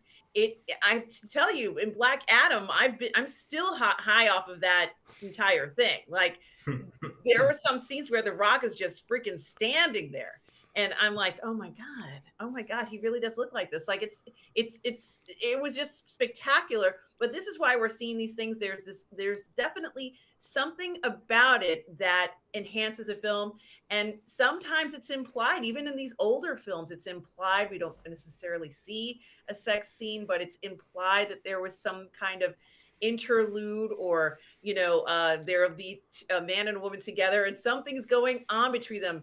In Now Voyager, which I mentioned earlier, it's implied these two guys are in love with one another, but they're not supposed to be, and it's kind of like this forbidden love. And at the end of the film, she lights the cigarette, which was considered very, very racy and scandalous, or he lights the cigarette for both of them, and he takes it out of his mouth and he puts it in her mouth. And it's like these things, these interactions that build a certain level of sexuality or romanticism to a film. So it can be done in so many ways. This is Sunny who asked the question, right? Sunny, Yeah. it can be done in so many ways, and I think it's shortchanging almost the actors. I know you are a performer, Sunny. It's almost shortchanging a lot of scenes that we could get somewhat more of an intimacy level. We saw a lot of these intimacy level scenes in House of the Dragon. And, it had to be in there to create this nature of realism, or else it's like, well, she's married to the king, but, she has to sleep with this man and he was not well. It's like, what is it like to be a young bride? And this is the man that you're taking care of, this man who's unwell all this time. Or, she talked about Horrifying. Yeah, it was hard. It was. And, that also was something that I think added the realism to her, and, her resentment towards Rhaenyra, because Rhaenyra's off screwing around with, Christian Cole, and screwing around with this guy. And, there is a very interesting element about all of this. They certainly don't shy away from intimacy and that level of sexuality. We got it. It wasn't as intense as Game of Thrones, but it's still there. It's raging. It's raging and smoldering in House of the Dragon, isn't it? But it certainly does add to the enjoyment of the whole experience. So when we don't get it, sometimes it's like we're missing out on a lot of the story. I totally agree with you. And I think that one of the things that I think is completely misunderstood in our modern age is the fact that a sexual release provides literally a physiological, pleasurable response. Orgasm is a pleasurable, physiological response that you actually feel, and it feels incredible. And if you can provide that to another person via your touch, like if you're with a partner, and for the most of human history, the idea of pleasuring a partner, for the idea of that release for its own sake, is a sacrament. Is something that you saw in House of the Dragon. Alicent has probably, and I don't mean to be crass, she probably never had an orgasm ever in her life, because in that culture, I mean, certainly self-pleasure, which you can't expect someone else to give you an orgasm if you can't give yourself one. That was probably not something, and if you look how it was portrayed, the act of sex is a horror. For Alicent's world, she has literally a man who's festering. When she reaches behind him, her hands could go into a gooey wound. You don't know. There is no sexual pleasure that Alicent Hightower took from King Varys. I mean, And this is something that they'll never come out and state because it's not part of the story. It should be inherent and implicit into what you're seeing. So Allison Hightower never once took pleasure from the act of sex. As a matter of fact, she dreaded it. There was nothing about it. I mean, imagine you have a diseased man putting an appendage of his in her body. I mean, horrifying. Yeah. Absolutely horrifying. And I totally get that. And they juxtapose the fact that Rhaenyra, I mean, her introduction to sexuality was from her, even though it was her father's brother. Look, if you look into human history in the medieval world, you'd be shocked at the couplings of people. Let's just say, if you think about it from today's perspective, I'm sorry, you got to go back and look into prehistory because it was fucked up. Human beings are whatever. Nowadays, the way we protect people, that isn't what happened. But that being said, in the Game of Thrones world, Rhaenyra came to her own sexuality in a pleasurable way. So she was able to attach the idea of pleasure to her own sexuality. Alicent never had that ever. Mm-hmm. And the two of them, the difference is that Alicent's own sexuality was also tied to her idea of the realm and responsibility. And so for Alicent, sexuality was a horrible thing, terrible. She'll never get pleasure from it ever. It doesn't matter if she has Kristen Cole and some hot hunk. You know, you could go, even if you went down on her. In the Game of Thrones universe, think about when Jon Snow went down on what's-her-face in the water cave. Mm. Like, the idea of, in that world, a man would never go down. The reason to go down on a woman is to pleasure her, is to make her climax. If you're good at what you do, by the way, I think it's artistically amazing. It's incredible. But you want to pleasure your partner. The same reason, like, why would you ever have oral copulation? You want to make your partner climax. That's what it's for. You want to give your partner pleasure. That idea does not exist in the world of Game of Thrones. It did not exist in most of human history because it was never understood that you could do that. I mean, men just accepted that women, I get pleasure from this feeling, not understanding, well, how can I make it work for you? This is not something, and that's what, and they've done such a wonderful job in House of the Dragon, juxtaposing the horror that Alicent Hightower felt Alicent having sex with an older man who literally was falling apart under her touch.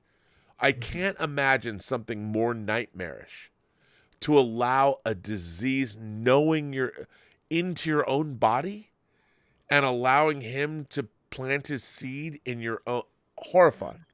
Yeah. And all of that's there, and Rhaenyra has her sexuality or whatever has always been, she's taken pleasure. She's taken who she wanted, whether it was Mr. Strong or Daemon. Her sexuality is based on pleasure and her own desire. And that, by the way, there's the core of that conflict. And I think they did a great job of setting it up. Mm-hmm. By the way, Stub McShave's, by the way, go ahead, Chad. Oh, no, I did think it was an interesting, it's definitely an interesting observation. Like sexuality was played such a part. I mean, you brought up Basic Instinct, and whether it's more from a purely sexy perspective or from a kind of narrative perspective, a character development perspective, like in Game of House of the Dragon, as you were talking about, it definitely seems absent from a lot of our more mainstream studio films that we come out in theaters. And I saw Don't Worry, Darling, maybe it was 2 weeks ago. And I forgot that there were sex scenes in that movie, and it actually kind of caught me off guard, which I Yeah. thought was like, and I'm no prude to say the least. So like it's not what I'm watching. It was just that like I'm so used to not seeing it in the theater, the sex scenes that I feel like it was more of a testament to how much they've been kind of sexuality has been absent in a lot of films. And I do find myself I find myself saying this a lot now, which is when someone's like, where's all the blank that we used to have in films? And I end up having to say, oh, blank. Oh yeah, you've got to go to independent film to find that. Right.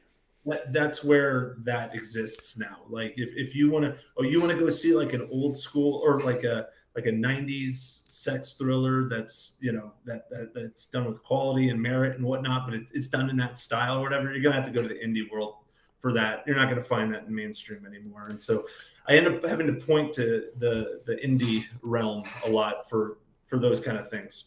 Oh, I would go even further. No one's ever, I've never read anything, but here's the thing. I would love for somebody to do some kind of research into right now to interview 1,000 women, actually 1,000 women of college age, women 18 to 22, and ask them how many men have they kissed that knew how to kiss them well.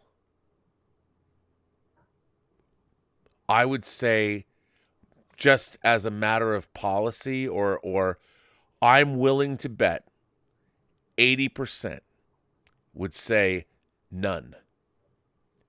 None of the men that I have kissed between the ages of 18 to 22 kissed me in any way, shape, or form that I really enjoyed. Now, I don't know the answer to that, but the only reason I say that is because how are men supposed to learn how to kiss well? How? In what way, shape, or form? You certainly can't. There is not one. Go to Pornhub. There's not one fucking video that shows you how to kiss a girl. And let me tell you something. A woman knows if a man does not know how to kiss, there's nothing that he has to offer her after that from a sexual standpoint. And let me ask you, am I wrong? Well, honestly, now these days people are trying to get experience anywhere they can get it. It's such a different way to have relationships like this. But in some of these older films from the 50s and 60s, they did kind of explore sexuality this way too. And it might be, like a husband and wife, and they're not in the same room anymore. Like she doesn't have anything to do with him anymore. He wants a divorce or she wants one. And she's fleeing to, in the 30s and the 40s, it'd be a woman who's going to like, I don't know, somewhere in Mexico or South America to get a divorce because you couldn't get them, I guess, in the U.S. at that time. Right. So there'd be some woman, and the reason why she wants to get the divorce, she's obviously wants to leave her spouse, but she probably wants to marry some other guy. And they'd have, some other, like Fred Astaire and Ginger Rogers. I think there was a film where she's married and he wants to have this affair with her. And I'm like, do you realize what you're saying in this film is that she's a married woman. He only likes to date married women. So he wants to have an affair with her. She's okay with it. I'm like, do you realize what this film is saying is that you guys are essentially, saying it's okay, which is fine. But to even suggest this, a woman is kind of going off to have her divorce finalized, or this guy is going off and he's, done whatever.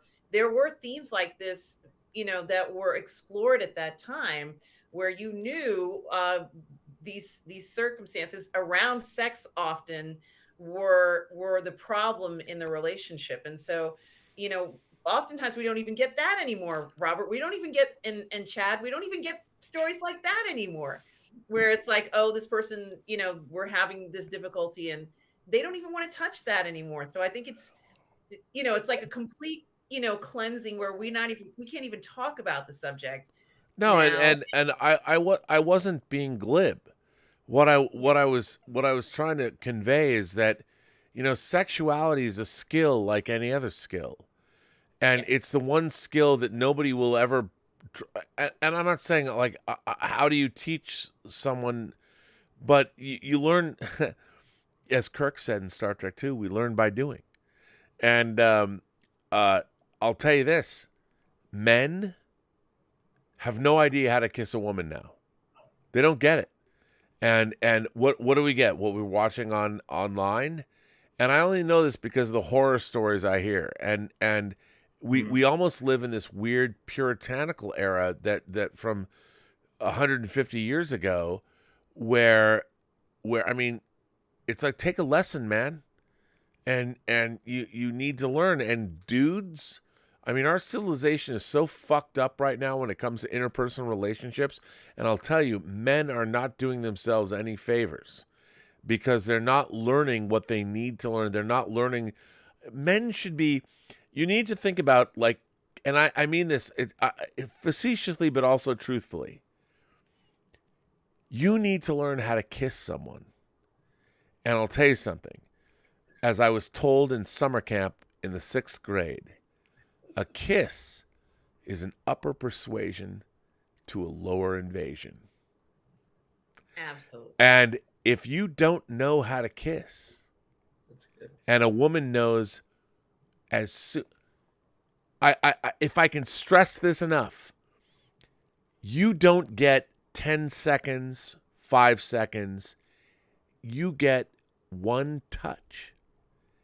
If a woman doesn't know at the moment your lips touch hers that you know how to kiss, you're done. You're done. You're out. You're finished. You are done. She knows you have nothing to offer her. And I am talking about, it's a fucking microsecond. It is so, and people say, Rob, come on, I get it. No, you don't. You don't get a chance. And by the way, if you want to listen to your Uncle Rob, you don't have to. But I'm telling you, and by the way, learning to kiss, that's just the beginning of a skill set. You need to learn the Encyclopedia Britannica of where a great kiss will lead you. And that requires interest in study. And I'm talking reading, man. I'm talking books. I'm talking, don't just watch fucking Pornhub. Nothing on Pornhub will ever teach you how to kiss. And it certainly won't teach you how to go down on a girl. Not correctly. But they're both related, and none of them are in porn. So good luck, young people. Go forth and right back to your Uncle Bob. Tell me what you think. I second I second your passion, Rob, in like the art of it. Like, you're spot on. So if anyone wants to call bullshit on Rob, I'm here to shove it back. Well, all right, he's right. Okay. Here's the best thing. Don't listen to me. Kiss a girl and ask her. Yeah. And by the way, she'll know. And by the way, you'll know too. You will know. You will know because women have spent thousands of years in a state of disappointment because 99% of the men they kiss don't know how to kiss them. And I'm just telling you. I was lucky enough to have. I have a half brother who's about 9 years older than me. I was lucky enough that, and I was maybe a freshman, sophomore in high school. He pulled me aside one time. He said, "Listen, Chad, I'm going to tell you what everyone else is going to figure out way later in life. Get really fucking good at kissing and going down on a girl. All right? Figure it out. There's things online you can find, and I'm not talking porn. By the way, they're very much related. What's that? They're very much related in terms of how you use your tongue. Am I right?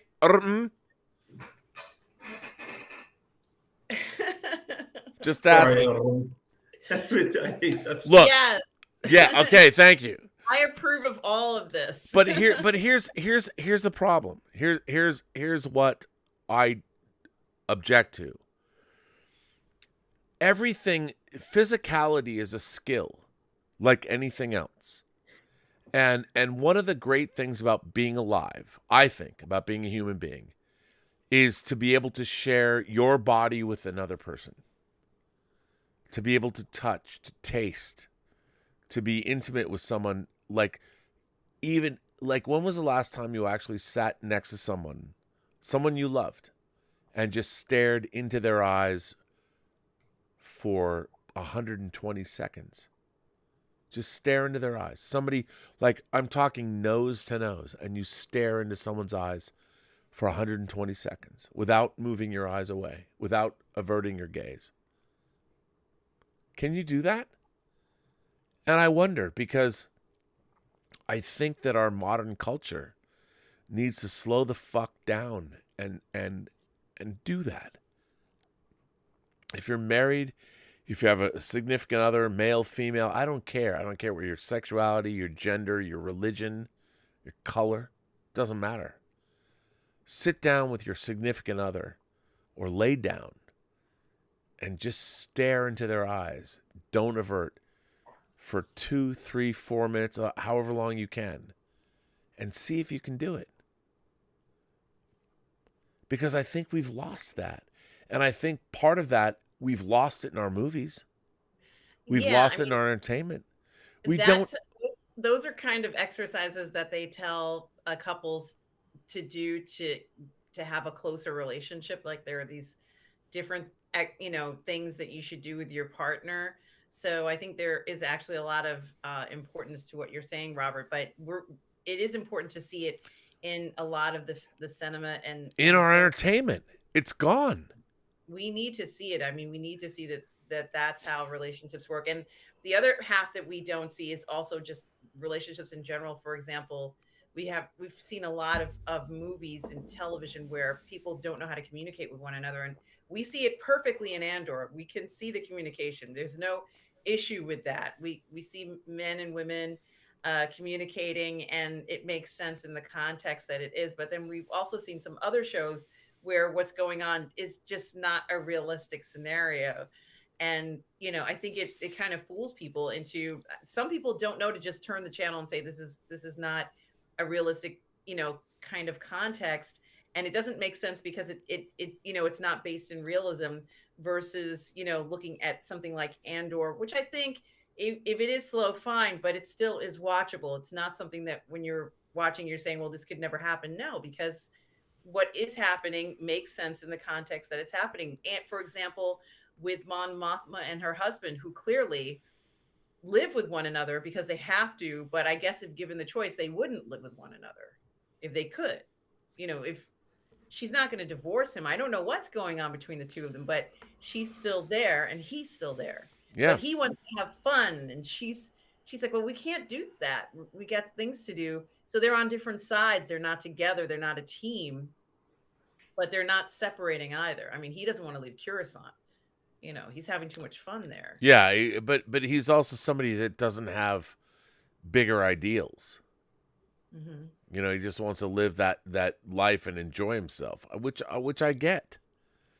I mean, the thing about rebellion, and you have to be an idealist. You have to have thoughts beyond your everyday existence, or you have to think, okay, we're gonna make the universe better. That's a tough road to travel down, because when you don't get the immediate response. Although I think that we're gonna see something. We think he's one thing. I mean, he's a douche. But I think that maybe he's not.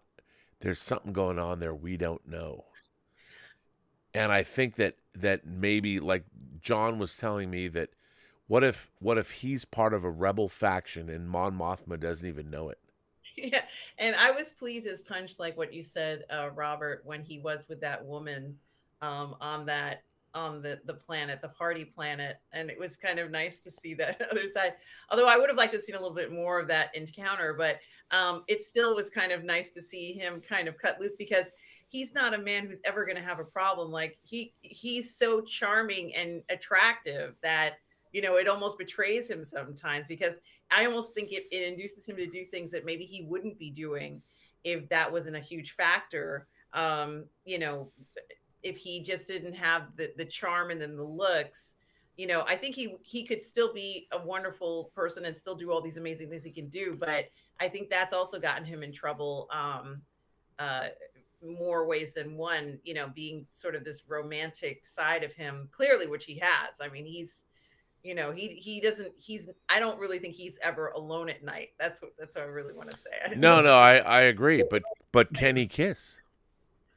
Oh yeah, he can do everything. You I'm think sure so? Okay, all Oh right, yeah, all right. yeah. There's just two more. Stubble McShave Hi, Sybil. says, this is interesting. Stubble says, all the way from Sweden, I found it interesting that the only big Hollywood movie Quentin Tarantino hadn't seen was The Sound of Music, just as you, Rob. Do you think he would like it as much as you did? Okay, that's a really good question, and I don't know, Chad, if so. I had never seen Sound of Music, never, and never wanted to. You know, I'd heard doe, a deer, a female deer. You know, music class. Even though Robert Wise directed it and Star Trek: The Motion Picture and Andromeda Strain, and I love Robert. I just never watched. I was like, oh my god, it looks. You know, the hills are alive. I've seen every clip in the world. You couldn't even. There was nothing I wanted to see less than Sound of Music. Elizabeth and her daughter Sophie bought it for me for the holidays. I owned it. I had the Blu-ray. I owned it. Oh man, now you've got no excuse. And then I got fucking hammered, and I was gonna watch it, and I was like, I'm so drunk, I can't Sound of Music. So then one night, we watched it. I loved it. I was completely enchanted by it. I didn't realize. I thought it was it's a great film. Because look, if you're a film fan, not everything has to be science fiction, horror, or fantasy. I mean, I like crime thrillers. I like romances. I like period pieces. I like it's stories, man. I love stories. The Sound of Music is legitimately a great film. Now, I thought I would hate it because of all the things in it that didn't interest me that much. Yeah. Like music and like Julie Andrews, but I had no idea the context. Yeah. And you've seen that classic film, the image, the hills are alive. I had no idea how much the Nazis played into it, and I'll watch anything where Nazis are villains. And it's a fantastic film. And I think that Quentin Tarantino probably had the same aversion to it that I did. Like, I'm not going to watch this movie. But so Stubble, you're probably right, and he should watch it because I don't know if he hasn't seen it. He will feel exactly the same way that I did, because all great stories are recognized by storytellers. It might not be his favorite movie, but he'll go, that was great. And Stubble goes on to say, the mid-level movies such as The Fugitive and similar movies are now being done as a series on streaming, and that often works fine with an expanded story over 10 hours, but you lose the experience of watching it in one sitting, and some of the impact gets diluted. Now, to end this night, I would say to you guys, both of you, the art of the 2-hour, 90-minute, 2-hour and 30-minute movie, the art of the motion picture, that paradigm is amazing. It's worked for 100 years, and now people are saying, well, we're going to turn those dramatic stories into 10-hour streaming shows. That's fine too, but there's something to be said for the 90-minute to 2.5-hour feature film paradigm that we're losing. It's going away. And I would ask the two of you, does it matter? I mean, is it better that if someone's going to adapt a Tom Clancy novel, rather than getting Sum of All Fears or Hunt for Red October or Patriot Games or Clear and Present Danger, we get a 10-hour Jack Ryan series? What's better? Well, I think that there are certain I don't know whether one is better or I think that it has to do with the vision of, let's say, maybe the director or the screenplay writer when it comes to the movie, because you let's say you grew up the story about D-Day, but that there was a story that you felt had to be told about D-Day. Now, that's your own artistic vision of something that happened. You write it. The director takes an approach and says, "Yeah, I really like the story, and I want to tell it from this point of view, and this is artistically what I'm trying to do." So the importance of it is the purpose, or at least the intent of the creators in it. And then you get this story, and it is told in that era or tone or whatever it is, but it's something you wouldn't have gotten, in any other form. So there is importance to that, and especially when it comes to, you talked about the Hunt for Red October, films about combat and warfare. There's just so many stories to be told on that you could just do that for the rest of existence and still not tell every story that Right. could be told. So I think that that's a non-exhaustive source where I see, it could just go on. And I think people are even starting to realize the importance of this, because as people are stepping away from the notion of studying about military history, which a lot of people don't study that, but they still like to see military style movies and films. We have And a new German version of All Quiet on the Western Front on Netflix yes. this And weekend. the importance of seeing this, of course, is based on a famous book, but the importance of seeing this in some sort of adaptation on the screen is incredibly important. And I think a lot of times, I remember growing up and we would have the reading list of books we had to read. And of course, the first thing that everybody would say, well, was a movie made about it. Like, is there a movie? Was there a movie? That just naturally the first thing that we would ask. And I wondered why that was. And yeah, it's easier to watch a film, I suppose, than read a book. But to be Right. honest with you, the impression that the movie makes on you is something that kind of sticks with you. And when you read the book, you may not get that same impression. So that's an impression you get as you're interpreting the written word. So there's something to get from it. It can be different. It can be dramatically different. It can be from a different point of view. I think that it's definitely, from an entertainment value, it's significant. And the interpretation of certain themes. If you're younger and you read this book, you have a different interpretation of it when you read it when you're older, and the same for these films too. So they do have importance in that sense. I think also maybe historically, in a sense. So yeah, they matter. They're important. I think people are going to continue to make films, and I think it's going to be, this is a great time to be seeing things like this. I think that budget is something that might run away from people, and you're going to have to Yeah. your own equipment. You're going to have to rely on a lot of things that maybe you didn't want to do. Maybe you didn't want to have to do this, and now you have to do this. One of these guys, I think his name is Gary Conkle, he decided to film a movie, like a film noir in black and white. And there were several reasons why he chose to do it in black and white. And I think lighting had to do with it, and certain things Sure. that he could do realistically in black and white versus in color. And that's something I hadn't thought about. I said, yeah, that kind of makes sense. Or sometimes when you do see sort of like, I don't know whether they're called, like a film where it's mainly just people speaking to one another, and not everybody likes that kind of a film where there's debate inside the film and everything. But even films like that, where maybe they use 3 or 4 cameras to film it over a few months, and they could throw it together, it appeals to a certain audience, but the significance of it is still there. People will still go and see films like that. It's, I think it's the type of experience that people are looking for. And I think that people still seek out different types of experiences, other than superhero ones, other than I other, completely agree. yeah, people are still seeking those things out. And I think there's always going to be room for more experiences like that. So film, I don't think it's going to go away. I think that the interpretation of what we're doing with all this video, that like what we're doing now, what happens to it and what is that legacy going to be, is something else that maybe just enhances film, because I think film is that high level of art form that if you can reach it, you can achieve it, and it's I agree. successful, and you've done something that's very special, and people still want to do that. There's a drive for people who want to do that, who want to do the documentaries, who want to do whatever types of creative film process they have. But it's always going to be there. I think it's always going to be something that people are going to strive to do, and people will watch. They will watch them. I agree. Now, Chad, you came on. Why don't you take us home tonight? Yes. I mean, how do you feel about the history or future? How do you feel about the future of cinema?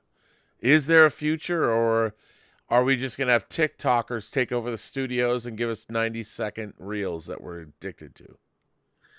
Yeah, I mean, look, as long as studios, their business model is going all in on $200 billion, comic book movies, Yep. you got to make that back somehow, Which is rough. That's a tough thing to do. You got to make Yeah. $800 million on a $200 million investment to break even, to even make a profit.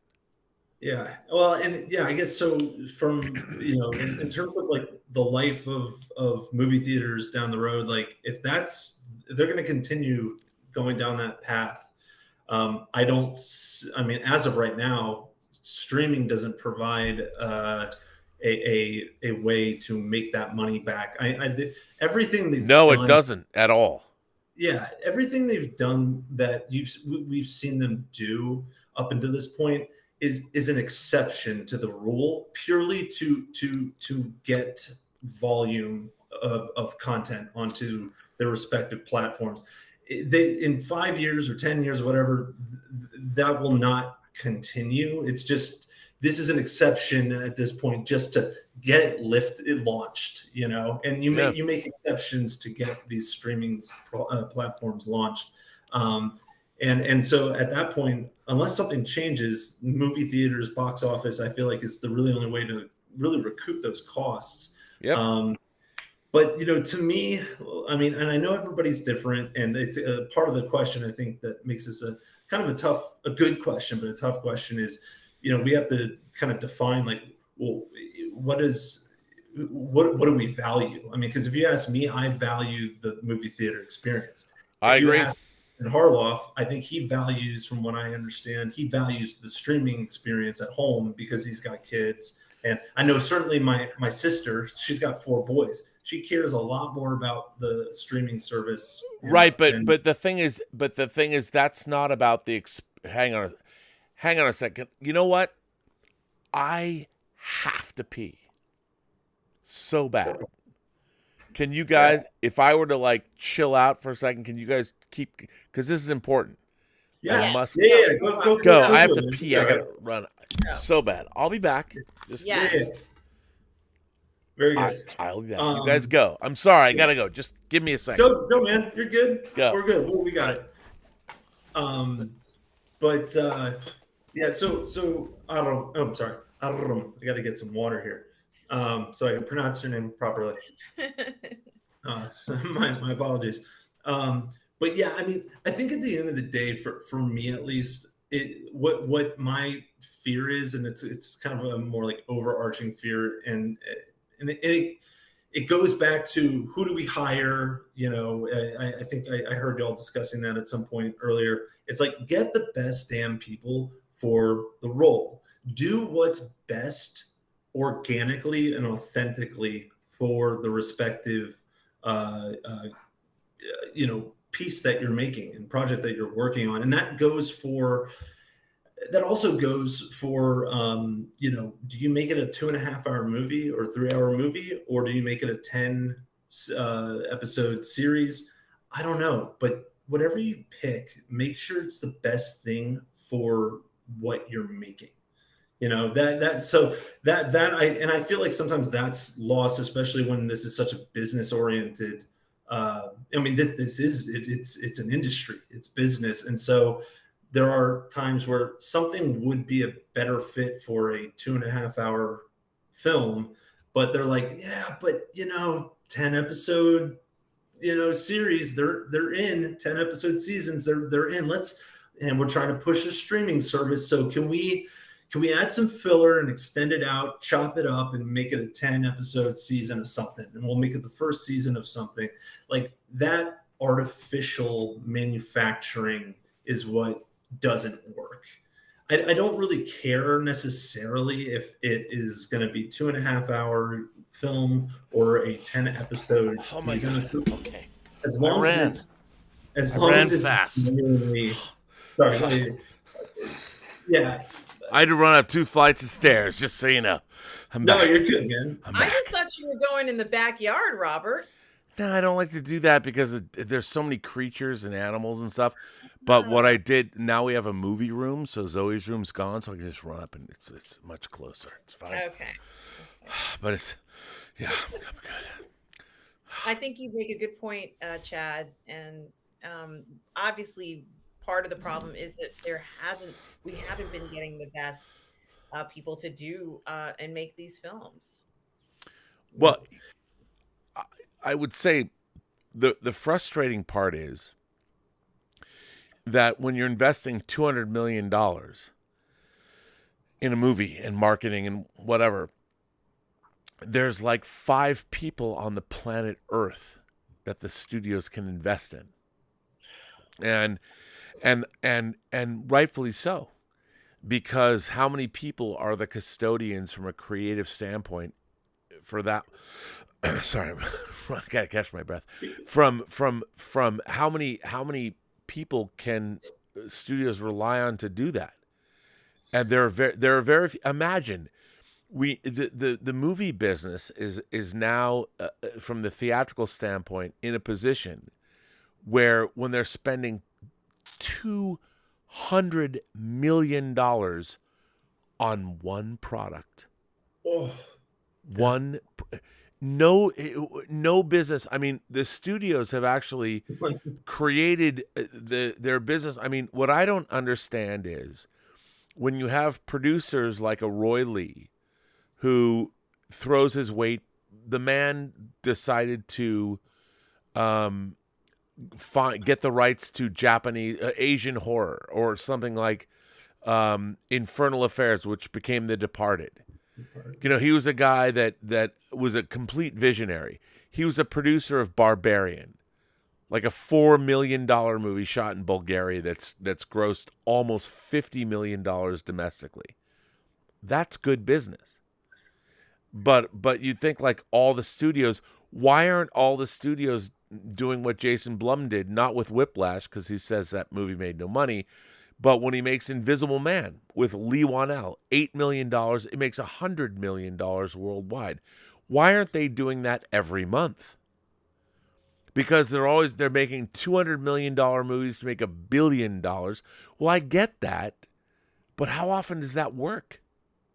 And people could say, well, Rob, how often does a $8 million movie make $100 million? Well, probably more than a $200 million movie makes $1 billion. I mean, what do you want to make? What business are you in? I think studios should do both. Mm-hmm. Why aren't they releasing low-budget indie fare? Smile might make $150 million on a $17 million spend. Dude, all because people are like, yeah. That idea was available for a long time. And yet I mean, but you need someone to come. Like, look, It Follows. You talked about It Follows. It Follows, which I think the first 45 minutes of that movie are genius. You just put a camera dead center and have someone walk toward that lens. Yeah. That's the scariest shit you've ever seen in your life. Yep. There's no special effects. There's no volume. There's no flying people. There's no battles in outer space. It's one person walking straight toward a camera lens. And it's fucking terrifying. I think I'm sorry. I think that I'm going to call it like the Blair Witch phenomenon is something that we haven't even begun to explore yet, because that was one kind of experimental, film, or not necessarily discovery or some kind of a discovery. There are so many other applications to this, and we haven't seen them all yet. It's just, I think it's going to be mind-boggling when we do get a lot more of this. But I had no idea that so few of these B films were not being made. I mean, I have no idea about how many films they used to make, or, let's say even 10 years ago versus now. Like, I have no concept of that. I mean, no, look, I mean, if you look at the drive-ins, look at the 70s, I mean, talk about erotic films. There was an entire genre of R-rated teenagers get laid movies. And they were, a lot of them were made by a company called Crown International Pictures. They made things like The Van and Malibu or Van Nuys Boulevard or Malibu Beach. And it was just, teenagers partying, having fun, and getting laid. That was it. That was the end all be all. And nowadays it's like, we have not only do people not want to get laid, they don't even know who they are. So I don't know what gender I am, so I don't know who I should get laid with. Yeah, I mean, you got a whole bunch of stuff to tackle first before you can even think about kissing anybody or doing anything. Yeah, man. And I'm like, what the fuck? I mean, it used to be, teenagers, I want to go to college. I want to graduate high school with a good GPA, go to college and get laid or whatever. Now people don't even want to get laid. I mean, that's oppressive. That's patriarchal. It's so weird. It's like, oh my God, you know what? You don't want to feel good. You don't want to have that release. And some people are like, well, I would like to have that release, but now I can monetize it. I'm not going to have an orgasm unless I get paid. I can do it on OnlyFans, and I could go private and make $50, $100, $500. Sexuality has been monetized. It's like, why would you do it for free? It's behind a paywall. Yeah, there it is. There's the horrible truth of the modern age. My sexuality is behind a paywall. That's why at this point, as I'm thinking about how films are made and what we see, at this point, I'm like, just give us at least the nudity. And I don't care. It's not so important to me that everybody have a perfect shape and everything. That's not that relevant to me. It's just to see people in a natural state, just as they are, and that they're human beings. And sometimes that nudity is needed to kind of, demonstrate that. So when we don't see it, it's almost like, you're so detached from that experience of a performance. I mean, that's why I think a lot of, maybe not every musical or stage play has nudity, but some of them do. And I think it's important that, like, they needed to have that scene in it. Like Hair, the original Hair.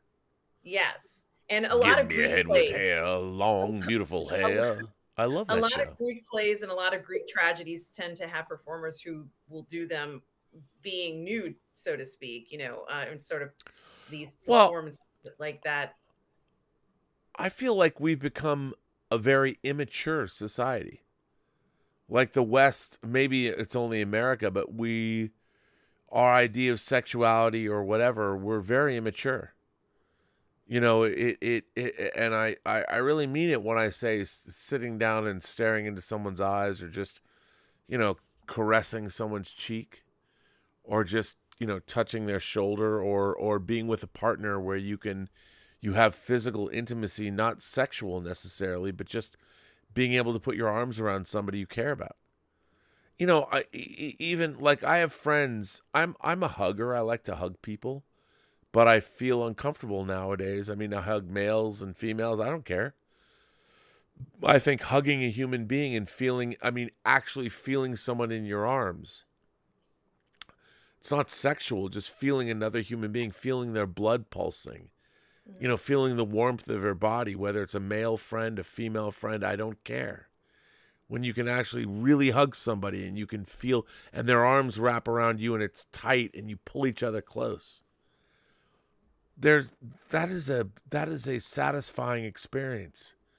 To touch another human being and to have a real close bond where you're like, isn't it great to be alive? And when you hug a friend, it's not sexual at all. It's a celebration of living in a body that's pumping fluid, and you can feel the heat of another person against you. And a friend, a lover, a parent, a grandparent, to hug somebody it's a great thing. And I feel like our civilization now, it's a simple pleasure. It can make your day better. And yet we're like, oh, that's so sentimental. I mean, that's so crazy. It's not crazy. I mean, we have electrochemical energy happening in our brains. You think when we don't hug somebody, we're not transferring some kind of energy. I can't prove it. I'm not a physicist. But it's clear to me when you really hug somebody, there's an energy transfer of some kind. It must make you feel better. It must have a dopamine hit the same way that someone's like, I loved your tweet. Oh my God, really? Yeah, That's fantastic. I feel like it's one of those things that's like been lost, and where it's like, if you were to ask someone, you'd be like, yeah, like if someone were to engage in what you're talking about, Rob, they'd be like, man, that was really special. Like wow. I would love to do that again sometime. And then they're just like, but then boom, they're distracted by something technologically. They'll be looking at the phone going, yeah. I would love to. What are you saying? I would love to.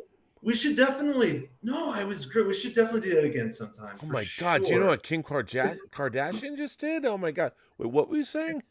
Yeah. But have you seen Chloe and Kim are like, oh my God, they're on Rodeo Drive shopping, live streaming. They're going to Tiffany. Well, and you know what I think is part of it is that the cost, the barriers to entry are so low to check and be utterly stimulated.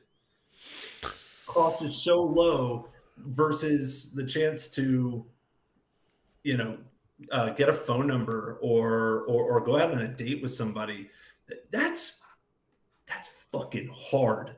That's hard to find the courage to ask somebody out, to then show up and go out on a date with somebody, or but the benefits are astronomical compared to reading a funny meme or reading a tweet. But the cost is so high that it's easier just to dive into this low cost stimulation. Okay, Chad, that was that was absolutely, totally agree. I am calling it. I am going to let go. You've been a trooper tonight, Chad. You've been awesome. I want to thank everybody. This is a very interesting Midnight Musings. I want to thank everyone. You got to go to bed. And we have the Latinx Force showing up for the very first show tomorrow at 9 a.m. It's today in like 8 hours, 7 hours. So tune in for that. And if you speak Spanish, it's 97% Spanish. Yes, Chad, what's up? I'm sorry. I hate to do this, but if I don't, I'll beat myself up forever. Do you mind if I just plug my YouTube channel real quick over here? Dude, I was about to ask you, where can people find you on where can people find you on social media? Yeah, so I have a YouTube channel called Take It or Leave It. If you search on YouTube, Take It or Leave It movie reviews, you should be able to find it. I just kind of restarted it about a month or two ago, and I want to expose more people to independent film. It's it's right there. Go check it out, and if I can help direct you to it, then I'd love to do that. But sorry, Rob, I hate to do it. I feel like I would have asked you that. By the way, Bert sends in a super chat and says, "RMB, the master cunning linguist." Listen, I'm not gonna say that you're wrong, but here's the thing: no one can tell you whether or not you're a cunning linguist except the person who is on the receiving end of that. I certainly can't say it about myself, and I appreciate you saying it, but it's all bullshit until you hear it for somebody who can actually say whether or not that's true. Just saying. Where can people find you online? Of course, guys, you can find me on my YouTube channel, Positive Fandom, where I do my Sunday brunch show at 10:30 a.m. Eastern Standard Time on Sundays. And you can also find me on Mondays at 6 p.m. here on the PGS for my show, Ladies of the PGS. But you can also find me streaming on the 1/6 Scale Man Network, either on Say What or Uncivilized Scoundrels. I also stream with Lorena Creole on Thursdays for our Toxic Male Appreciation Show at 5 p.m. on her Twitch channel. You can also find me on Midnight's Edge in the morning at 12 p.m. on Fridays with Tom and Andre. And of course, you can always find me here on this show, Midnight Musings, here on the Post-Geek Singularity yeah, and thank you everybody for your support and the community and Tom Jr. Jackson. We were all good people, and everybody out there. Thank you so much. Love this community, and yeah, it was a great night, Robert. Just Great night. Chad, great. what is the actual place people can find you? What is the actual name of your channel? So the name of my channel is Take It or Leave It. And Okay. if you search on YouTube, Take It or Leave It movie reviews, Oh, it'll be the first or second thing. Okay, pop it's up. take it or leave it, or okay, got it. Yeah. It's just Take It or Leave It. But the movie reviews, putting that in on the search will help. It'll be the first or second thing. Well, I want to thank Chad for coming on. You were a great addition to the show. Thanks, man. I appreciate it. Yeah. You were great. Hey, And Thank go you so much. Yeah, sorry, not to interrupt. This has been an awesome night, and thank you so much for having me on. I kind of winged it and came on, and There you go. Take it or leave it. Hard. Thank you so much for having me. It's been an unbelievable pleasure, and yeah, thanks so much. I really Chad, the appreciate pleasure was all ours. It's great to get someone as erudite and well-spoken as yourself who knows your shit. I love that. And Thank you so much. we got to let you go to bed. By the way, please give her a kiss on your mom's cheek and tell her it was from me. well, Tell Mummy it was from me because I love your mom, and I hope it's all well. And I will let you all go. And, I will let you guys go. Thanks for tonight, kids. Sleep well, and see you guys tomorrow or later or whenever. So, okay. Now I'm still here. Oh my God. So, we do have a few. I already said Bert, RRTNZ, our friend in New Zealand, says, regarding Andor, another great slow burn, but also a great use of so many quality British character actors. Good to see them getting such high-profile work. You know what, RRTNZ? I can't agree with you more. I mean, my God, it's like, but that's always been true. For those of you who might not know, one of the greatest things that's ever appeared on TV, and the first episode is a slow burn. It's really, here's the funny thing. It's hard for me to say this. I always worry when I recommend things, because one of my very favorite things that's ever been on TV is the mid-70s BBC production of I, Claudius. At the time, it was a who's who of British theater actors. Patrick Stewart's in it. I mean, Sean Phillips, the great Sean Phillips, who's the Reverend Mother Helen Wyme on Dune and David Lynch's Dune. Sean Phillips plays Livia. My God. John Hurt, Caligula. It is, if you've not seen I, Claudius, it's hard to recommend it now because it was shot on videotape, and a lot of people, they want to see, like, oh my God, we're watching gladiatorial combat. You never see the gladiatorial combat. You only see them on a stage. It's hard for people to watch it now. It is by far one of, I think, perhaps the greatest thing ever televised. And I know people are going to be like, Rob, I couldn't get 30 minutes in the first episode. I get it. I understand. I get it. But if you haven't seen I, Claudius, it's the first time I saw boobies on PBS. I'm just saying. It's not why to watch it. It's one of the greatest shows ever made. The acting is incredible. And I have to say this. I'll tell you something that I had no idea. So the very first time I ever met Patrick Stewart was on the set of X-Men 2. Yeah, clink, I'll name drop. So I was producing the special features for the X-Men 2 DVD. There was no Blu-rays at the time. And so I was going back and forth, flying up to the Vancouver set of X-Men 2. And I had to interview the cast. And so at the time, I was working with the theatrical marketing because, look, DVD interviews and promotional interviews don't work. Terrible. You've all seen DVD special features or Blu-ray special features where it's like, tell me about your character. Well, my character is this. It doesn't work. No one cares. The great thing about special features is you get into it. You can talk to actors and really get into what they think.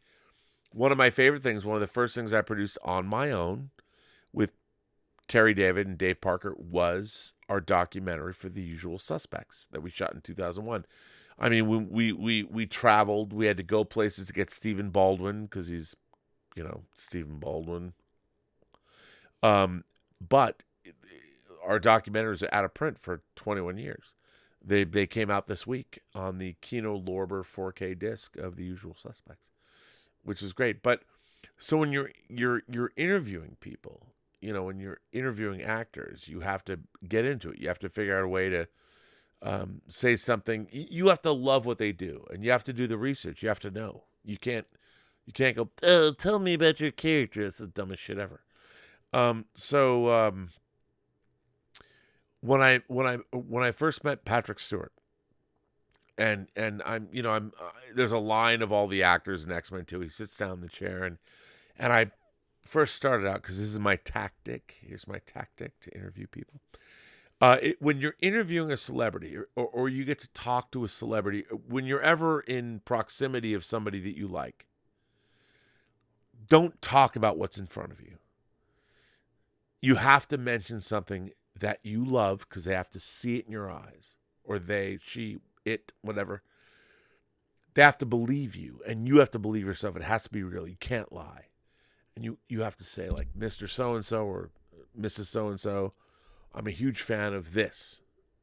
And they'll be like, oh my God, if they can see it in your eyes. So what I said, I'd never met Patrick Stewart. He sits down in front of me, and I said, Mr. Stewart, before we begin, I just want to say that one of my favorite things I've ever seen in my life is I, Claudius, and you played Sejanus. You got to kill John Rhys Davies.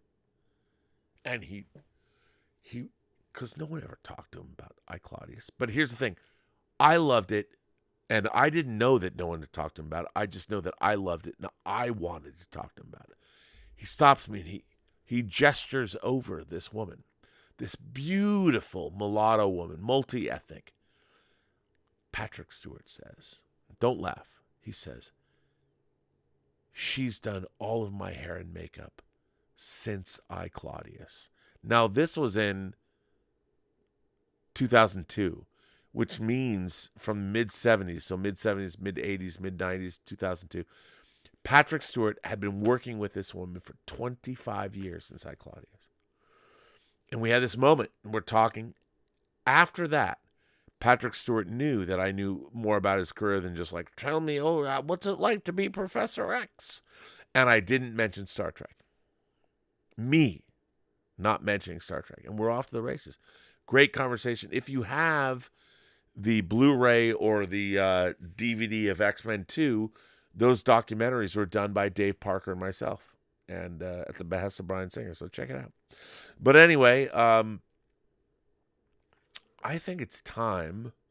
It's 1:52. I mean, we could still talk. I don't know. Is anybody still here? Do you want to go? I don't know. I am looking, but we don't have to keep going. I think, why not just stop? We'll be done. I want to say thank you to my great moderating staff, to Tom Jr. Jackson. My God, thank you. He is a goof person. I want to thank Lord Toth, because he's Lord Toth. He wasn't here tonight. I don't think so. But Tom Jr. Jackson was. I want to thank Mike Alito, just for being Mike Alito. I want to thank everybody who watches the channel. Thank you for supporting this channel via Super Chats and tips and memberships. Remember, we have a membership chat next week. But tomorrow, actually today, it's going to be 2 o'clock, 9 a.m., 7 hours later, our first show, the Latinx Force? I don't know. Maybe we'll know tomorrow. In 9 hours, 7 hours, a new show goes up on this channel, the Post-Geek Singularity, which is really the Burnettwork. And to be honest, YouTube keeps issuing me the Burnettwork stuff. I might change it back. The Post-Geek Singularity on the Burnettwork, I don't know. The important thing is, the Latinx Force, or the Latinx Force, is going live tomorrow morning. Alex Montano and Roberto Suarez, starting the show in 7 hours, it's all in Espanol. Or it's 97% in Espanol. Tune in. Good on them. I can't wait to see what they do. I will be on, and I will unveil the Hot Toys Mexican Iron Man figure. Very excited to do it. Just saying it's going to happen. And on that note, I would say to all of you, remember, every person you meet has a story to tell that you have yet to hear. All you have to do is listen. And with that, I would say to everyone, subscribe, like, become a member, all that stuff, whatever we do. I just appreciate you guys watching. I love the channel. December will mark my 4th year doing this channel. And, we're going to finish Film Festival, and we have the short story competition coming. And believe it or not, Sunday night, Whining About Movies comes back, where Elizabeth Gwendolyn Bell and I will drink a bottle of wine and talk about a film and talk to you guys. And our film is Everything Everywhere all at once. Sunday night. So on that note, once again, every person you meet has a story to tell that you have yet to hear. All you have to do is listen. And on that note, kids, thanks for being here. I'll see you later tomorrow on a Robservations episode.